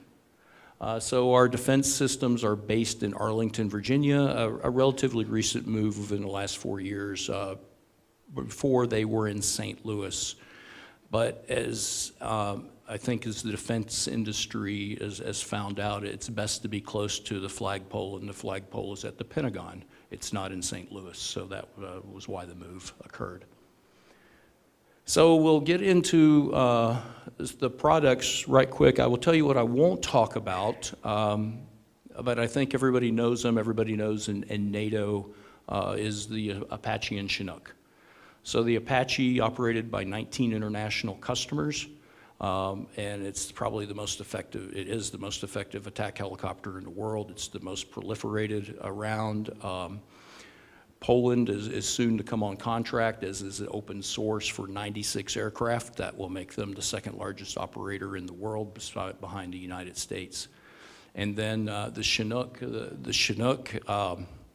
as much as I am terrified of aircraft that look like two palm trees leaning into each other, and somehow it manages to fly, it is the absolute workhorse in Afghanistan for high hot. And the effective missions, and especially the effective special operations missions in Afghanistan, would not happen without the Chinook. I bring the Chinook up because another NATO member has initiated the intention to buy 62 Chinooks, and that's Germany.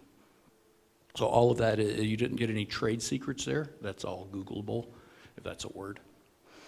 Next slide, please. So detection, mobility, security, and versatility. The three products I'm going to talk about first in the lower right slides is the in situ Scan Eagle. And then above that is the Wave Glider, which is probably the most intriguing product that we have for any kind of climate change tools. And then we'll talk about the AH-6 Little Bird. Slide. The Scan Eagle. The Scan Eagle is one of 6 products that In Situ, which is a wholly owned Boeing subsidiary, has. So they're based in Washington State, and it's the end-to-end technology for collecting and processing data. So this aircraft, 18 hours at 80 knots. And it provides they've had 1.3 million hours, and they have 30 international customers. So we're no stranger to wildfires in the United States, California, Utah, and so UAS has been, unmanned aerial systems have been quite effective in detecting wildfires. And with the duration, it's much cheaper than a Cessna flying laps, because you're not paying a pilot, you're paying an operator. The operator's setting in air conditioning. It's a little less fatiguing, and it's quite a cost-effective way of detecting wildfires. So they found that if these products, the UASs, hit the wildfire at its inception, then it's much easier to put out a spark than it is to put out a raging fire. So that is the Scan Eagle slide. Wave glider, well, I apologize for this. So this is liquid robotics. If you have any interest in this, I recommend you visit Liquid Robotics because they just happen to be in Hawaii. So it wouldn't be a bad trip to go to the Big Island and see Liquid Robotics. But they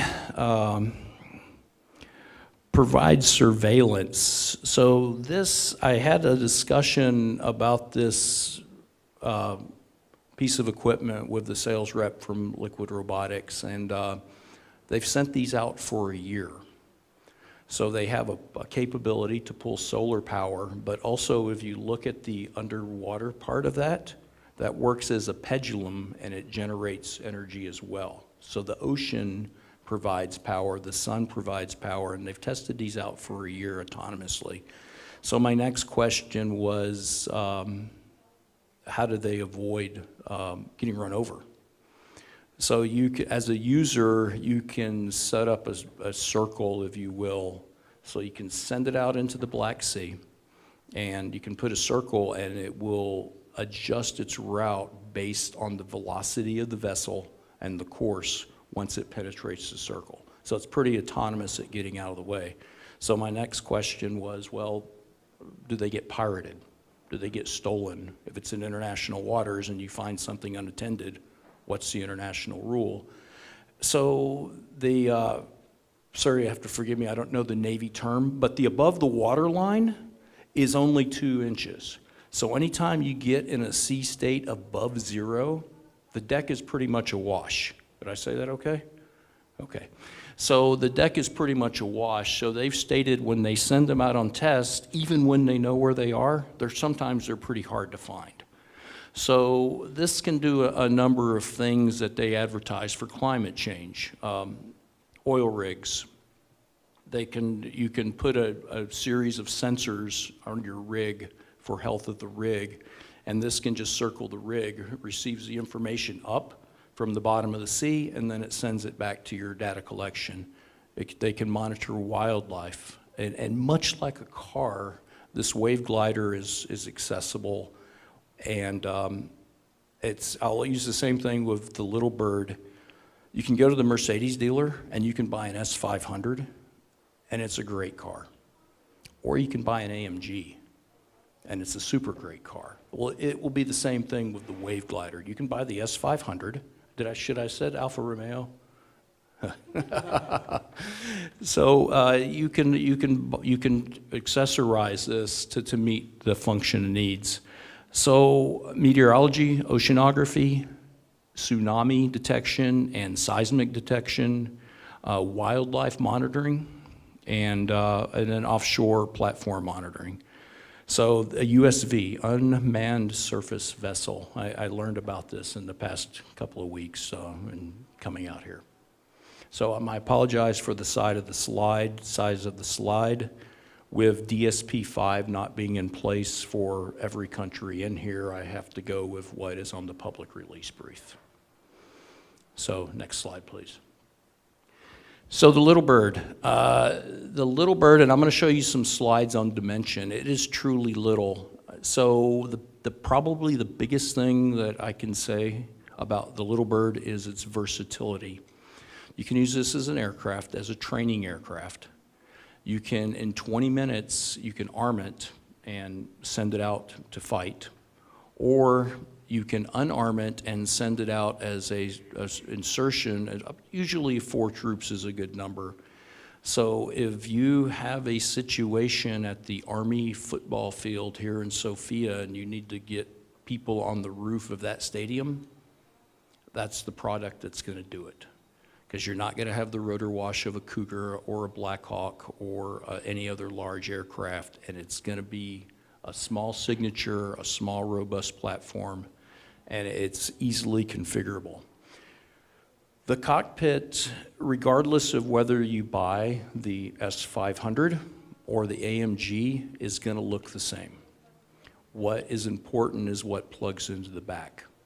So you have the option, NATO countries here, so that would mean, to me, that means Saturn radios, level 1 encryption, the latest SASM anti-spoofing and anti-jamming for the GPS, digital weapon systems, which would allow you to fire a Hellfire. So all can do that all for sophisticated countries. If I had a country that needed a simpler solution, Kenya is doing anti-poacher operations. They probably don't need a encryption. They probably don't need a Hellfire. And they're probably not going to be working in a GPS-contested environment, so they really don't care about the AJ, the anti-jamming, and the anti-spoofing, and the SASM. All those are cost drivers. Again, S500, AMG have the ability to change those. So what this aircraft can do is, and I'll show you the dimensions, is it doesn't need a lot of space. If you could basically put this in an oversized storage shed. If you had if you're familiar with the term box truck, a box truck is like a moving truck, short, single axle. You slide open the door, you put a lot of stuff in the back of it. If you have a garage that could hold a box truck, you could put a Little Bird in it. For a visual cluing, if the aircraft were folded in this room, my estimate is we could put 10 in this room. So what this allows you to do is position the aircraft in various places where you have a hot spot, where a wave glider picked up a boat coming in of immigration or of antagonistic country. The Scan Eagle tracks them, and then you've got pre-positioned Little Birds that can go in. So you can work them independently, you can work them in synchronicity. It's extremely deployable. Slide. So I just did this on the computer based on the dimensions of the aircraft. So if you have a 78 meter by 34 meter hangar, you can put 24 aircraft in there with 1.2 meter gaps between each aircraft. It's truly a Little Bird. It's at roughly a 8.4 meter rotor diameter. So it's extremely robust, extremely small, and I'll show you a video in a minute to see how easily it gets packaged up. Slide. Same size hangar. You can create room if you assume that those 6 were in maintenance, either scheduled or unscheduled. The folded one are not needed at the time, and then you have 4 aircraft on QRF, on Quick Reaction Force, for any kind of mission. So you have 5 ready, because 4 aircraft, if you need 4 aircraft for the mission, 4 is good, 3 is none. So you would have a spare ready to go. It's just Brad's opinion of aviation readiness. Slide, please. Okay, that's the dimensions of the aircraft folded.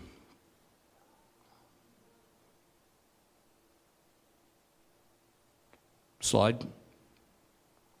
And there's the length from the nose until the most aft point of the tail. Slide. Go ahead and hit play.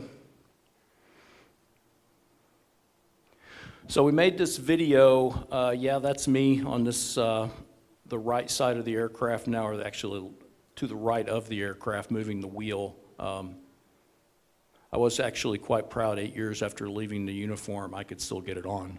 So that So this is simulating pushing it out of whatever shipping container you decided to use, or pushing it out of a garage and preparing it for flight. Background, I was the only person who had done this like we were doing it for real. So the other 3, the 2 men that are standing are civilian mechanics, were never in the military. Our pilot is in there getting, pretending he's getting ready to fly. I'm carrying the blades. They're unfolding the fast rope bars to your left. So we talked about this, and I kind of briefed, this is how I think it should go. We walked through it slow one time, and we went through it first time. This is the first time filming it. So I think if you had 3 younger guys that were in a little bit more of a hurry, you could probably cut the time down by about 20%. I think when we filmed this, I was 55, so I was the oldest and the youngest was about 48, so.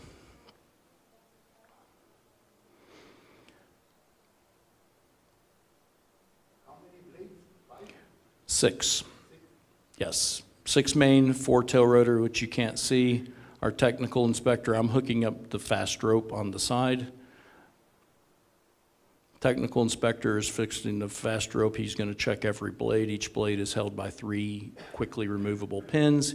He'll do the quick check, quick walk around, everything looks good, give the pilot thumbs up, 6 minutes and 15 seconds, it's ready to fly. Run up takes about 1 minute. Navigation will align in about 30 seconds. So you can roll this aircraft out of a garage, off of an aircraft, and easily be off the ground in under 8 minutes. So that concludes my briefing. If I have any questions, please go ahead.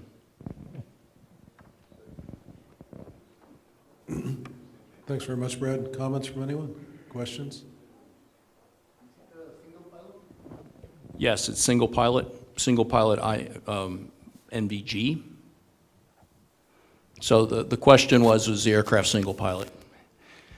Okay, so it's not related to the climate change, but the pilot as a pilot. So it's a single pilot, FAA approved? Yes. Yes. Okay. It's so generally you operate. I have flown it in combat, single pilot, NVG. It's not an issue, but things happen. I would prefer to have another pilot with me at any time I was flying. So. You mentioned there is a fast rope. I've seen fast rope from the side. Yes. Four soldiers can carry 4 soldiers from 2 of 2? That would be the preferable method. It depends on the range that you wanted to go. So for example, if I had a short mission from my base of operations to my target, I would carry the fuel I needed to get there plus reserve. I would do the insertion, then I would go back and fuel and wait, because you want to have max power on the objective. Whereas if I was flying that in a gunship mode, I would fill it up to max gross weight, and if I had to do a running takeoff with the skids to get off the ground, because I know I'm going to go do a circle somewhere and cover an infill or an exfil, and I'm either going to burn off, I'm going to burn off gas definitely, and possibly I'm going to burn off ordnance, so I'm going to get lighter. Next question. I apologize to everybody, but this strikes me. I'm a program manager for the acquisition of new helicopters. So, is it in operational use in some units? Yes, so the version that I've shown you now was sold 24 aircraft to Saudi Arabia. It's been used extensively in Yemen, and they've had them for 4 years now, I think. And then currently our production line is building 8 for the Royal Thai Army, and we're ready to build some more. I can't take cash though, because getting through customs might be a bit of a problem, but check or credit card will work. Okay, one last question. For Yes, the sir. maintenance part, when is the first service? I understand it's on condition, check on condition, but first service. So the major services are, this is set up, and it's set up just like the civilian version, which we don't make. Ours is totally militarized, and only in that 6-bladed, 4-bladed configuration, and I'll talk more about that in just a second. So the services are 100-hour intervals. The engine services, it's the Rolls-Royce engine. They're in 100-hour services as well. The phase is at 300 hours. So you're probably looking at each 100-hour, perhaps 5 days to do. The 300-hour, it depends on the crew, 25 working days, maybe 30 to do a complete phase. Now, in the meantime, you're going to have the normal lubes and et cetera and other inspections that are required. And then the sensor, which is a MX-10, has its own intervals that's going to be required, but 300-hour phase. Okay. Is it available through FMF? And the second question, the last one is, how much is per hour, flight hour? So the flight hour varies. The last estimates I've seen have been under 2,000 per flight hour. Yes, we've only sold the aircraft through FMS, through the Multinational Aircraft Special Projects Office in Huntsville, which I think you're familiar with, sir. And we would sell it direct commercial. However, I think it's easier for a commercial company to sell FMS because the U.S. government assumes risk. And in the commercial world, risk means cost. Is Boeing considering an electric model? Not at this time. But the pause suggests yes.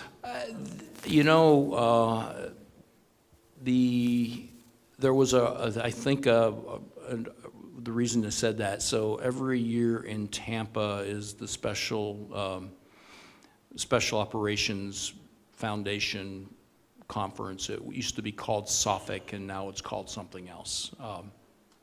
So at that point, who was the chief executive, has since retired, Mr. Downer talked about always looking for other means of propulsion and trying to get green, et cetera. Well, it totally got misconstrued, and it said we're looking at hybrid little birds, and that was not the case. So I think that that Rolls-Royce engine is a pretty solid design in that series, the Model 250 series engine, which fixed wing helicopters, there's over 18,000 of them in service. I personally, in my life, from flying the 58 Delta, which you have in Croatia, and then the little birds, about 3,500 hours of my life is that engine carrying me, and it did not let me down. So it's pretty happy with that. The other thing that I was going to mention when you asked me about the services in the commercial version, so we used to buy our fuselages from a supplier. And then you take this commercial fuselage, you beef it up, double it where it needs to be doubled based on test results and the stresses of military aviation as opposed to civil aviation. So basically, you took a commercial helicopter, you put in some extra plates, and you painted it green. We have taken this aircraft, and a lot of the parts were designed by Howard Hughes and his team in the 60s in Culver City. You can tell by the part number that they go back that far. So we took this aircraft and we put it into the model. We made a milled fuselage that is built into military specs. So for the first time in the life of the Little Bird, well, since Vietnam, when the Army fielded OH-50 or OH-6 Alphas and Charlies, this is a military aircraft from the ground up. It's built. It doesn't need any doublers. It doesn't need any modifications. Boeing does not build commercial helicopters. We build military helicopters, and this is quite the helicopter. So also, as littoral nations, can it be marinized? Yeah, yes, my answer to that would, first off, with the size of that aircraft, you could put 2 on a Perry-class frigate. So on a single spot deck, you could put 2 on there. Any helo-capable deck that Romania or Bulgaria or Croatia would happen to have, that aircraft is definitely going to fit on it because you've probably sized it for a Black Hawk or a Cougar or something else. So yes, I think it would just, your corrosion intervals, that would be an engineering discussion. I think the corrosion inspection intervals would have to be increased. And maybe, and obviously you'd have to do freshwater rinses on the engine. That particular engine, anytime when you fly within 10 miles of seawater or 200 miles of a volcano, you've got to do a freshwater engine rinse. And how do I know about 200 miles of a volcano? Because I spent 3 years in Hawaii flying 58 deltas. So we had the rinse every day. You had the double whammy, seawater, and Kilauea was active on the Big Island. And with 2 operators, full weapons load, range at sea level? I would have to do the calculations on that. And I think that might fall into the export category of technical information, so I think I'll refrain from speculating on that.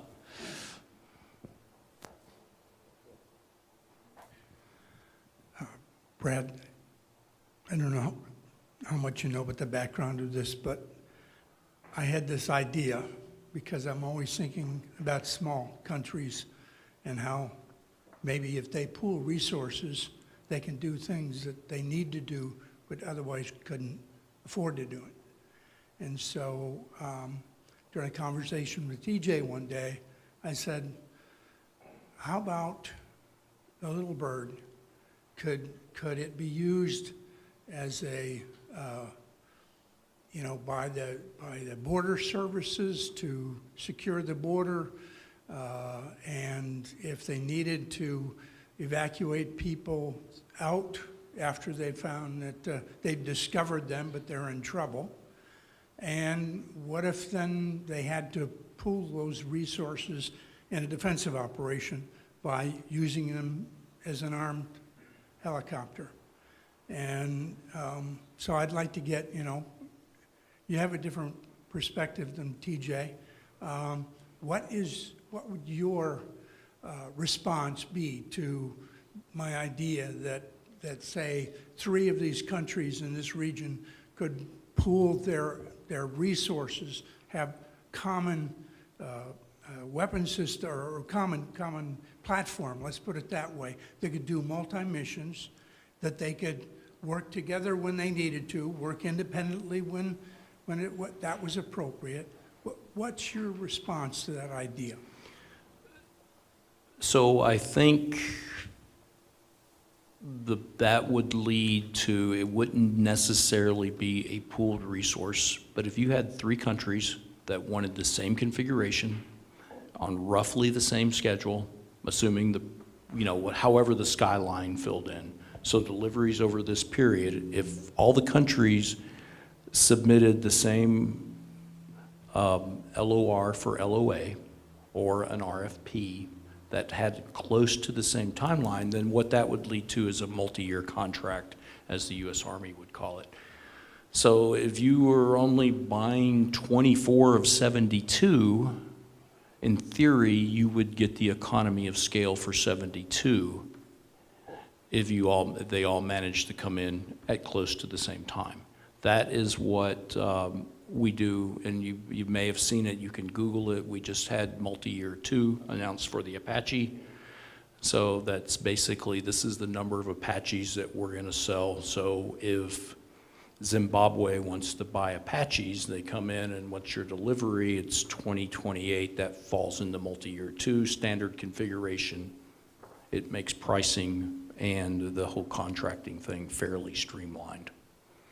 So that would be the advantage of countries that like configuration, same timeline, should get the economy of scale. And they can also work more easily together. They could reinforce each other. They could even loan stuff to each other. So I couldn't speak for that, because if it's FMS and that involves U.S. government with oversight on the maintenance contract, et cetera, so I don't know how that would work. So I couldn't promise you that Romania could load a main rotor blade to Bulgaria and get it back, and the U.S. government would be happy with that. I couldn't speak for that.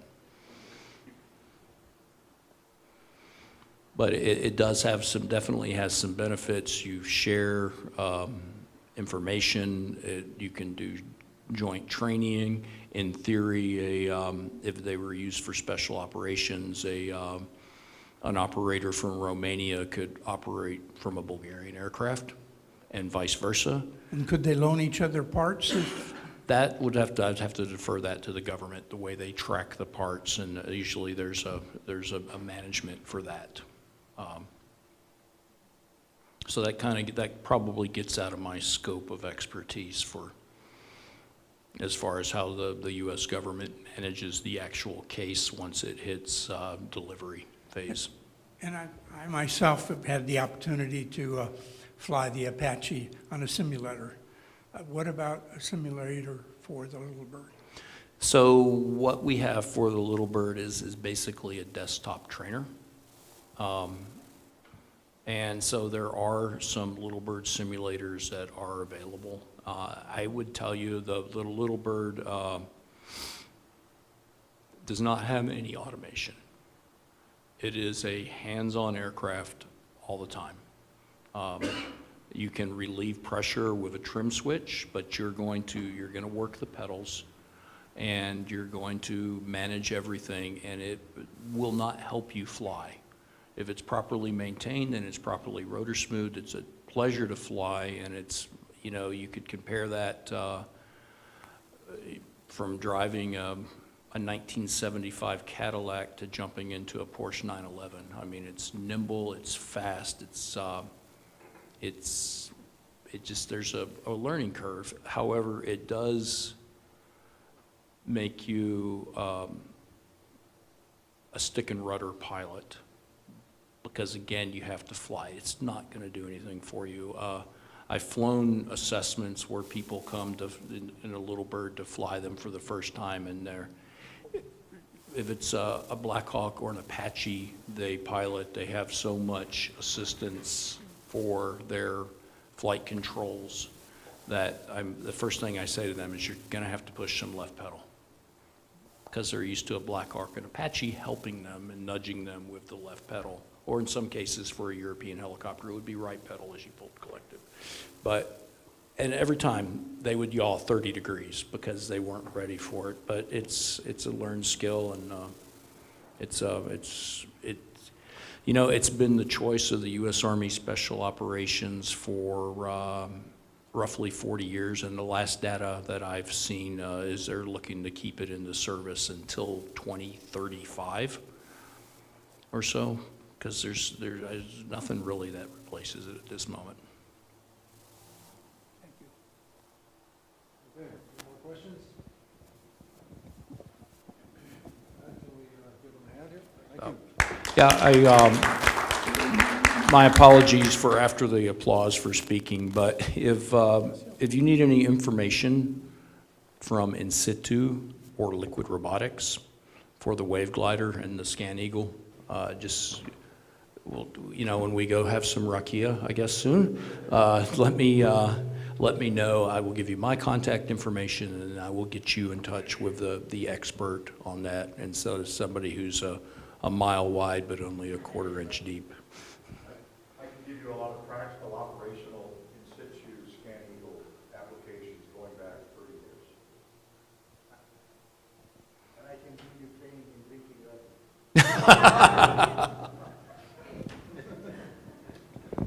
Thank you.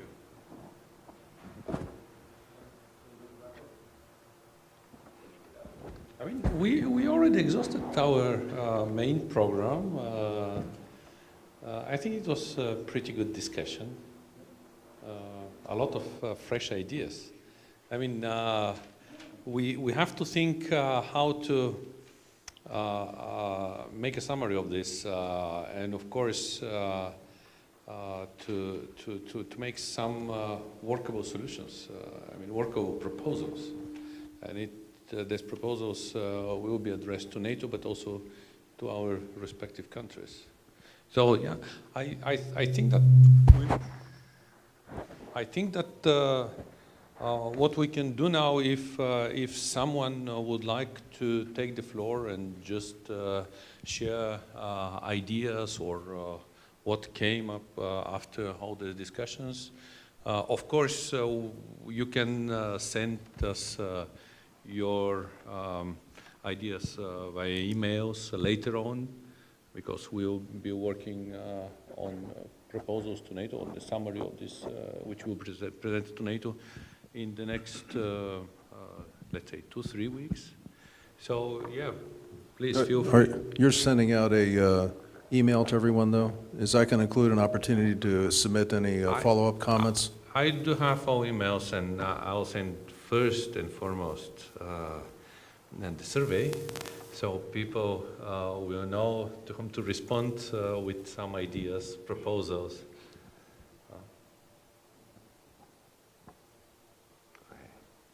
I could talk ad nauseum, you've heard enough from me today, but I think the important thing about climate change is it's an issue, it's a problem, but all problems have a positive side to them, and what we need to ensure that it doesn't become a divider amongst us in NATO. That we don't use climate change, somebody doing something, somebody not, somebody being partially engaged and somebody being fully engaged. We shouldn't divide this amongst ourselves.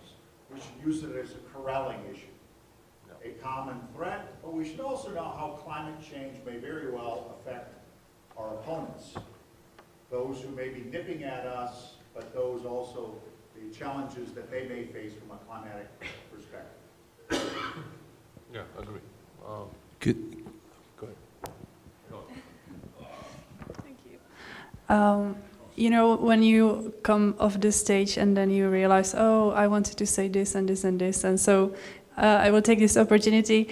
Earlier, when the colleagues from the COE were talking about their analysis, you asked them, you said it's not enough what you're doing. You have nice graphs, but that's not enough.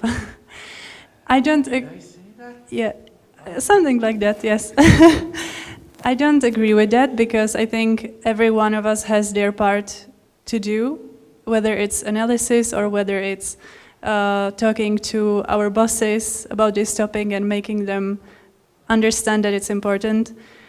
And even though maybe our nations don't have enough resources to make a regional fund, as was suggested, or something like that, but I think what is important to take away from today is that we need to keep moving, we need to keep working on raising awareness, and we just need to have the faith.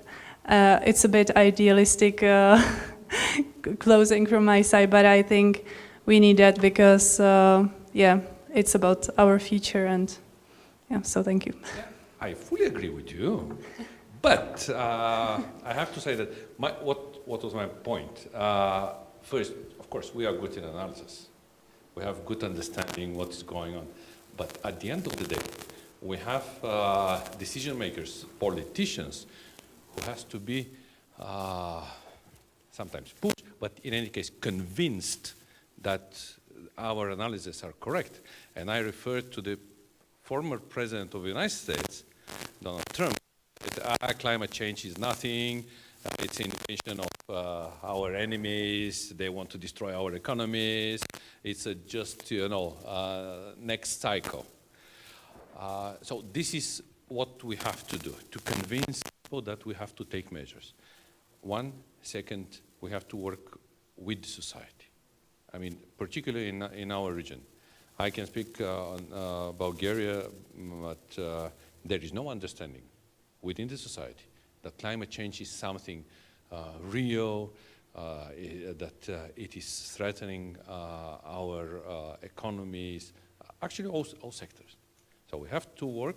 The Stratcom is needed, more information, of course, and we need to be more effective in taking decisions. So how to, you know, first to try to predict what will happen in the future and take decisions now, right? At least starting thinking. So this was my point, and I think that we all agree that this should be our common approach. Okay.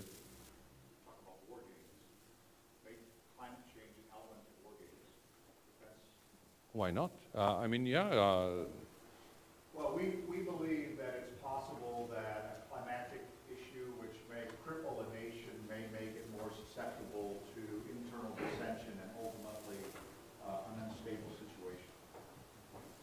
Well, and you also can have, violent weather or something like that contribute to a vulnerability right at the time some military operation is going to come on, or somebody could take advantage of something like that. That's the time to attack. Of course, we had some cases. Military helicopters were expected, to do some research and rescue operation, but the weather conditions were so bad. So what to do? How to, cope with this situation? I fully agree. We have to take into account climate change when we, envisage some scenarios and work on it. If I may say something. Hi everyone, my name is Gabriela Kraeva. I am Chief Expert at the Ministry of Interior. We are the first responders who are coping with all the disasters caused by the climate change and all the new risks that are occurring right now. And that's why I would just like to first thank you for organizing this lovely event, and secondly, support your words. And earlier you said something that it's not about the money always, it's not about the funding always, it's about management. How you manage resources, how you manage people. And also in Bulgaria, we have this lack of trust to the government, and maybe for some reason, maybe corruption, but this is not the main topic right now. And we should raise the awareness, because we're in these Balkan areas, we're fans of conspiracy theories for some reason. So we noticed that. Yes, but we noticed that in the last couple of years. Well, yeah, they invented them, but we follow them. So it's up to us to realize the importance of climate change. We cannot count on people from NATO or from lovely partner countries to come here and tell us, take these measures, because this is very important, which this should come from the inside out. So first, interministerial cooperation, coordination and stuff. And then, as you said, we should convince the decision makers that the analyses are important, not only correct, but important. So this was from my side, so I wanted to say. And it's not an easy task to convince politicians. As a former, let's say, politician, I can tell you that, okay, sometimes you understand that you need to take decisions. But, politicians, they like to see themselves in a mirror. It's how I look, I'm nice to the people or not. Because some of the decisions, they are not so popular. I mean, this is a key. Okay, any?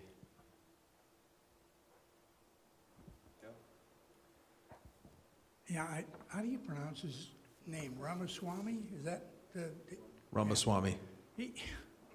And they just had the Republican debate either last night or the night before. Last night. And what did he say? Last words were, climate change is a hoax. So it's still, the MAGA position in the United States. So I'm sorry about that. When I was thinking earlier about what I heard here, and I think a lot of times it seemed to me we're focused on Band-Aids when we try to address the immigration issue. And it's not that feeding people and keeping them warm or giving them, emergency health care isn't important. That's not my point. But all this is part of a much bigger struggle. And, to me, the core challenge is the struggle between primitive political culture and modernization. And that I don't care. It seems to me that any problem you look at in international security relations, you can bring it down to that problem. It's between, you know, the fact that women are probably better than men, or women should be barefoot and pregnant. I mean, that's the struggle we're at. And it seems to me that right now we're losing that struggle. It was a bit pessimistic, right? Last chances probably for some comments or questions. Actually, I want to get Admiral Franken to make one more comment. So, well, you've just finished a major Defense Science Board study, and you're now briefing it to leadership. Are there any, I don't know how many people you've briefed so far, but any insights? Are they accepting this readily, or are they skeptics, or do they sound like the MAGA? What's the reception to your work? The good news is this is done by some of the foremost scientists in the United States. And consequently, they are not politically tinged. They are pure science. And social scientists as well. So they're looking at the ramifications and the cost-benefit analysis, and they're realistic, and the future of technology. We're not saying that fusion's going to come along and fix everything, but we are saying that there needs to be a bridge between the future and today from an energy source, and it can't be fossil fuel. So there's plenty of talk about microreactors and the technology that may involve. Every one of the nations represented here have that capability to be involved with something that's designed, built in a factory, movable, and provides 2 to 5 megawatts of power without a lot of external source and assistance, and has a safe fail capability. We need something like that. It is also a disaster, a humanitarian disaster and response power source, which we anticipate will be needing more and more. We are developing the future capabilities of HADR in our platforms, and we are conducting war games as a matter of course in every one of our regional combatant commanders, because this is a great way to educate people. As a new recruit comes in the U.S. military, regardless of service, they're getting an educational source on climate change and how efficiencies and how to be a good citizen soldier has a long-term benefit for the country and for the world. The United States military is one of the largest polluters in the world. We pollute more than the majority of the countries in the world do. We know this. We know we need to fix ourselves.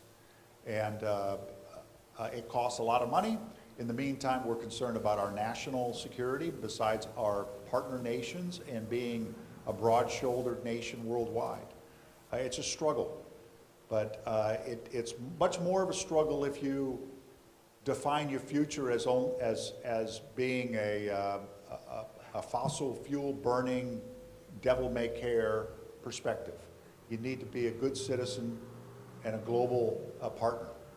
So I think you will see from America coming out of COP, a huge assistance. I can assure you that a few years ago, in an organization that I ran, we sent a representative to the COP. There were no U.S. government representation at the COP that year. And that was in the previous administration. This is just a couple of years ago. So, and today we've got quite a trove of people there, and they're suggesting substantial solution sets, and I think you'll see from America that we will do our part to help other nations do their part. Excellent. I see you put a lot of bright ideas on your notebook, so we'll produce hopefully good paper with the help of our speakers, of course, all our participants. And shall we move to the end of this? Actually, I started with formulating some goals, and I think that we fulfill all these goals. So we had a very good discussion. We have very good regional approach. We had views from NATO, from countries, from companies, because it is important to work together. I mean, only through this cooperation, scientists, politicians, experts, businesses, we can reach good results. So I would like to thank you all for taking part in this seminar. I would like to thank our excellent speakers. Of course, I would like to thank partners from the Center of Study of the War of New Generation, and hope to see you next time. Thank you. And you? And of course, the biggest thank goes to Jordan, who really did the heavy lifting to make this all happen, along with his staff. And thanks to the lady and gentleman in the translation booth over there, and to our thank you, and to our expert IT in the black shirt, and over here as well. Once again, okay. Thank you, all of you. The record of this seminar will be available online. It is recorded on YouTube, so you can go back and watch and take notes. Okay, thank you very much. And now it's rakia time.